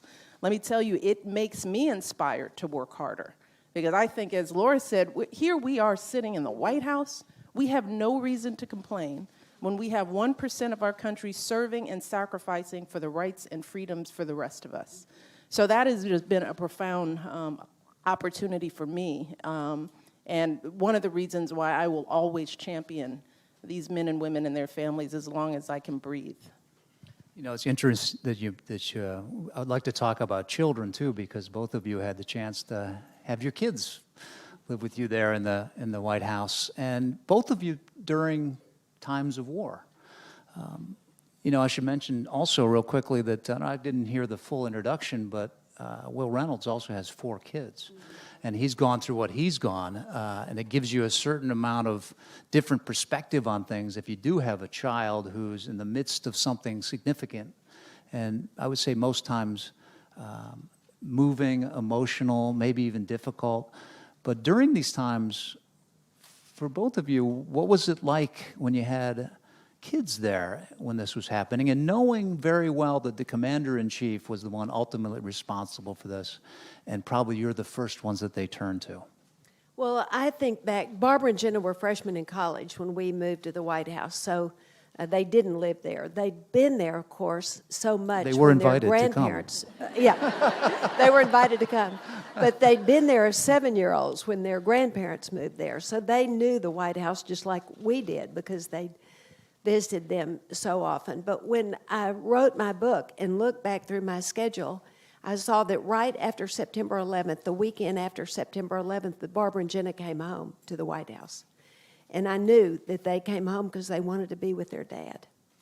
And they wanted to be with us. And they felt great insecurity, really, off at the University of Texas and off at Yale, freshmen, after the attacks, and they wanted to be there with him. And then I noticed that a month or a month and a half after that, our childhood friends from Midland, Texas came. And I knew that those boys, men that we knew as boys, wanted to be with George, that they just wanted to be there with him. And I think that is really, no one talked about war. That wasn't the conversation. The conversation was, we just want to be with you. And I think that's really important, and I think that's the way the children are too. They don't want to, you don't want them to be worried about decisions their father makes. You want them to just feel the security and love that every parent wants their children to feel. You just want home to be home. Yeah. And you want that for the president because they need that refuge with all that they handle over the course of a day. You want them to come up on that elevator, come onto the second floor. When they open those doors to the residence, they can breathe.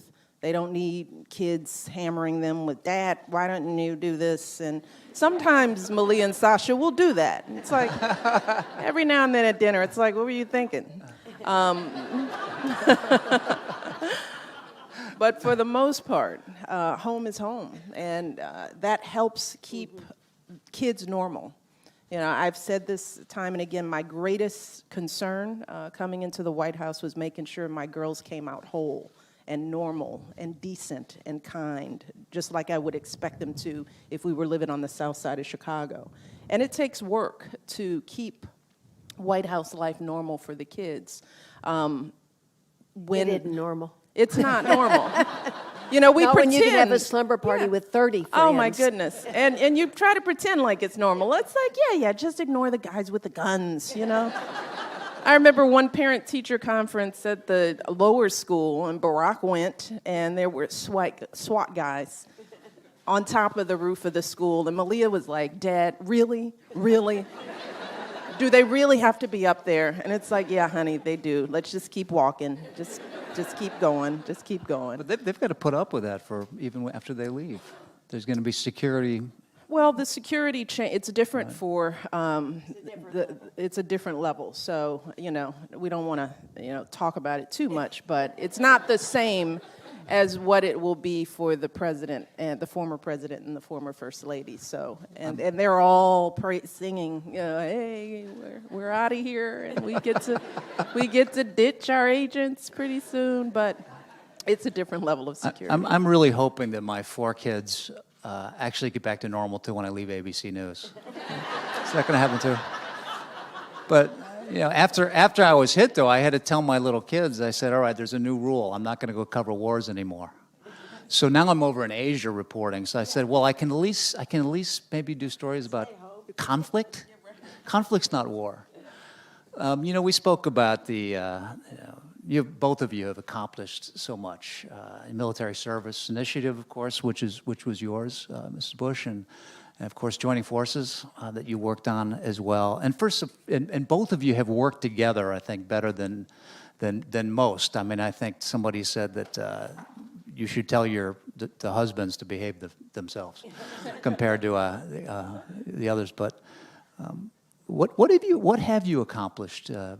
More or less than you expected in terms of what you're doing for those veterans. And when I talk about veterans, I'm not just talking about that were wounded in the wars. About 25% are considered to have been wounded. The rest have gone out with transitions when they come back, some to a new civilian world.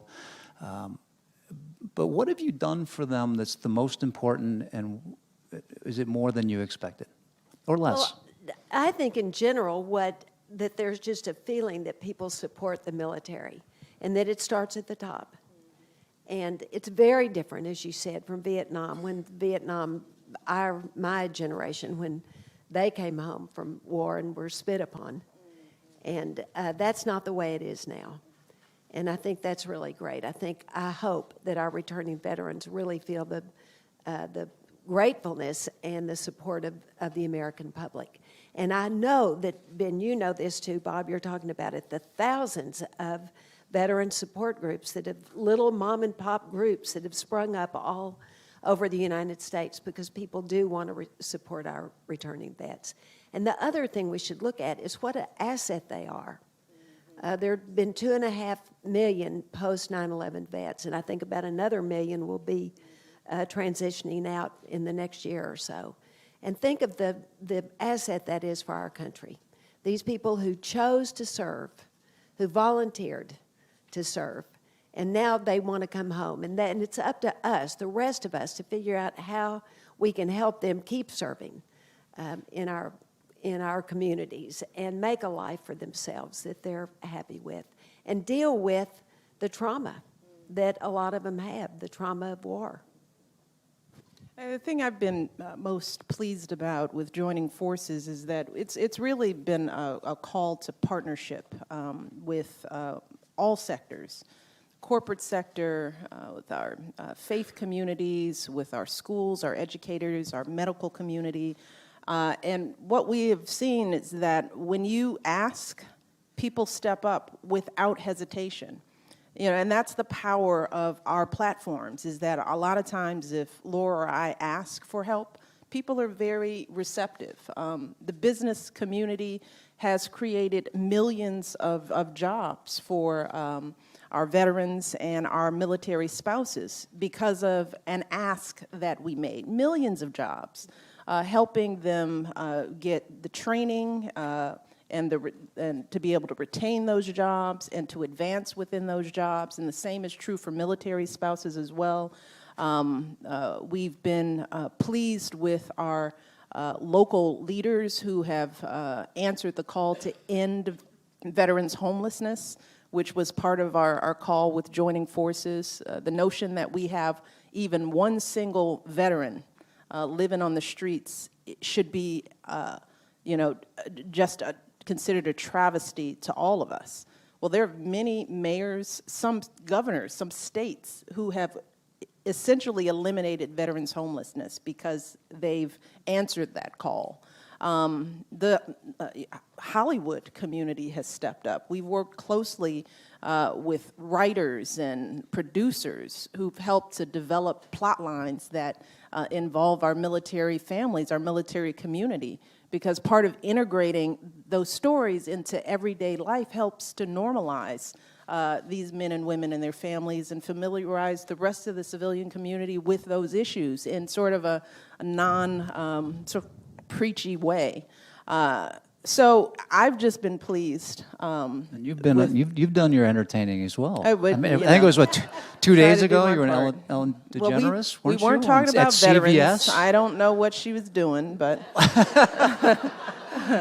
what is the purpose of that, to do that? I mean, you've been on television shows, you've been on, Well, usually when we do an appearance, Ellen, you sort of try to make things fun, because my motto is you get people to laugh and then you can get them to listen. And what that is mandatory with her, yes. Yeah, and with most Americans, I think people respond differently when there's a little humor.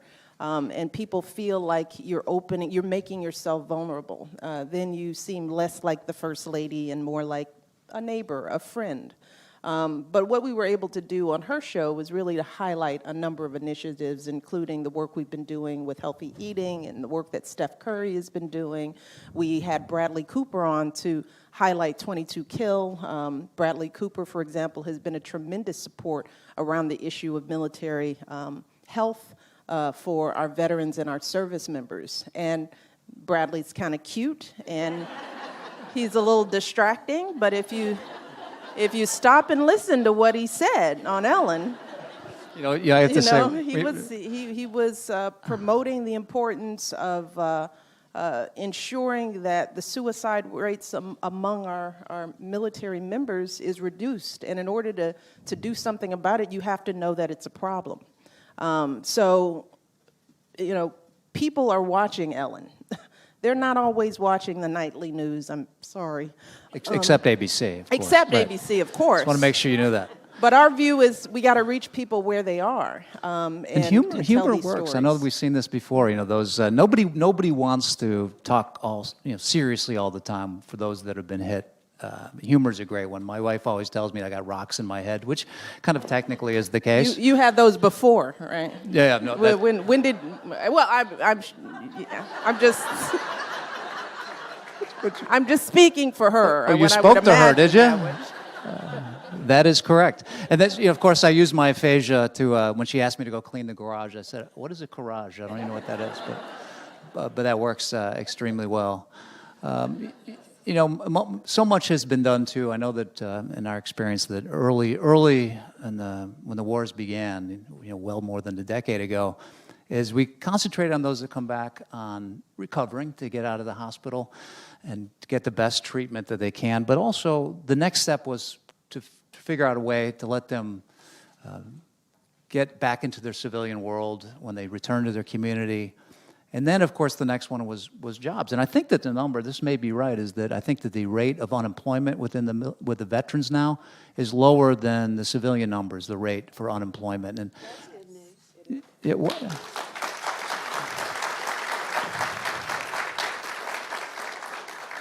The other one, Mrs. Bush, was that I know this is one of your concentrations too, which is exactly what we've been learning over time, which is I think most of the attention was largely to those that were visibly wounded.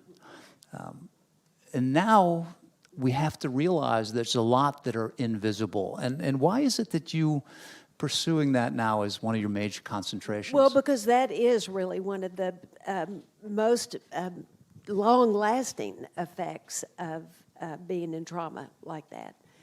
And so one of the things that George has done with both the bike rides and the golf is a lot of people recover from those invisible wounds if they're playing a sport. They can do it with a sport. And so those are the two things he's done. And, of course, that's the whole idea behind Invictus, and that is to have a sport to go to get over those invisible wounds. But another thing, when I moved back to Texas with a group of people that I grew up with, we founded a conservation group called Texan by Nature. And we just hosted a conference on Monday at Houston Methodist Hospital in Houston about the benefits of being outside for mental health. And one of the people that spoke was a colonel who'd suffered from PTS, about how being outside, just even being able to see green, there's research, not a lot on research that proves it, but they say that if you just go outside some. And one of the researchers that talked about this problem that a lot of people have where they ruminate over a problem. He called it rumination. And you spend a lot of time where something's going through your mind and going through your mind, and it's really even bad for your brain because you start to produce a lot of cortisol. And of course, that's what PTS can be, where you go through your mind the trauma, and you see your best friend being shot by you over and over and over. And to be able to get out of that, to be able to go outside and get out of it or use a sport or some other way to get out of it is very helpful with post-traumatic stress. The other thing that George has tried to do is take the disorder, the D, out of the PTS. It's an injury. It's not a disorder. And if people are said, if they're diagnosed with the disorder, then they think it hurts them, that they won't be able to get a job if they have a disorder. But you can improve from an injury. Well, and that's the work that we need to do around mental health and how the military can be so helpful, because mental health affects all Americans. 1 in 5 Americans is dealing with some kind of mental health diagnosis. And the challenge that we face is there is still a stigma. So people they don't feel good about identifying and getting the help that they need. Sometimes it's viewed as a weakness. And when you think about that it's ludicrous. I mean, like Laura said, it's an illness. And could you ever imagine claiming that a cancer patient seeking chemotherapy was somehow being weak? Or you would tell somebody, with a heart disease to just toughen up. But that's sort of where mental health is. And our military can play a big role in changing the conversation around mental health for the entire country. Because we know these men and women are heroes. We know that they're brave. We understand what's happened. And if they can be brave enough to step up and get the help they need, perhaps that'll help some kid in some community who's depressed and maybe thinking about suicide. Maybe the research that is happening for our veterans and wounded warriors can be translated, exactly, can help everybody. And that's one of the reasons with joining forces, we've been working with something called the Campaign to Change Direction. And the goal there is to help the rest of the nation understand the 5 signs that they need to look out for when somebody has mental health, sort of like CPR training or a training for use of a defibrillator. Yeah. That thing. But everyone should be aware, employers, really teachers, educators, so that when you see the signs, you know how to identify them and you can find the resources to get that person the help they need. And this is true for many military spouses as well. It's not just the service members. I mean, the stresses of being a caregiver, the stresses of being that spouse that is dealing with 4 kids while their spouse is deployed. I mean, we have to make sure that these individuals feel like they can reach out when they need help and that they're not drowning all alone. So this is one of the many ways that the work that we do with the military community can be translated into positive impacts for the rest of the society. You know, I was going to ask you right before you said it about PTS versus, post-traumatic stress disorder. There was a movement that developed over time, exactly that, because, there was this stigma. When you talk about employment and just getting back to your world, is that was one that people didn't understand, and they were not going to hire somebody with one they cannot identify. And that has changed over time. I think the number of stigma has really dropped down. But it really is important for people who are suffering in any way to reach out for the veteran as well as for the family. And veterans are slow to say, I need help. They are tough. They pride themselves on it. And they don't want to jeopardize their chances of getting a job by saying, I need help. So I think there are a lot of ways. I've seen some ads actually on television about talking. One man told George about seeing his best friend shot next to him, and he said he couldn't get it out of his mind. And then he wrote him a letter afterwards, and he said, I've never told anyone that. And George said, you waited till you told your former commander-in-chief, and you haven't told anyone else? Because those are things people need to be able to talk about. They need to have somebody that listens to them and that they can talk about it and tell it, because that's how you slowly get over it. You mentioned identification, would you call it? Anyway, I want to talk about spouses. You mentioned spouses again and children, because that's another one that so many times we have heard this, especially early on in our world of the wounded, and just all veterans actually, whether wounded or not, is that the ones that don't get any attention or credit is the spouses, whether it's a man or a woman, a husband or a wife. Those that served are the ones that get all the attention. And that's changing over time. And a lot of it is what you two are doing. Mm-hmm. Yeah, I've had so much fun working with military spouses. You talk about highly skilled service members. I mean, military spouses, they are smart, they're resilient, they are multitaskers, amazing to the T. They are great spokespeople. They are great managers. They're great leaders. But many of them have had their careers disrupted because they're supporting a spouse. When you're moving every 2 years, how do you keep up with your job? One of the issues that we worked on with joining forces was military spousal licensing. So you imagine that you have a job that requires any kind of license, even an esthetician or social worker, you name it. If you move to a base in another state, there was no reciprocity. So a lot of military spouses had to go through hours of retraining, spend hundreds and thousands of dollars to get recertified just to work in their profession. Is that nurses too, doctors? It involved any job with a license. There was no reciprocity. Well, at the start of joining forces, that was one of our key issues. And we put a call out to all the governors. We had one of the first meetings at one of the governors' conferences, and we were like, hey, come on, people. You can do this. And it was one of those things where a lot of the governors didn't realize their states didn't have reciprocity. They just hadn't thought about it. So slowly we started to see state legislators, because this is one of these, this is like a no-brainer, nonpartisan issue. This is a win-win, just get it done. Well, from the start to now, we now finally have all 50 states who have military spousal licensing reciprocity going on. But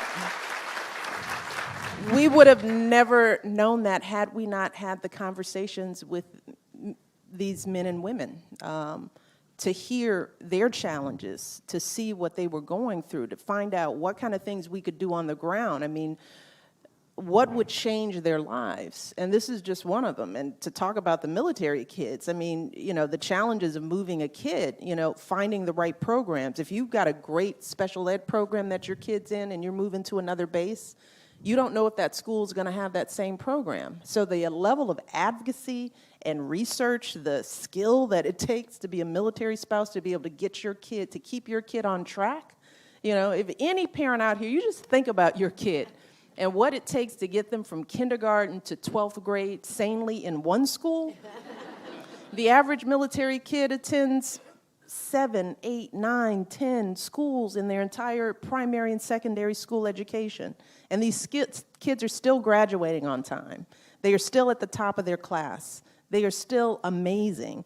But there's a parent at home that's doing a lot of heavy lifting to make that happen, a lot of advocating. And one of Jill's initiatives has been working, Jill Biden, my partner in joining forces, a Blue Star mom in her own right, has been working with the education community on a range of these issues as well. So there's so much that we need to know about the challenges that military families face. They are holding up this country just as much as the men and women who are serving on those front lines. And they're just as proud and just as reticent to complain or ask for help. So it's up to us to step up for them. So that's why your president won the second term, so he didn't have to move the kids? Yeah, right. Yeah, no, That would have been really the bad. reason he won was that he wanted to make sure that his teenage girls had agents through high school. Men with guns. That was a great motivator. You know, my kids, our 4 kids, my wife and I moved to 10 different cities, and then my son, by the time he was 11, was his 8th city, and I wasn't even in the military. So at least I had some way to relate to it. Was that the rocks in your head thing happening? No, just kidding. How many times are you going to say that? Okay, it's true. You know, the other thing, it's interesting to talk about first ladies in the history, to see, Koki talk about it, and these, the great historians to talk about this. Is it, if you compare it to what you're doing now as first ladies, compared to what the first ladies did before, I mean, interesting to see in history, some of them went to the war zones and worked or dealt with those that came back wounded almost physically with the blood. But the number of hours that you put into it, if you compared them, what do you think? Is it just much more unending in terms of the participation by first ladies in all of this? I think first ladies have been pretty active forever. Just Always. like Eleanor Roosevelt. I mean, drop the mic on that one. Yeah.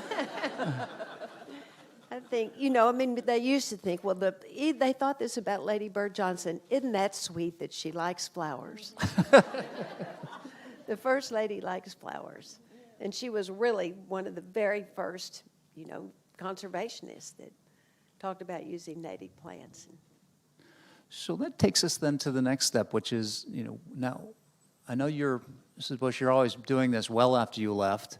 What are you going to do when you go? What's going to be your priority in terms of all the work? You've done everything, many, many initiatives, even other than the veterans one. And I'm not going to ask you which one's going to be what you're going to concentrate on the most. But how much do you really think you will be involved in this as time goes by? You think this is going to be for the rest of your life? Yeah. For both of you? Yes, absolutely. What else are we going to do? I mean, the fact is you really have a podium, really, always. And I mean, people still listen to Barbara Bush, don't you think? I certainly do.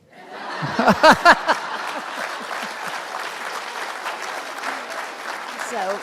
Do you obey her? It's a really wonderful, it's just great for us to be able to have the opportunity to contribute to things and do things and keep working on what we're interested in. These are all issues that you never get to just rub your hands together and say, well, we took care of that. Right. You know, they're all things that you have to work on, literacy or whatever, for forever. I know you mentioned, go ahead. No, I was just going to say, you know, to do this, you have to have a strong public service bone sort of built in you. And I know that's true for me. It's true for my husband. I mean, long before he ran for office, we left corporate law and we were working with kids and mentoring. He was a community organizer. I worked for the city government. That's sort of what you do, and you don't stop because there's always something to do. So I can't imagine that that I'll leave here and really kick my feet up and say, oh, well, good luck Well, you with that. will a little bit. I will do that a little bit. You're right. Yeah. What's going to be your hobby? I mean, Mrs. Bush, you told me that President Bush is now taking painting on as one of his main things, and I think we're going to get a book in March. Sorry, I would like you to have it on Wednesday, but we'll have it then. Did he did a great painting of you? No.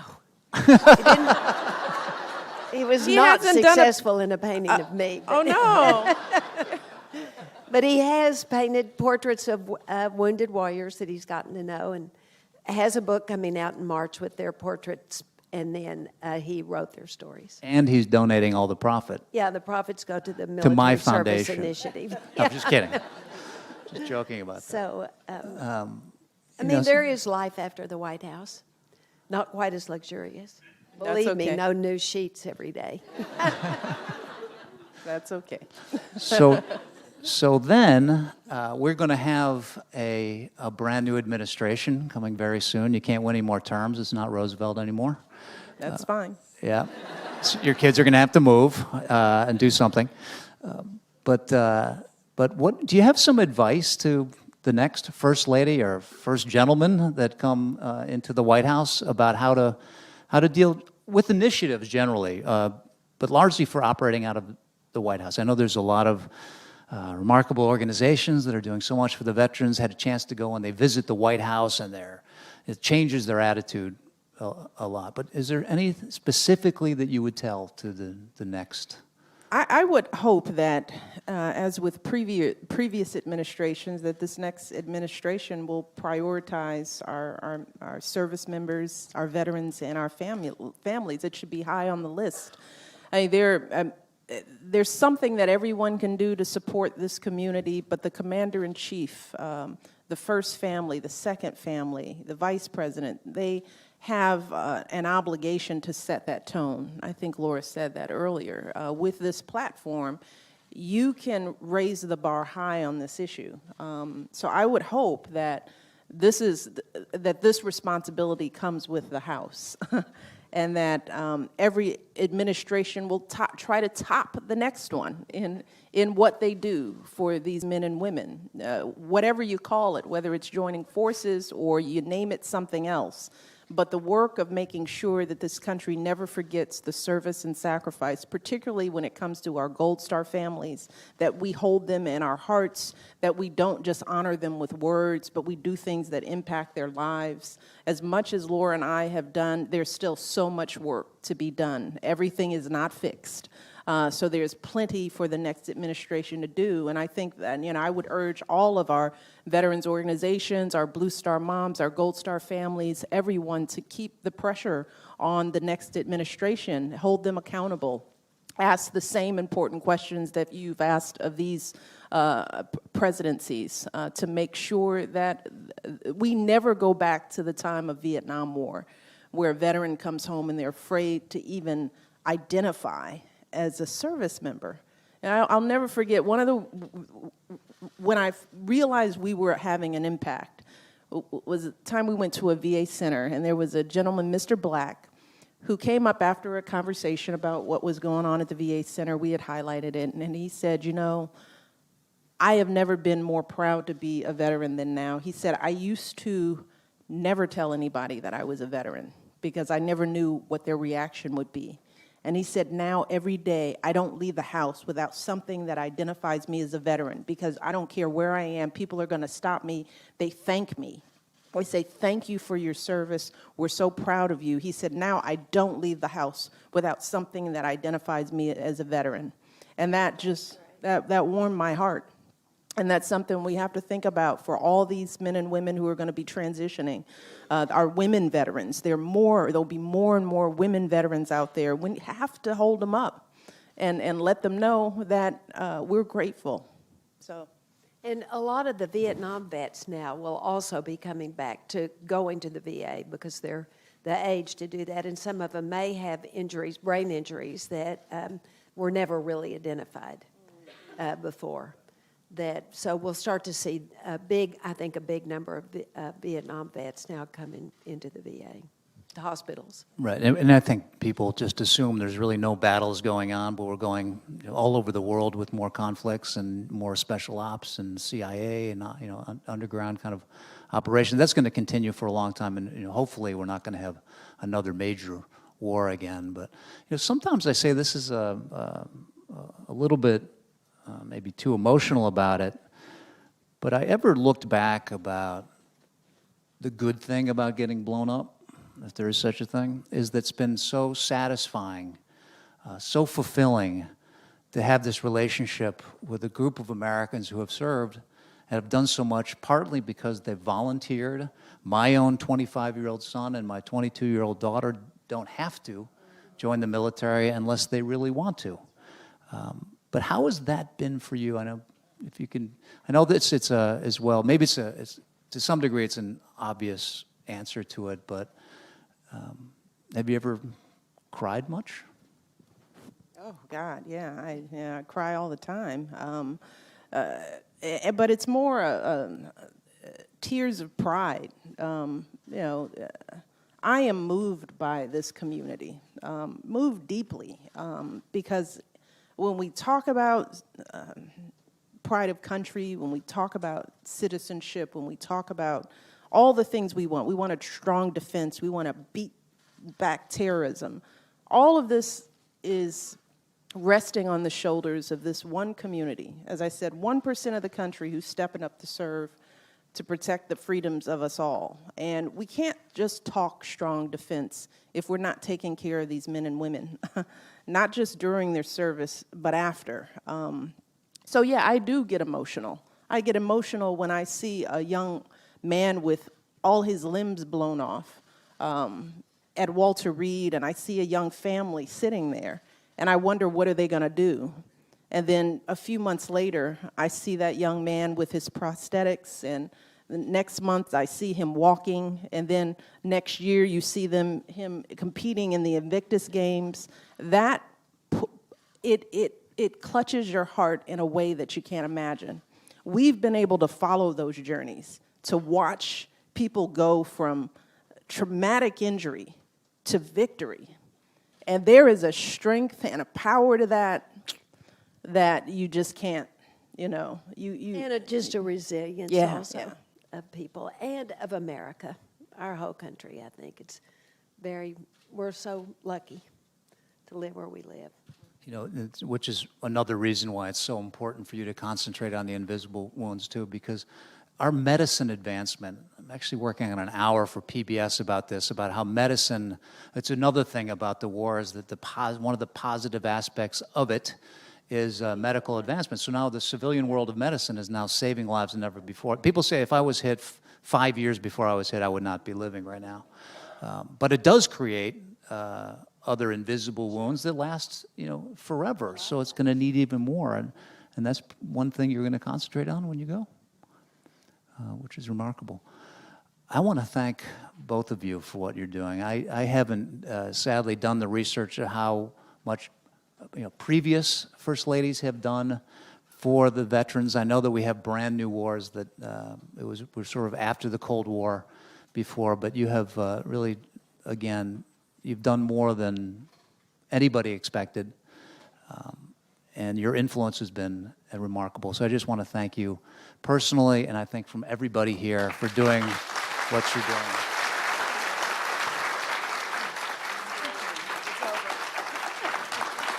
So I think that means we can stand up. Thank you very much. Thank you, Michelle. Thanks, Laura.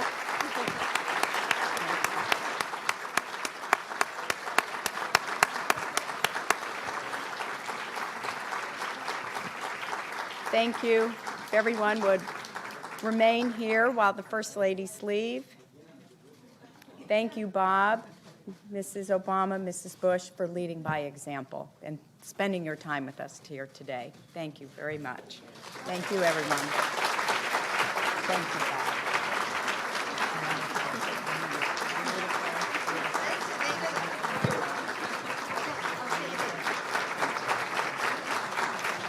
Thank you, Bob.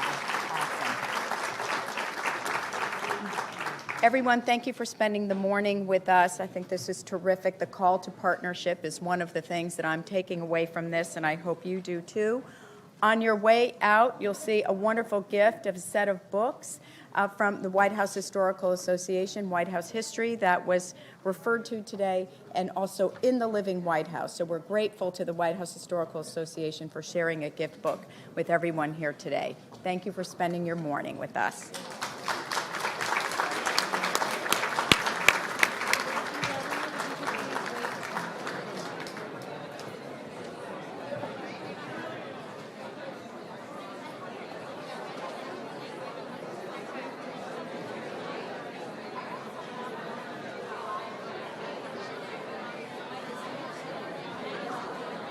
One more time. Ladies and gentlemen, if you could just wait a few minutes while we let the First Ladies leave. Thank you.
Do not be afraid of arguing. When I was a little girl, one of my 3 biggest dreams was to be president of the United States of America. And when I was 5 years old, I wasn't worried about whether voters would be ready for a woman president whenever it was my turn to run. Let us stand strong together and hold these flames high and carry them forth into the future. Let us not allow them to be stuffed out, because we are the light. We stand for freedom. We stand for hope. We stand for justice. And we stand for a better tomorrow. So my friends, I tell you, this is what democracy looks like.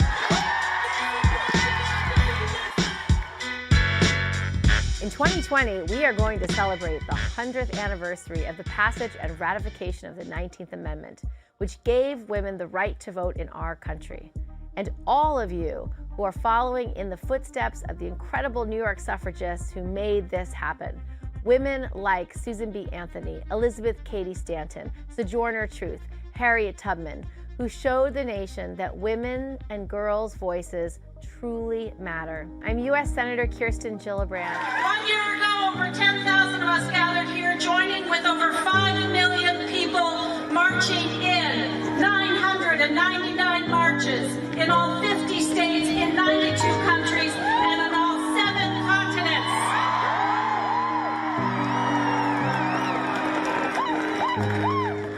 That was the beginning. Welcome to Seneca Falls.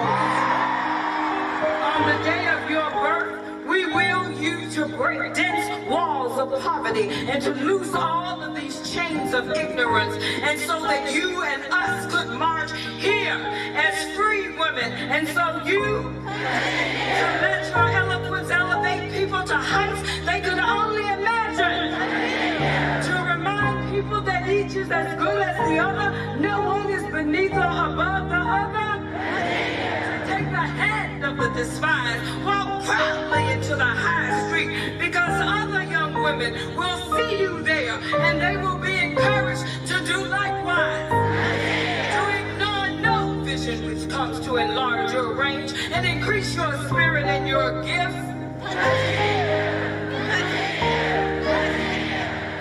100 years from now, when they celebrate the bicentennial women winning the right to vote, how will we measure up and how will we be judged? And I didn't know that answer 1 year ago. But as 2017 ticked on and on and on, and more brave women came out of the shadows and spoke up and said, me too, it happened to me, and I want other people to stand together, I knew the answer to our question. We have had it. We say no more. It's over. It's over. It's over. My grandmother, Rhoda Carpenter Johnston, was born in a teepee at an Indian village just outside of Silver Reef, Utah in 1887. 3 years later, she was an orphan. And so she was raised away from her people. Her assimilation was so complete that she didn't know she was Indian. We don't know all of our history. We know the history that we're taught in school, or we know what some soundbite has given us. We know a little tiny piece, but we don't know, say, the whole story. I wouldn't be sitting here speaking about my experience as a candidate to running for office if it wasn't because we have the right to vote today. And it's incredible to see in the past years more women stepping up in leadership, remembering how hard so many other women before me paved the path and opened the path for someone like me, an immigrant, a woman of color, to be able to run for office and to even vote today in this country, because the year of the woman and our time has come. Harriet Tubman said, I have freed 1,000 slaves. I could have freed 1,000 more if only they knew that they were slaves. I am a suffragist fighting to be heard, fighting for all women to be heard. The time has come for a new direction. So I throw stones into the windows of power. I have thrown 48, I have thrown thousands. For this, I am locked up in an airless prison, rank with the stench of sweat, vomit, urine, feces, women's blood. They will say it's a book of poetry, but it's a bowl that I pitch at a high window, hit my mark that we might breathe. Nothing worth fighting for is easy, of course, but we have done it before, and we need to step out of our comfort zone if positive change is truly possible. Leave it to Gloria Steinem to put it all in perspective for us. She said, and I quote, "Any woman who chooses to behave like a full human being should be warned that the armies of the status quo will treat her as something of a dirty joke. She will need her sisterhood." And so, sisters, let us unite. I pledge allegiance You can't stop us! to the flag of the United States of America, It is an abomination. with liberty and justice for all.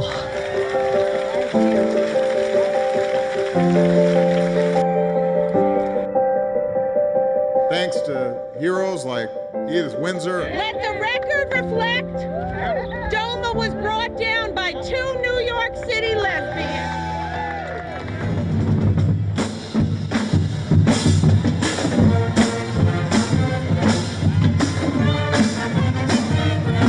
Elizabeth Cady Stanton said, "You ask for everything, and you ask for it always, because you're bound to get something." But I think embracing all the issues, all the time, in every front, is the way forward. There are 100 years of pride, of legacy, that dictates that I am mandated to exercise my right to vote and make sure that whomever is in office is voting and supporting my interests. So now I have an American Express card so I can tell the story that women fought for their own credit, so American Express had to give in. So carry an American Express card as a symbol of women's right to credit.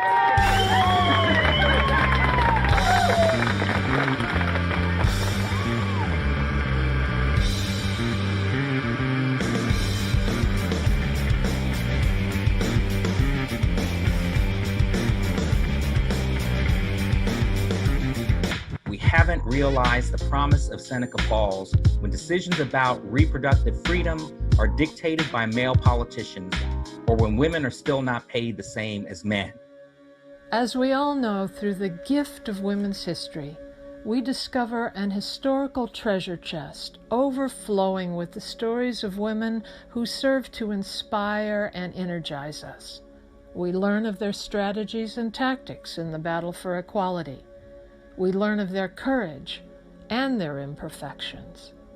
We look at the totality of their lives. We build on their work. We honor their memories. We vow to complete their journeys. A knowledge of women's history helps us understand the context of the struggle for equality, as well as the continuum of the fight for justice. Learning from a history which fully and fairly includes the vast and varied contributions of women and people of color offers a departure point in our search for social change. We rethink the past to reshape the future. History is all around us, and we are all historians searching for the truth. Come on, everybody, put your hands together. It's got to get better.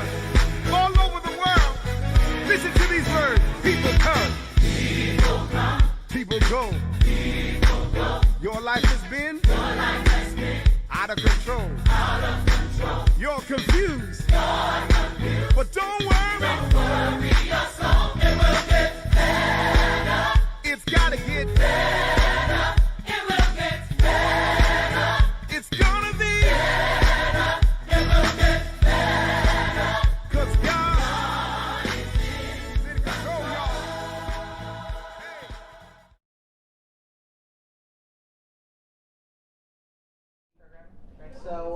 And an expert on women in politics. Yeah. So this nights are really exciting because Julie has a wonderful presentation that she's going to share with us. Julie, we're really excited to have her because not only is she an attorney and a constitutional law expert, but she also has done such tremendous work on women's advocacy. And I really asked her to sort of lasso the whole thing and compress it into like a half-hour, 45-minute presentation. And I mean, it's just amazing. So without any further ado, you're in for a big treat. I present Dean Julie Suk. Yay! Thank you. From the Graduate Center, no less, okay? Yes. So thank you so much. I really appreciate your patience. And I do actually want to share with you why I am late this morning, because it ties into, I think, some issues with regard to women in politics. So I'm late this morning because of my duties as a mother. My son was signed up for an 11:50 audition at the National Opera Center around the corner from here. So I brought, he's a cellist in an orchestra. So I brought him over. And they said, didn't you get the email? We actually changed the location. He needs to be at 55th Street and 12th Avenue. And, I gotten him there early because I was going to come here at 11:45, just one block away. But things never work out. If they look like they're going to work out, timing perfectly, they don't. And so, of course, I had to run him up to 55th Street and then run back down here. And then there was a little bit of traffic. But I do think that it ties into, I think, a lot of women. I noticed one of my friends is actually running for office in Virginia. She's a law school classmate of mine, Larissa Couts. And she just got an endorsement by a group called Vote Mamas. And they That's Lumia's group. Yeah, and they support candidates recognizing some of the difficulties for women in politics, particularly women who have young children, not just in terms of discrimination or perceptions of women, which is also a huge set of issues, but also just the practical realities of how do you do it all, and what difference does it make to the politics we have if we don't have women and mothers in political representation. And I want to start with, I know that the name of this course is Parity Politics. And parity is a term that's actually very important to a lot of the earlier work I did about constitutional amendments in European countries, including France, because it has a particular meaning in the European context, where when they talk about parity democracy, the idea behind parity democracy is that unless this is the cabinet, Francois Hollande's cabinet, when he was elected in 2012 in France. The idea is that unless you have at least 50% women in a leadership organization like the cabinet, there is something wrong. And there are certainly something wrong if you have a Congress or a Supreme Court or any political institution in a democracy that has no women in it, right? And this might seem obvious to us in a group like this, but we might actually start by asking the question, why? Like, what's wrong with not having any women? Why is it important to have at least some? Or why is it important to have half, or at least half women? And I think that once we actually start to answer that question, we see how complicated and slippery some things can be. And it also raises this question of, well, what exactly is the relationship between women's participation in politics, creating bodies that are actually balanced, gender balanced, and problems of gender equality that are the subject of lawmaking itself. In the European context, this is one set of answers, right? Women are half the population. And what that means also is that women are not an interest group, right? There are a lot of groups that are lobbying for their interests, but you can't think of women that way because they're half the population. And what that means is that gender unequal institutions just lack the basic requirements of political legitimacy in a modern democratic society. And also, what's been very interesting in the context of parity movements in the European context is this idea that constitutions and constitutional amendments can play a really important role in expressing the principle that any democratic institution that's not gender equal is actually an illegitimate institution. And for over 100 years, both in the European context and in the United States, and actually longer than 100 years, women have participated in constitutional movements for gender equality around the world. A lot of attention is being drawn to the 19th Amendment, the movement for women's suffrage, because we have a centennial coming up.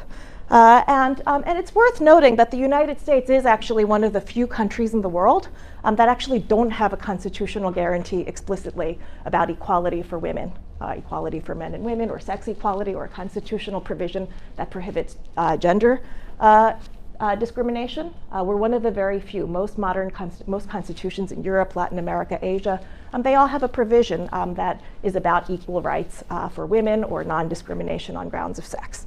And part of the explanation in the United States for that is that because of the groundbreaking work of women lawyers, like then Justice Ginsburg, who was a lawyer for the ACLU Women's Rights Project in the 1970s. That's her many decades ago. And of course, there's now a film that portrays her struggles to get sex equality constitutionalized. And the strategy that was used in the 1970s was to argue that the 14th Amendment of the US Constitution, which includes a general equal protection clause, actually prohibited sex discrimination. So it's worth taking a look at what that says, right? That is, it doesn't talk about men, it says all persons, right? It says all persons, and it also says, so it says all persons are citizens of the United States, and which has long been understood to include women, even though it doesn't say so explicitly. And it prohibits denying to any person within its jurisdiction the equal protection of the laws. And so the very important project throughout the 1970s was to argue that meant you could not discriminate on the basis of sex, that would be unconstitutional. Interestingly though, and this became a very important part of, that is, she's an iconic figure, not just a Supreme Court justice deciding cases about federal energy regulation and all that other stuff, but she's an iconic figure because we now understand the 14th Amendment as including women and including a prohibition of sex discrimination. But one puzzle or one difficulty that comes up in this arrangement is Section 2 of the 14th Amendment, right? Nobody actually goes on and reads Section 2, and it's often thought to be kind of defunct as opposed to the Civil War thing. But what's very interesting is that it is the first time in the US Constitution that the word male gets used. At the same time that they say equal, they also then say, they're talking about the right to vote here. They say that if there is a denial of the right to vote only to the male inhabitants, then there's, or an abridgment, then they're going to reduce the proportion of which the number of such male citizens shall bear to the whole number of male citizens in deciding how to apportion a district, right? So what they're saying is equal protection of the law, Section 1. Section 2, we're only going to count men when we decide how to apportion political districts, right? And so this is a puzzle because it suggests that the Equal Protection Clause didn't necessarily imagine women as being fully equal with men if they could, in the same breath, write something that looks like this. And of course, this got borne out in cases after the 14th Amendment because people like Susan B. Anthony and other women's suffrage activists believed that we could say that women had the right to vote under 14th Amendment, Section 1, equal protection.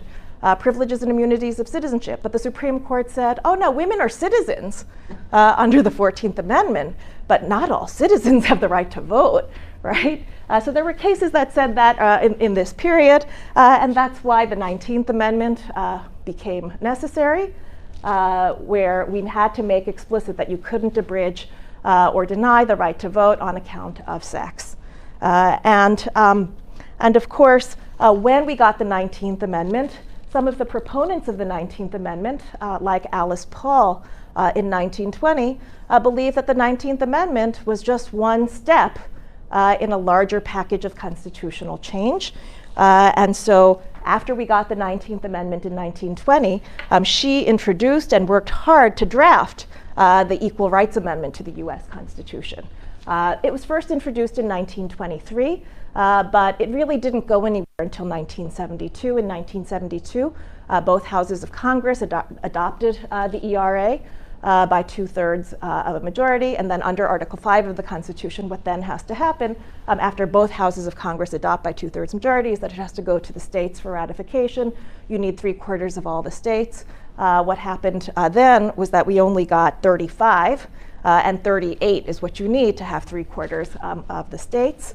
And so it stalled, and there was a deadline. The deadline was originally set for 1979, but then Congress extended the deadline to 1982. Didn't really matter, though, because no state ratified it after 1977.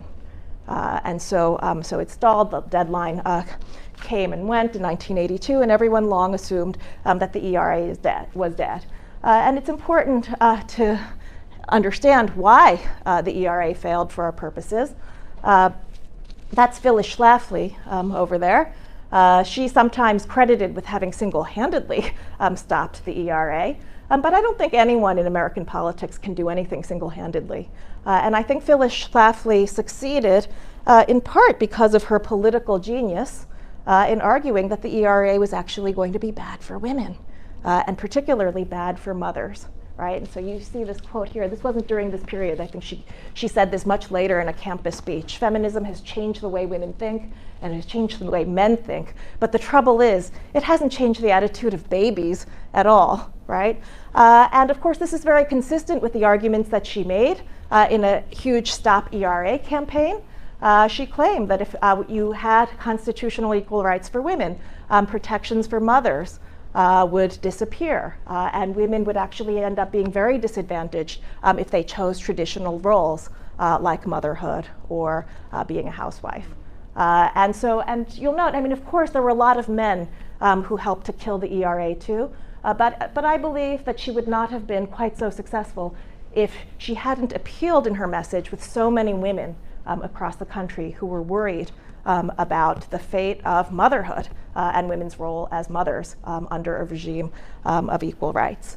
And I believe that this is actually a central issue for women in politics. This is not to say that this is the only issue for women in politics, but I think without addressing and appealing to the problem of motherhood, it'll be very hard for any politics of parity, a politics that's not just about interest group politics, but women as half the population, for that politics to succeed. And it's important to note that today, of course, and I'm talking about the ERA because it's actually back in contemporary debates. I would say its real comeback came with the Women's March, where the organizers of the Women's March actually mentioned the need to revive the ERA and their unity principles. And then some very curious and interesting things happened. Nevada, which had previously rejected the ERA, actually ratified the ERA in March 2017. And I think just like the Women's March, I think the new interest in the ERA was a reaction to the Trump presidency and the misogynistic political rhetoric that has been part of the Trump presidency. And then between 2017 and May 2018, when Illinois ratified the ERA, there, I think we had the Me Too movement and a new energy around women in politics and women's issue in politics. So now we actually have 37 ratifications. So if we have one more state, we'll have 38, which is what you need for the ERA to become part of the Constitution. It's not a foregone conclusion, though, because of the deadline, there will be legal and political fights about the significance of the 1982 deadline with regard to the validity of the two ratifications that we've already had, and the third, which I think is easily on the horizon in the next few years. So, and just getting back to what I was saying about the politics of motherhood, this actually really surprised me when I saw this statistic. But as it turns out, today, 86% of women have given birth by the time that they're 44 years old. And that's actually, and I guess, and I know I'm a mother, but in the circles that I move in, this seemed like a very high percentage to me. But in any case, it's an interesting one. This was a number that had declined actually from the 70s until around 2006, but it seems like it's climbing back up. And yeah. So they're saying that women over 40 are having babies. No, what they're saying, it's counting, if you count everyone who's now 44, have you ever given birth at all, right? It's not, have you given birth in your 40s, but have you ever given birth from, whenever you were of childbearing age until now? And that's to say that this is a very large majority of women in this generation who are actually mothers. And also, I mean, there's similar data about how women in this age group, vast majority, are also in the workforce, right? And so I think a central issue for how we make meaning out of what gender equality can and should mean has to address the problem of working motherhood. And if we want to think about what equal rights has traditionally meant, right? Under the frameworks that were developed in the 1970s by Ruth Bader Ginsburg, there was a real emphasis on prohibiting discrimination on the basis of sex, right? So you don't want the law to make distinctions between men and women or treat men and women differently. That is probably the most important contribution of Justice Ginsburg and the legal feminists who stretch the Equal Protection Clause to cover gender and discrimination against women.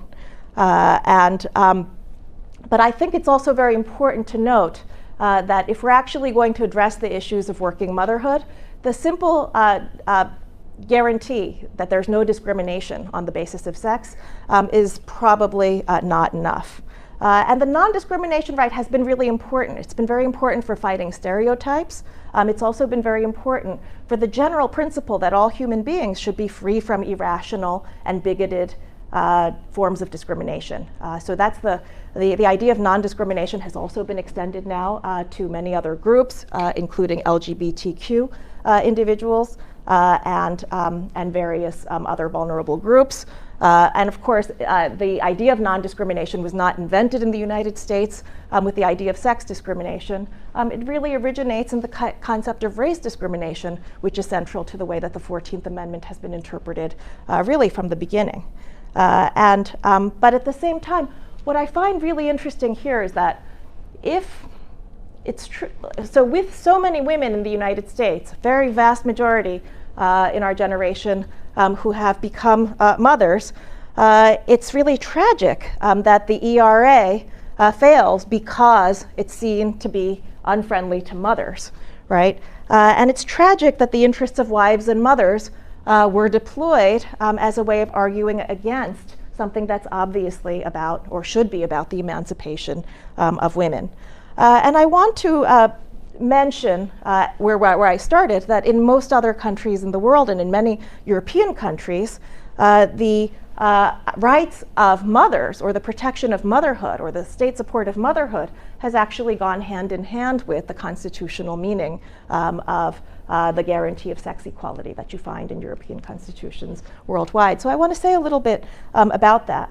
And perhaps the best way to think about it is by coming back to the 14th Amendment for a moment, right? Because we mentioned that even though it says equality, there seems to be a refusal in Section 2 to recognize women's fully equal status with men.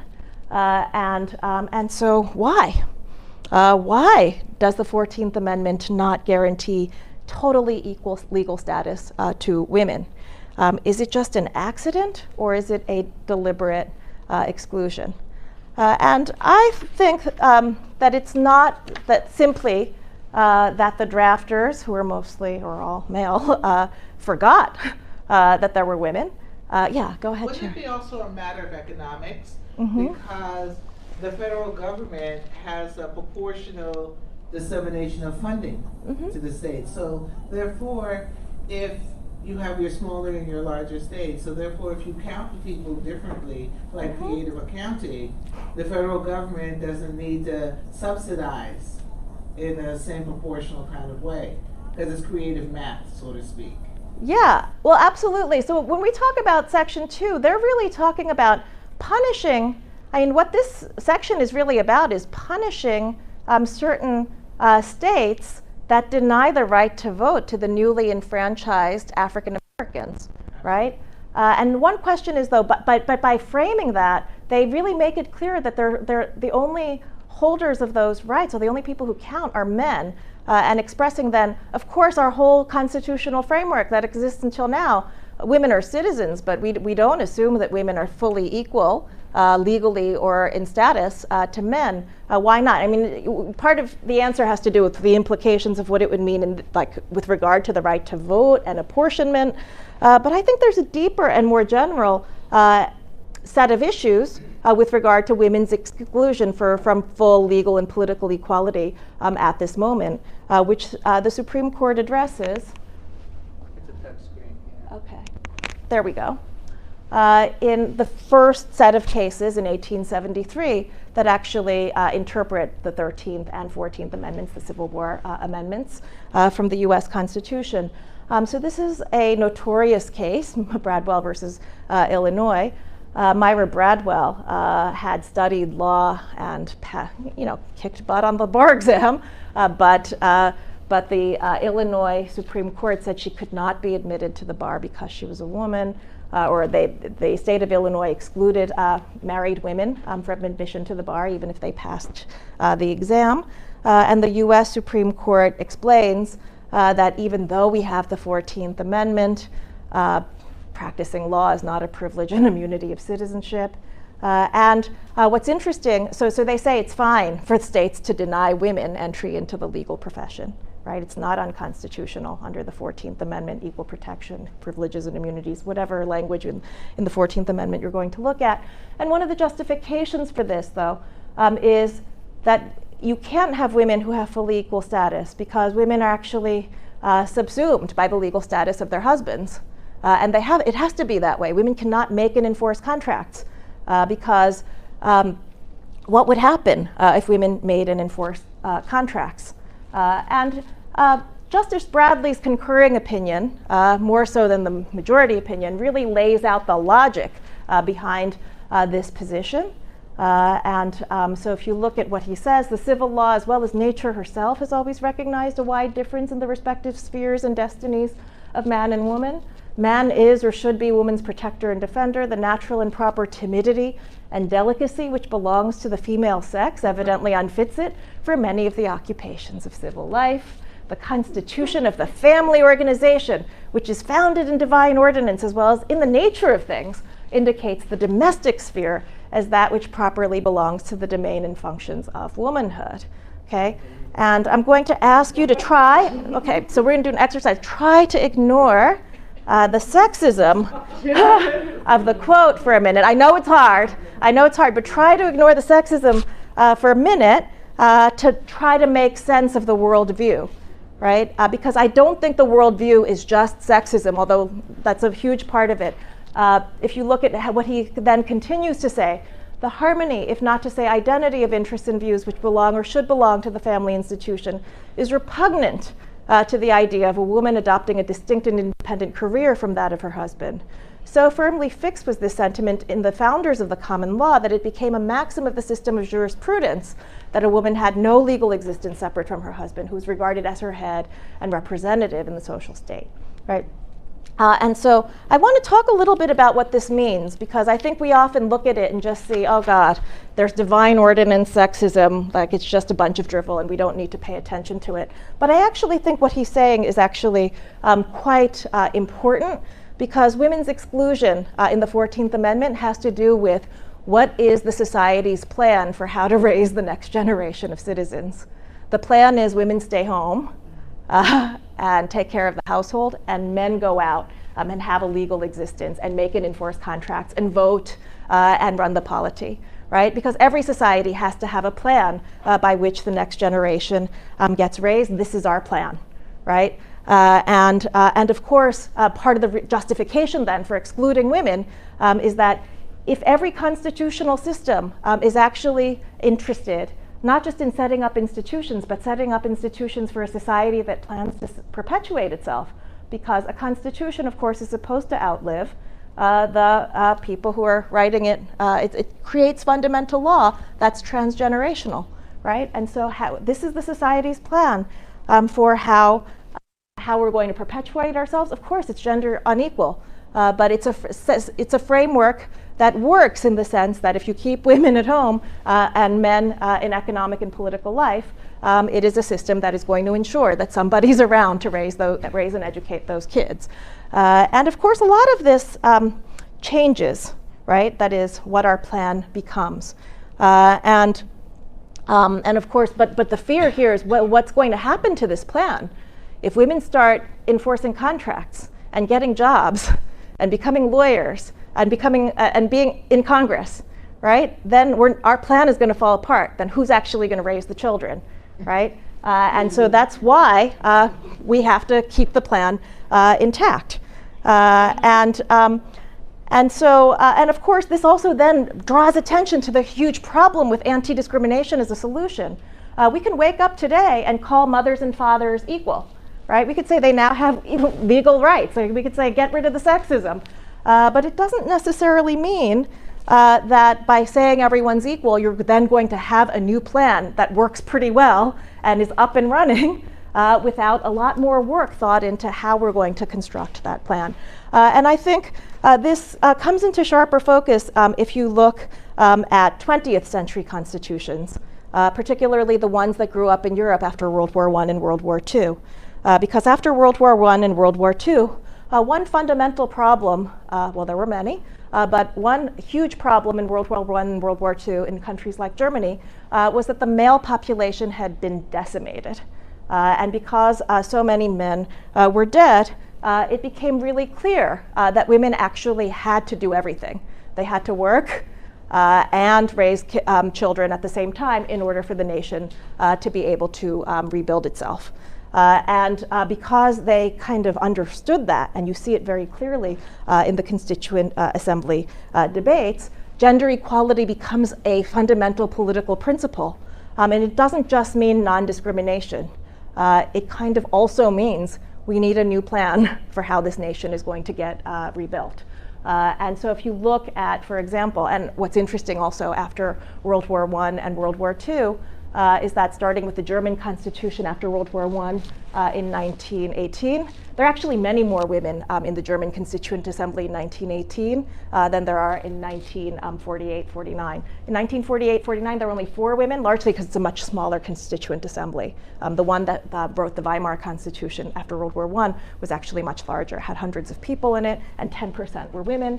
You have 4 women in writing the German Basic Law, which is the constitution that's currently in force in Germany.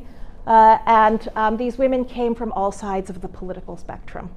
So socialists, Christian Democrats, and what's very interesting also is that it's not partisan politics in terms of their advocacy for constitutional sex equality, as well as the advocacy for other provisions that are in the Constitution.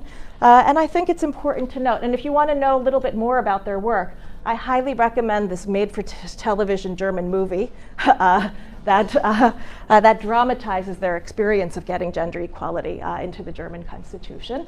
It wasn't an easy feat. And so, you know, there's pop culture with RBG in the movies here and the German founding mothers in their movies. And I highlight the German example because what's very interesting is not only that they wrote a provision in 1994 that said men and women shall have equal rights, and then in 1994 they added an amendment that you see in blue that the state shall promote the actual implementation of equal rights for women and men and take steps to eliminate disadvantages that now exist. Right? That's a late 20th century intervention. But if we're just looking also at the post-war experience, 1949, when they write men and women shall have equal rights, they also write this provision into law. And this becomes a very common feature of constitutions around the world. Section 6.4, every mother shall be entitled to the protection and care of the community. Right? And in Germany, they see equal rights for women as going hand in hand with making sure that mothers get the protection of the community because of this understanding that they need a new plan. If you're going to actually rebuild a nation after war, women are going to work and have kids, and there needs to be some state support for that new arrangement that's different from the arrangement that's celebrated in the Bradwell versus Illinois case.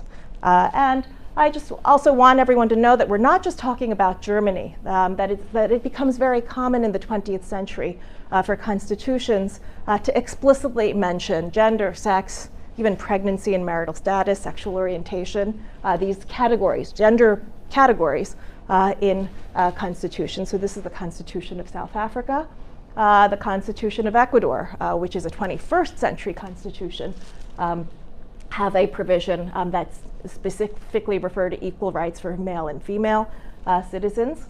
There's another provision in addition to that that prohibits discrimination, and you'll notice there are many categories of discrimination, not just sex, gender identity, sexual orientation, but also things like cultural identity, socioeconomic condition, HIV carrier, disability. Just they list many, many different forms of discrimination that are prohibited by the Constitution. But in addition to that, there's also something special in the Constitution for mothers, right? So Article 43 in the Ecuador Constitution also says that pregnant and breastfeeding women have special rights. Free maternal health care services, facilities needed for recovery after pregnancy and during breastfeeding. These are all constitutional rights in Ecuador. And I give you these examples because I think it's important to reflect on all the different ways in which constitutions think about problems of gender inequality as both problems of discrimination on the one hand, and also problems having to do with lack of support for the sources of women's disadvantage. And sometimes that lack of support is itself a form of discrimination, but in my view, it's not really just discrimination that's the problem, but it's our inability to have created political and social institutions that actually deliver a plan for social and biological reproduction, how we're going to raise the next generation. The old plan that we can sort of make fun of in the Bradwell decision is mom at home. But we actually have not, now we've just said that's sex discrimination to say mom at home, but we haven't actually gone the step further of creating the social and political institutions necessary to have something other than mom at home as our plan. And what that means is that if you don't have something other than mom at home, we revert back, and women, by virtue of maternity, end up being severely disadvantaged, both politically and economically. And I think that's something to which there ought to be a solution that should not be partisan. This is something that should be of interest to women on all sides of the political spectrum. And just to give an example, this is not a constitutional example, but I think it's quite telling that a few years ago, 2015, the Supreme Court decided a case called Young versus UPS. And it was a case in which a woman who was pregnant asked for light duty, an accommodation, and she didn't get it.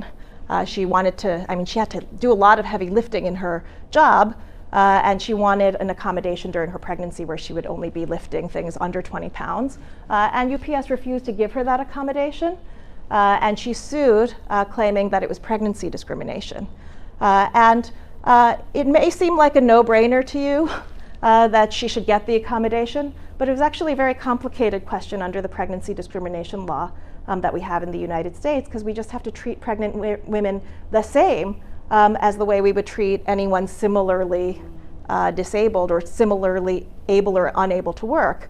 And the question is, if an employer then refuses light duty to everyone, then it's okay for the employer to also refuse light duty to the pregnant worker. Her case is complicated by the fact that there are some men who are getting light duty, and those are the ones who are injured on the job. And the employer is claiming, if you get injured on the job, then of course we give you light duty. But if you get injured off the job, like you get pregnant or you get into a skiing accident, then we're not going to cover that. We're not going to accommodate that, right? So it's a complicated case, but what I want to point out about the case, without getting into the details of the anti-discrimination framework that the court analyzes there, what I found most interesting about the case was the way in which it brought both feminist groups, women's rights organizations, in support of the pregnant worker, as well as pro-life conservative groups in support of the pregnant worker. And the logic is simple. If women are disadvantaged by virtue of maternity, they are going to be incentivized to just not have children and get abortions, or even before we think about abortion, just not reproduce at all. If becoming a mother is actually an economic disaster for those who choose to become mothers. And I think this just shows the extent to which concerns about social reproduction should be a bipartisan issue. It's not an interest group issue, but it's something that I think can and should unite women in politics from across the political spectrum, as it has in many other countries where constitutional equal rights movements have actually been successful, unlike ours. And I want to just kind of end by bringing it back to local politics, because I know many of you are running for positions locally or at the state level. You'll notice that Governor Cuomo made a statement in March on International Women's Day saying that it is unacceptable that more than 100 years after women won the right to vote in New York State, our Constitution still does not ban discrimination based on sex or afford women equal protections under the law. That needs to end this year. We must pass the ERA this legislative session to ensure New York continues to serve as the beacon of progress for this nation. So even though New York ratified the federal Equal Rights Amendment, in the 1970s. New York never actually added an Equal Rights Amendment to the New York State Constitution. What we have in the New York State Constitution right now just says no person shall, because of race, color, creed, or religion, be subjected to any discrimination in his or her civil rights. But it doesn't mention sex or gender. And there is now a bill, and it actually passed the Assembly quite recently. It was sponsored by Assemblywoman Rebecca C. Wright. And it's a very simple bill that just adds one word to what we already have in the New York State Constitution. So it inserts the word sex, which I put in red there so that you could see what the constitutional change will be. But meanwhile, it hasn't passed the Senate. In the Senate, I've been involved with Liz Krueger's office. Liz Krueger's the state senator who's been working and sponsored this bill. This is the existing bill, and there are other drafts that I've been on the team of attorneys working on. But another draft, another possibility is to have something much more expansive, sort of like the examples from Ecuador that I showed you. Equality of rights shall not be denied or abridged because of race, color, creed, religion, national origin, citizenship, marital status, age, gender, sex, pregnancy, sexual orientation, gender identity, or expression, physical or mental disability, other immutable or scriptive characteristic, or like grounds for discrimination, exclusion, or disadvantage, right? So this is what's known as the more expansive ERA. And you can try to think about, as a woman in politics, and I think the solidarity with all the vulnerable groups is extremely important. On the other hand, this has this kind of simplicity of saying we need to add sex to a framework that already has race in it. And I guess I would also just perhaps leave you with this, or we could use it as a topic for discussion. What are the relative advantages or disadvantages of focusing on sex or gender, or focusing on women even, versus focusing on all the different categories and groups with which women can be in solidarity. And so I think that one of the virtues of focusing on sex is that it really draws attention to the uniqueness of gender exclusion in the constitutional framework. That is, it's not just any old form of discrimination, or it's unlike other forms of discrimination in that it was actually a plan for how to grow the nation, right? It is, so if you think about sex discrimination as not just being about sexism, but about having a set of social arrangements, and then you see sex equality as not just end the sex bigotry, but a sex equality as a commitment to having new institutions that reconfigure what our social reproduction framework looks like, right? That makes it extremely different from almost everything else, although arguably it makes it very similar to race, because if you think of race as not just being about bigotry, but about the economic system of slavery and Jim Crow, right? Slavery and Jim Crow was absolutely 100% about bigotry, but it lasted for as long as it did and was sustained by people who did not think they were bigots because it was an economic framework by which the nation had a plan for survival. It was not a very, it was an immoral plan based on exploitation, but the idea is that it's been a framework rather that goes beyond discrimination and bigotry. And so if you think about it in those terms, you might think that having these kind of limited lists of prohibited categories makes more sense for a constitutional regime.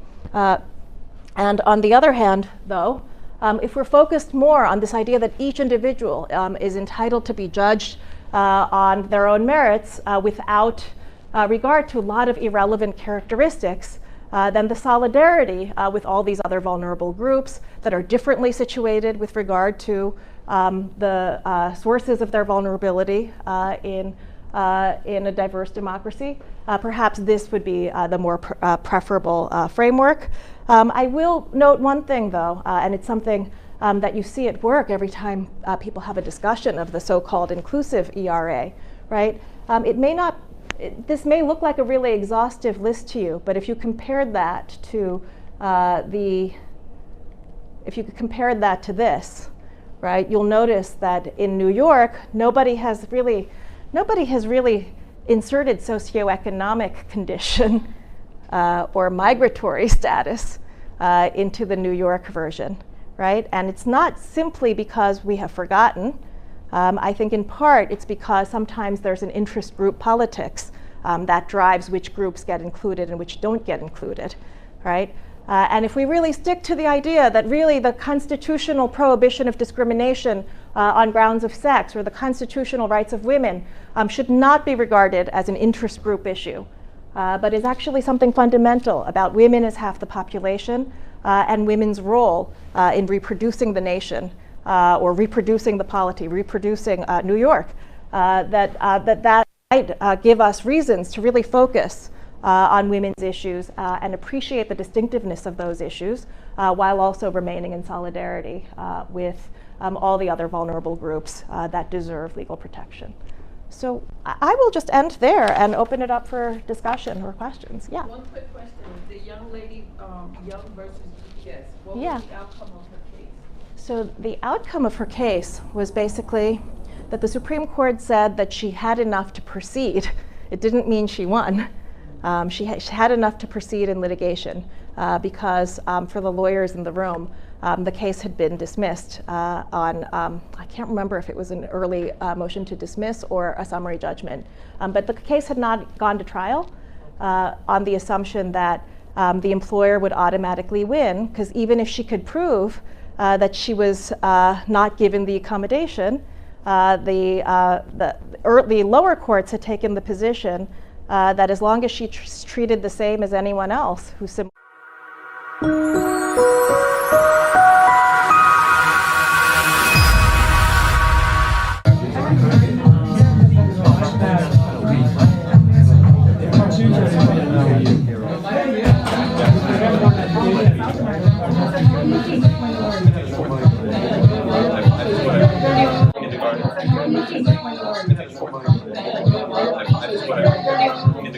Fans, this is Sharon Nelson from CREW, Civically Re-Engaged Women, sitting here talking with Jennifer Rajkumar. Jennifer, we're so excited about your campaign. The young ladies that are watching this are really excited because they hope to one day run for office. So tell us, how's it been so far? It's been never a dull moment, and I think all the girls should do it. I think that we are the future. We need more women doing this because we're still underrepresented at every level. Exactly. And Jennifer, I want to tell you we're so proud of you because you're just getting in there and you're doing it strong. And Southeast Queens is where you're running. Yes. What made you pick this area? So my family's originally from South Queens, I didn't know and it's that. where so many immigrant families first launched from. Okay. And then I went all around the country in search of opportunity. And I came back to my roots to uplift the rest of our communities so we can navigate America. Beautiful. And we're here at the opening of your office. Very, very exciting. I mean, it's beautiful. I mean, the space is great. Thank you so much. And you're so nice to feed folks and just really wonderful. Good music playing in the background. How'd you find this place, this particular campaign location? Just by being really connected to the neighborhood, you learn where the spots are. And so we knew this was the hot spot, and we're going to be in the hot spot because we're a hot campaign. Good. And it's in good traffic area and everything. Yes. Very easy to find. So definitely did good homework on that. Thank you so much. And we have attracted all the celebrities like you, Sharon Nelson. So we've done pretty well You're kind, my dear. Tell me, what do you enjoy most about running for office? I enjoy meeting the people most of all. Because when I go door to door and I meet all my constituents, I meet immigrants who want to succeed in this country. I just meet so many people, and it's those stories that keep me going. It's the single best part of campaign. Okay, well, wonderful. What we're going to say, we love your literature. Here's her lip. You see, everybody, literature, very important. Very important. Okay, but I thank you so much for giving us this opportunity. Thank you. Best of luck, my dear. And I'm here wonderful. to help. I'm here to help all the women. I'm in your corner, so please reach out. I'm here for you. Thank you, Jennifer.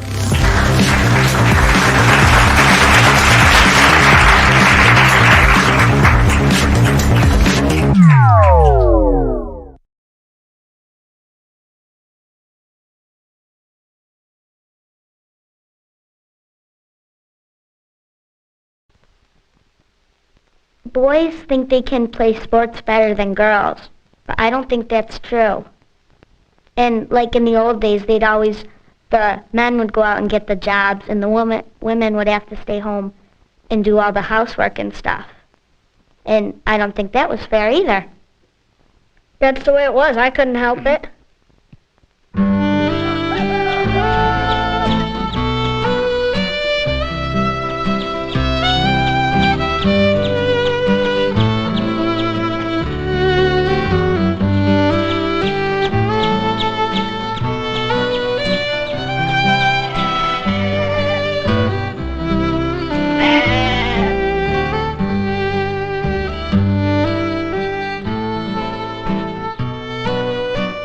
My dear brother Silas, today began like any other day. The sun rose over the fields, lighting my sweet family's way to wakefulness. I prepared breakfast, tidied the house, took up my sewing, and gathered the children for our ride into town. My Sarah runs around like a little savage and does not want to wear any of the lovely dresses I make for her. I counted the blessings the good Lord bestowed on me and tried to remain calm while getting them ready. Okay, now go.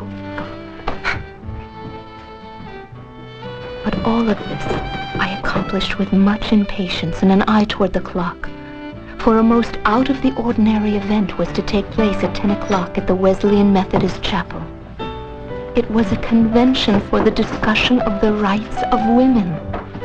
My dear friend and neighbor Ann Dewey showed me the notice in the newspaper. Now I can see you raise your eyebrow and give me your stern look. And I beg you not to disapprove of me. But a public meeting for women is such a curiosity. And my beloved husband, Mr. Griswold, did not forbid it. So I made up my mind to go. I am only slightly anxious about letting Mr. Griswold take care of our children and our home for the next 2 days. Your loving sister, Lucy.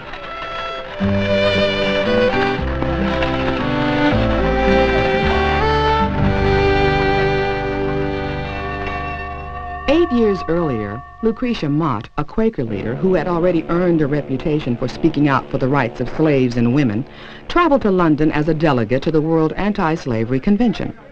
At the convention, Mott met Elizabeth Cady Stanton, a newlywed who was there on her honeymoon with her husband Henry, also a delegate. Mott and the other women delegates caused an uproar on the convention floor. The entire first day, the men debated, not about the evils of slavery, but whether women should be permitted to participate. Finally, it was decided that they could remain silent in the gallery. The humiliation of this experience forged a lifelong bond between Mott and Stanton. They vowed to expand the crusade for women's rights after their return to America. My dearest sister Lucy, you will be pleased to hear of my new position. I now have full responsibility for managing the mill. However, my increased duties have not kept me from doing my work against slavery. I was a little confused by your letter. What did you mean by women's rights? I have just returned from a church meeting where we were given more accounts about the terrible conditions of the slaves. They have no freedom or rights. Don't women already have rights? Men must work very hard to provide their wives with a home and security and to support their children. What more could women desire? Your friend Anne was always strong-minded, even when we were children. I'm surprised her husband still tolerates her. He must be a saint or too old and feeble to control her. Have I not told you that what men most prize in a woman is her affection? My Martha understands this, and it is truly the success of our marital bliss. I urge you to follow her ways. Your brother, Silas. In the summer of 1848, Lucretia Mott and Elizabeth Cady Stanton joined Mary Ann McClintock, Martha Wright, and Jane Hunt for afternoon tea in Waterloo, New York. Stanton, no longer infatuated with being a homemaker, recalled her feelings on that day. I poured out the torrent of my long accumulating discontent with such vehemence and indignation that I spared myself, as well as the rest of the party, to do and dare anything. They decided to call the first Women's Rights Convention. What a very good idea. We need some kind of a document that will set forth exactly how we feel about these things. Really?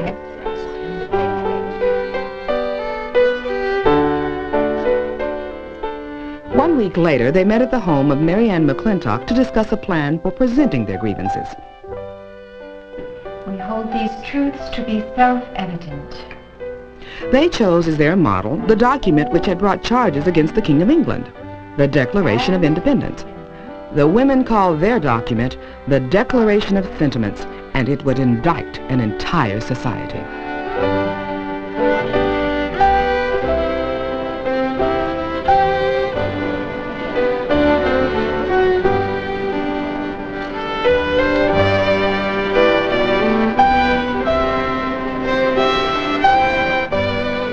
Therefore, it is with great pleasure that I introduce to you my dear friend, Elizabeth Cady Stanton.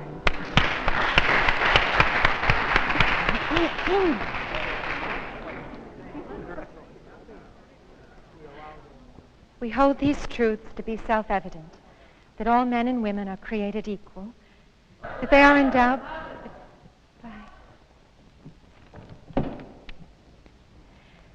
that all men and women are created equal, that they are endowed by their Creator with certain inalienable rights, that among these are life, liberty, and the pursuit of happiness.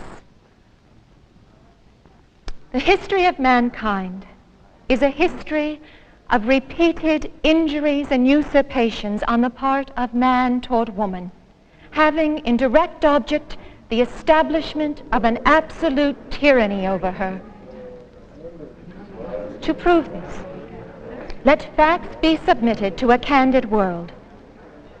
He has never permitted her to exercise her inalienable right to the elective franchise. He has compelled her to submit to laws in the formation of which she had no voice. He has withheld from her rights. This is election day, and my brother is 21 years old. How proud he seemed as he dressed up in his best Sunday clothes and drove off in the big wagon with father and the hired men to vote. I turned to Mary and I said, "Wouldn't you like to vote as well as Oliver? Don't you and I love the country just as well as he, and doesn't the country need our ballots?" Then she looked scared, but answered, "Of course we do, and of course we ought, but don't you go ahead and say so, for then we would be called strong-minded." He has taken from her all right in property, even to the wages she earns. He has made her morally. I have earned enough to school me a while, and have I not a right to do so? Or must I go home like a dutiful girl, place the money in father's hands, and then there goes all my hard earnings?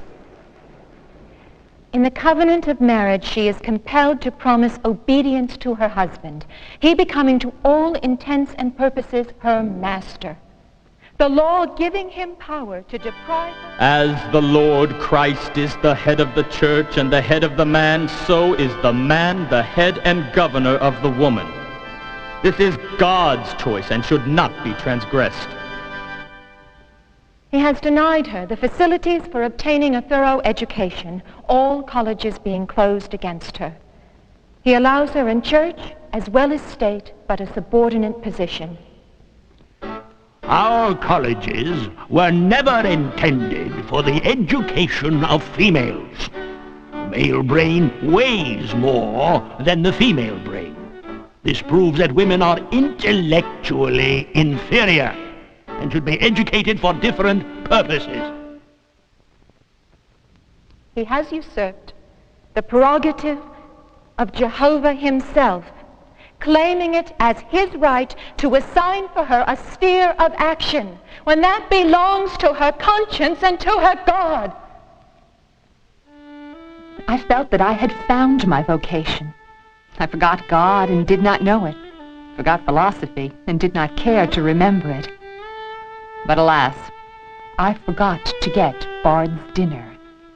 Not only once did I do this, but again and again. The fire went out or the bread ran over in the pans.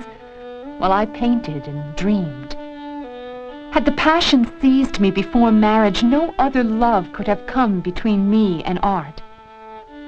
But I felt that it was too late, as my life was already devoted to another object: housekeeping. He has endeavored, in every way that he could, to destroy her confidence in her own powers, to lessen her self-respect, and to make her willing to lead a dependent and abject life. Dear Silas, you sound more like Father than Father did when he was alive. I must confess, I am confused by all this talk of women's rights. My heart is inflamed as much with a fearful anxiety as it is stirred with new ideas. I never expected to see women speaking so eloquently and with such power in public. Yes, dear Silas, they spoke like men, or even better. Yet, I know I'm very happy in my own home with my wonderful children and loving husband. But what about my lovely Sarah? Should she stay home like I did while her brothers go off to college? Shouldn't a man want a woman who can think and is well educated to be his companion and raise his children? Your loving sister, Lucy. P.S. No need to fear, Silas. I have not signed any declaration. I could not be sure how Mr. Griswold would feel, so I held back. Oh, and by the way, Anne didn't sign either. 300 people attended the Convention for Women's Rights in Seneca Falls. Of these, 68 women and 32 men signed the Declaration of Sentiments, including the African-American abolitionist Frederick Douglass. This gathering demonstrated to those women unhappy with their status that they were not alone, and it proclaimed to the world that here were women and men willing to change the conditions and injustices which oppressed them. They knew their path would not be easy. My dear Lucy, I urge you not to look away from your own little family circle for the means of producing moral and social reforms. You can be a guiding light within your home and should not participate in public demonstrations. Amy, come back here. Amy, you don't want to keep playing with us. Back with your mother on the blanket, okay? I pray you still believe that women are far superior to men morally. That is why it is your duty to instill your children with those values our dear departed mother taught us. Your loving brother, Silas. What do the ladies want? They have the best place and choicest titbit at the table. They have the best seat in the cars, carriages, and sleighs. And at the present time, with the prevailing fashion, one lady occupies 3 times as much space in the world as a gentleman. If there is any inequality or oppression in the case, the gentlemen are the sufferers.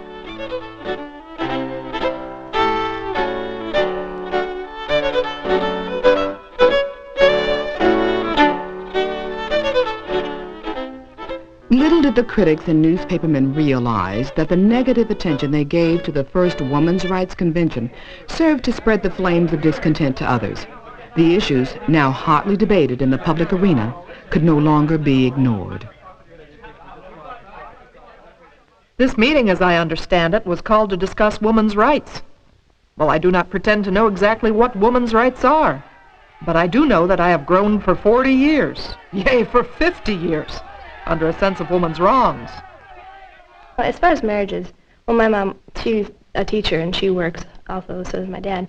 But she quit working for a while to stay home with us until my brother was in kindergarten and we were old enough to stay home alone and everything. And she had to put her career on hold. My dad could have done that too, I think. Well, I would expect to, have her own profession, like I would have mine. And though I would expect the food to be on the table at the same time, so it's got to balance out on that. You see how all the basketball games for boys, they always get on TV and the Dream Team and all that. But for girls, I mean, what do they get? They hardly get any recognition, Well, they had a Dream Team for girls. Yeah, but nobody really paid attention to them. Yeah, they did. No, they didn't. Yeah, they did. No, they didn't. Yeah, they did. No, they did not. Mm-hmm. No, don't tell me. They did not pay attention. In the eyes of the law made by men, women were classified with minors, lunatics, and idiots. They could not own property, make contracts, sue, or serve on juries. A woman was only one husband away from poverty. Dear Silas, I write with a sad heart the news of Uncle Edward's death. Unbeknownst to Aunt Grace, he had deeply encumbered himself in debt, and the creditors have claimed everything. Now she must leave the very house which her father gave to her. It frightens me to think that a woman who loses her husband may become destitute in an instant. What if something were to happen to Mr. Griswold? And who would take care of us? I shouldn't permit myself to think such thoughts. I must confide in you that I will do everything in my power to secure a good education for Sarah, so she can be independent and realize her own self-worth. We have stopped buying sugar produced by slaves. It is my small way of helping the cause. Love, Lucy. Dearest Lucy, I will miss Uncle Edward. He was always so much fun to be with, although he helped himself too much to the bottle. Surely Aunt Grace was aware of his drinking and financial extravagances. Perhaps Aunt Grace will remarry and thereby ensure the security of her family. Husbands are the best protection from poverty, even though they are not immortal. My boys are shooting up like cornstalks. I urge them to study hard so they can earn a living and support me when I'm too old to earn any more. My work keeps me so occupied that I worry that I do not spend enough time with them, although I do not know how much time they want to spend with me. Martha is still frail from the birth of Joshua. She looks forward to spending some time with you. Your loving brother, Silas. The common experience of childbirth and child rearing bound most women together. They spent much of their adult lives pregnant, giving birth, nursing, recovering from births, and supporting their female kin and friends. By God's grace, I have given birth to 10 children before my 34th year, and though 4 of them have not survived, I am still alive. With God's grace again, I will give life to this one, and he will not take mine. I pray that Jonathan will not take an interest in me again. I cannot bear much more. Dear Silas, today is Sarah's 16th birthday. Where, my dear brother, do the years go? Sarah is very involved with herself. Oh, I know the stage will pass, but sometimes, she is impossible to be with. I took her to town to buy material for a silk dress. Her ideas about fashion differed from mine. How about this one here? Oh, I'm so sorry, Mrs. Hoskins. We passed a woman wearing blues. I must say they are not very flattering to the hips. I told Sarah that I would relish the freedom of movement they give. Sarah declared that if I wore such a scandalous outfit, I wouldn't be welcome to visit her at school or tell anyone I was her mother.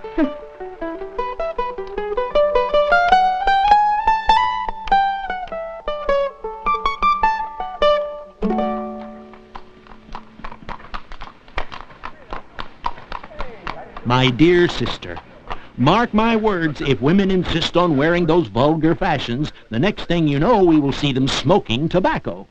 It is fortunate that your Sarah has not inherited her mother's radical notions. She will need to attract a level-headed young man for her husband, and no healthy member of the masculine sex would ever be attracted to a woman in bloomers.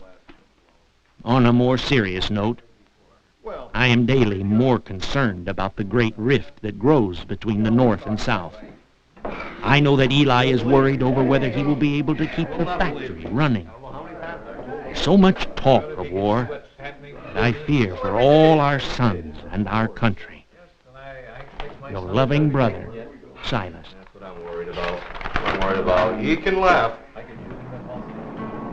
When the Civil War came, women kept the farms producing and the factories running. They donned nurses' caps and marched to the battlefields to heal the wounded. They taught the children and kept the home fires burning. The leaders of the women's movement led the campaign for the passage of a constitutional amendment which would free the slaves. Women expected equal rights for the slaves and themselves after the war. My dearest Martha, the sadness wells up in me as I write to you about the great loss we share with the death of my dear brother Silas.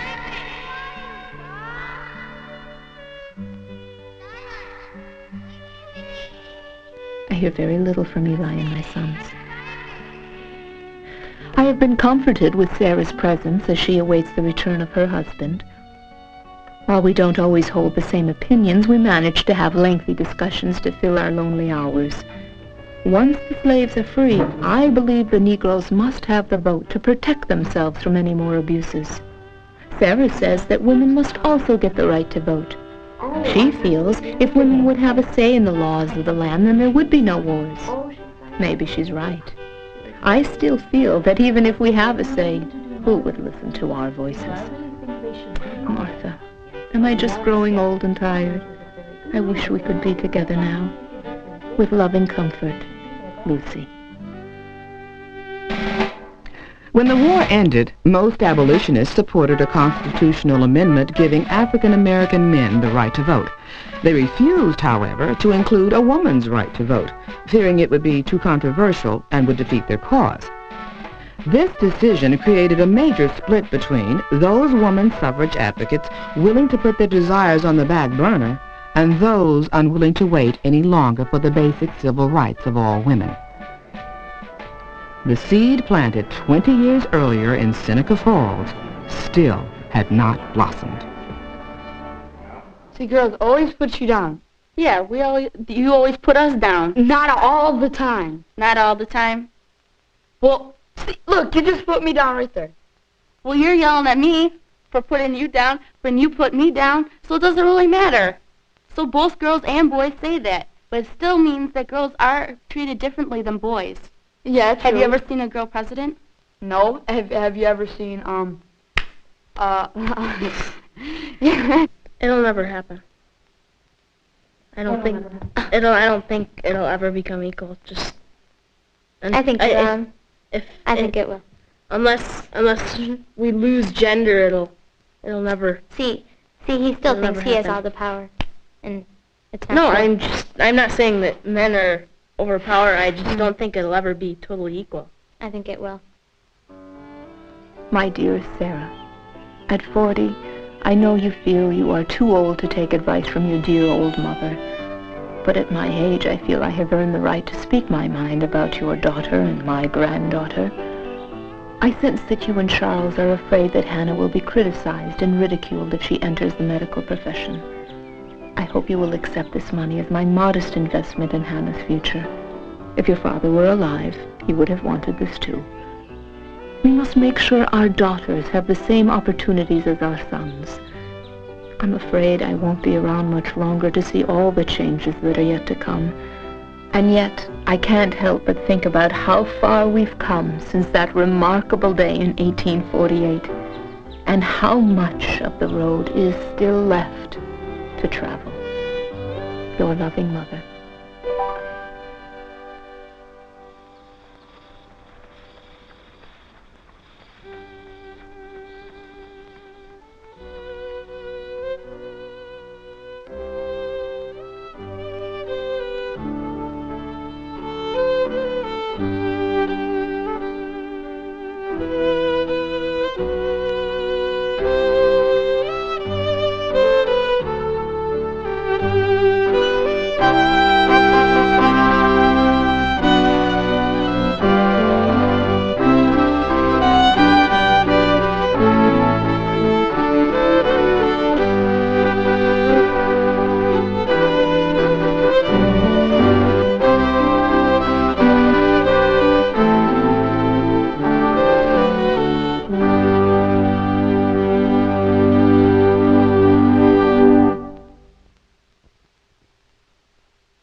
I was born in a little town of Oiso near Yokohama. In 1945, after the war had ended, I met an American soldier named Walter Lutz. We fell in love.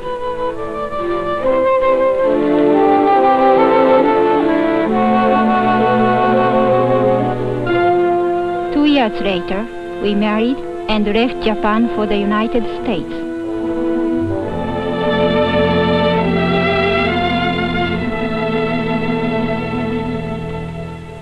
On the day our plane landed in Cleveland, Walter's hometown, I was nervous and worried about meeting his family.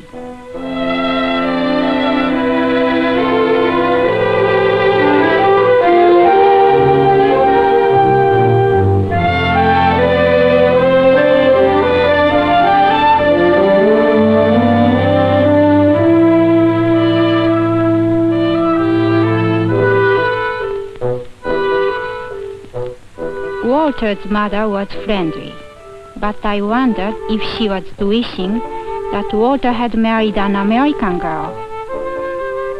The others were nice to me too.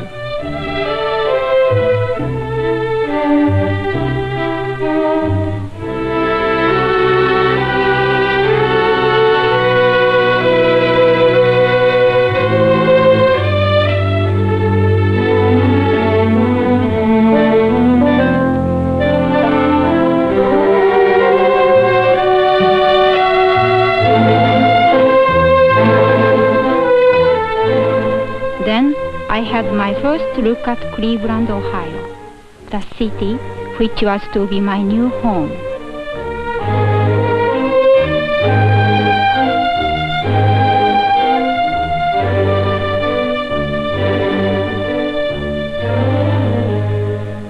Mrs. Lutz had been living alone since Walter's father died, and we were going to stay with her until we could get a home of our own.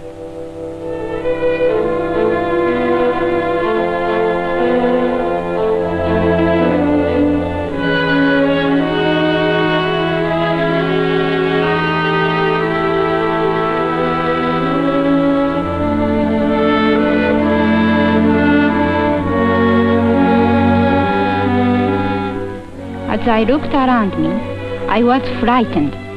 In this house, I would have to face a new life, very different from the one we had known in Japan.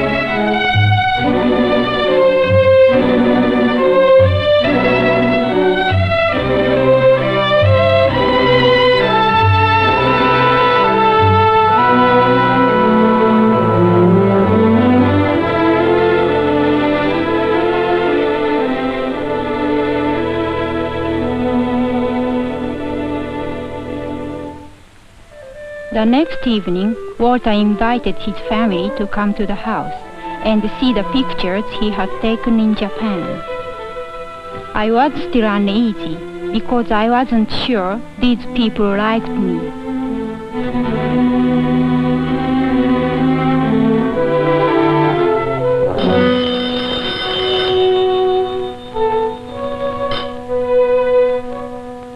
Something unpleasant happened to me that night. Walter's cousin telephoned, and Mrs. Lutz wanted me to introduce myself.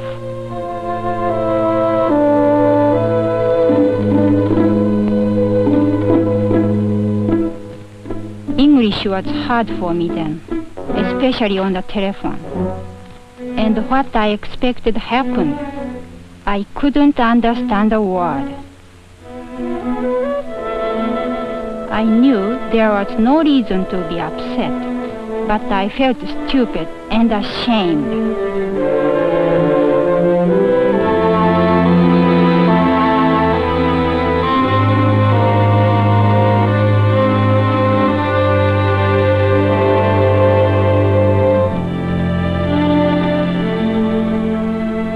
I took this picture of Miwako on our wedding day. This is Miwako's hometown, where we met. And this is her mother. Miwako took this picture of me near Mount Fuji. One thing that especially intrigued me was bamboo. This is Miwako and I just after we became engaged. And this is a picture of Miwako's family, taken the day we were married.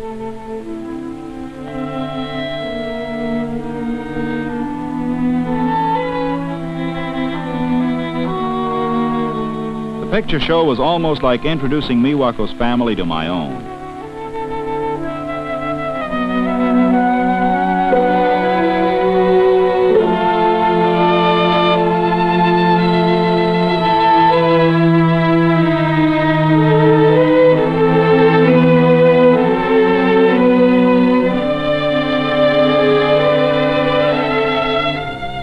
More than anything else, I wanted my mother to accept Miwako and to like her, especially because the two would often be alone together while I was away on business. One thing was sure, the children liked her.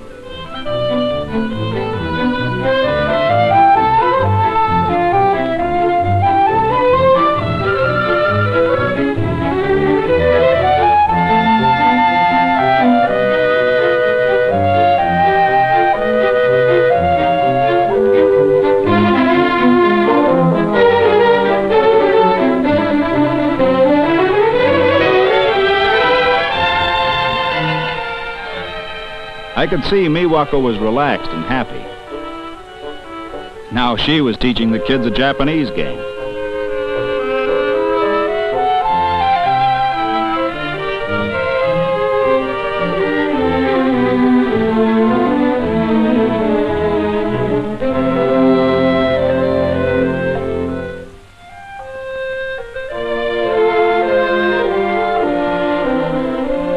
The next day, I introduced Miwako to my town. I was a little nervous for her sake because I knew that an American with a Japanese wife would attract attention on the street.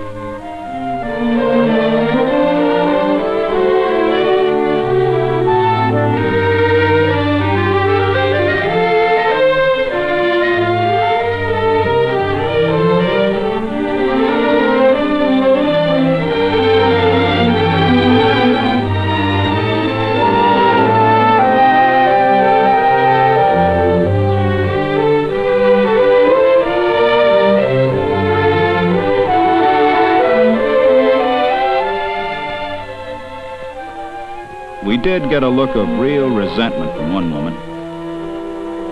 She had lost a son at Iwo Jima. Miwako was disturbed, but when I explained, she understood. I knew she was still feeling a little strange, and I thought some new clothes might make her feel better.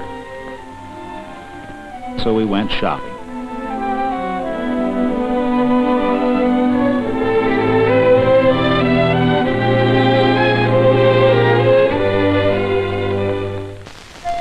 The day came, 2 weeks later, when Walter had to go away on business.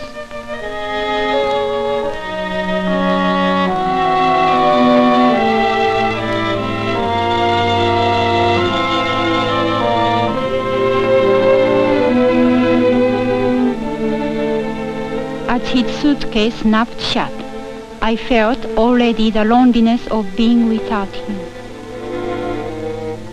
Walter's mother would be with me, but my poor English made it hard for us to talk. And we did not know each other yet.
became homesick for Japan.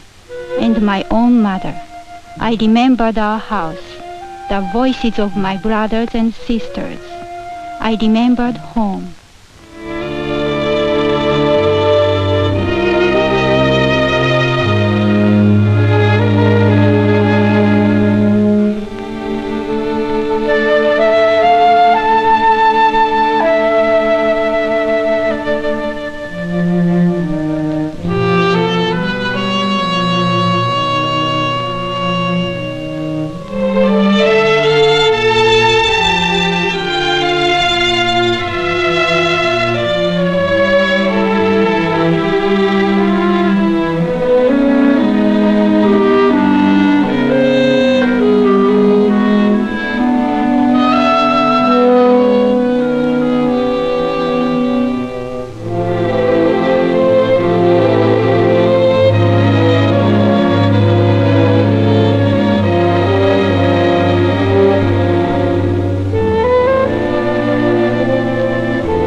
Wondered if Walter, 300 miles away in another city, was as lonely as I was.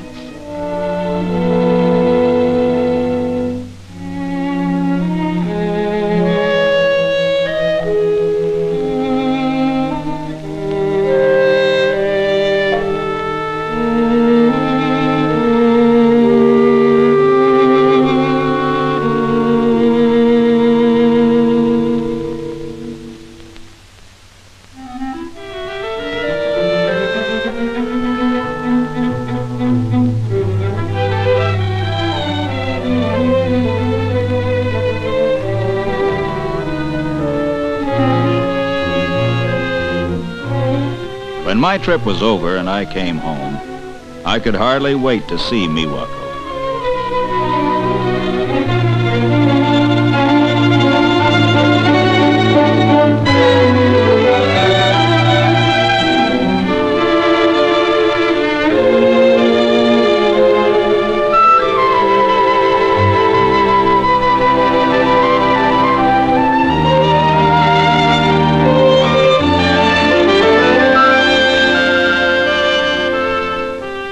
Although Miwako tried to conceal it, I could see that she had been desperately lonely while I was away. More than anything else, I wanted her to be happy. One thing was clear. I would have to have a different job. One that would not take me away from Miwako. But what job?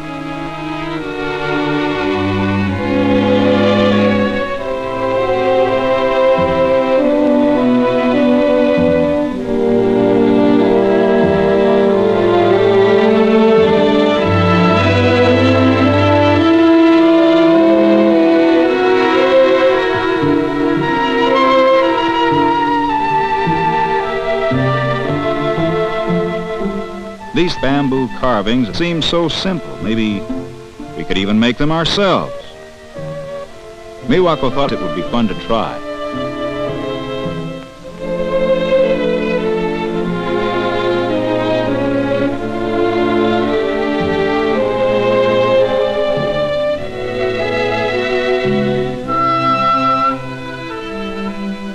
That night, Miwako wrote to her brother asking him to send us some raw bamboo.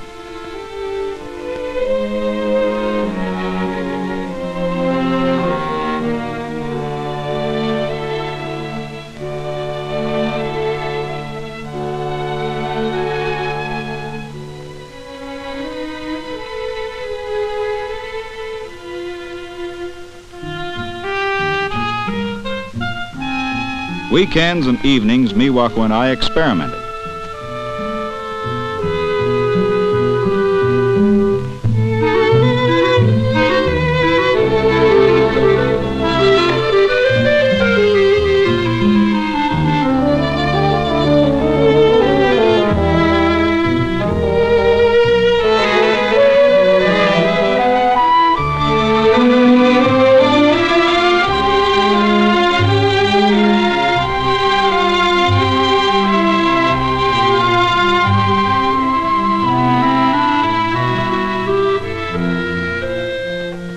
Little by little, we improved on our first crude attempts.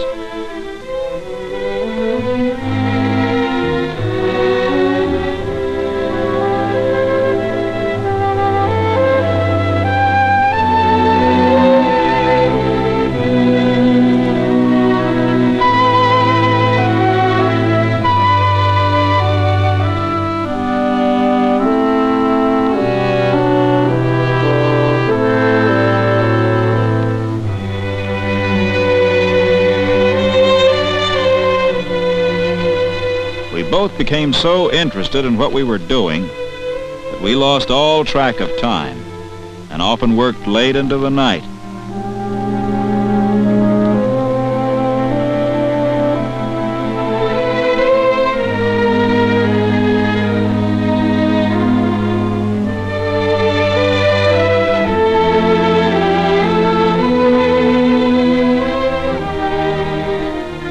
Finally, we were so pleased with our work that I decided it might be saleable.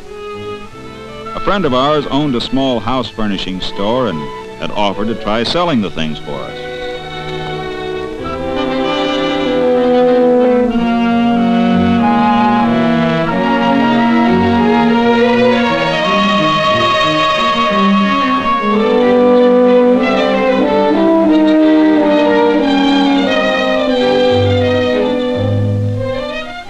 Objects sold so quickly that we could hardly make them fast enough.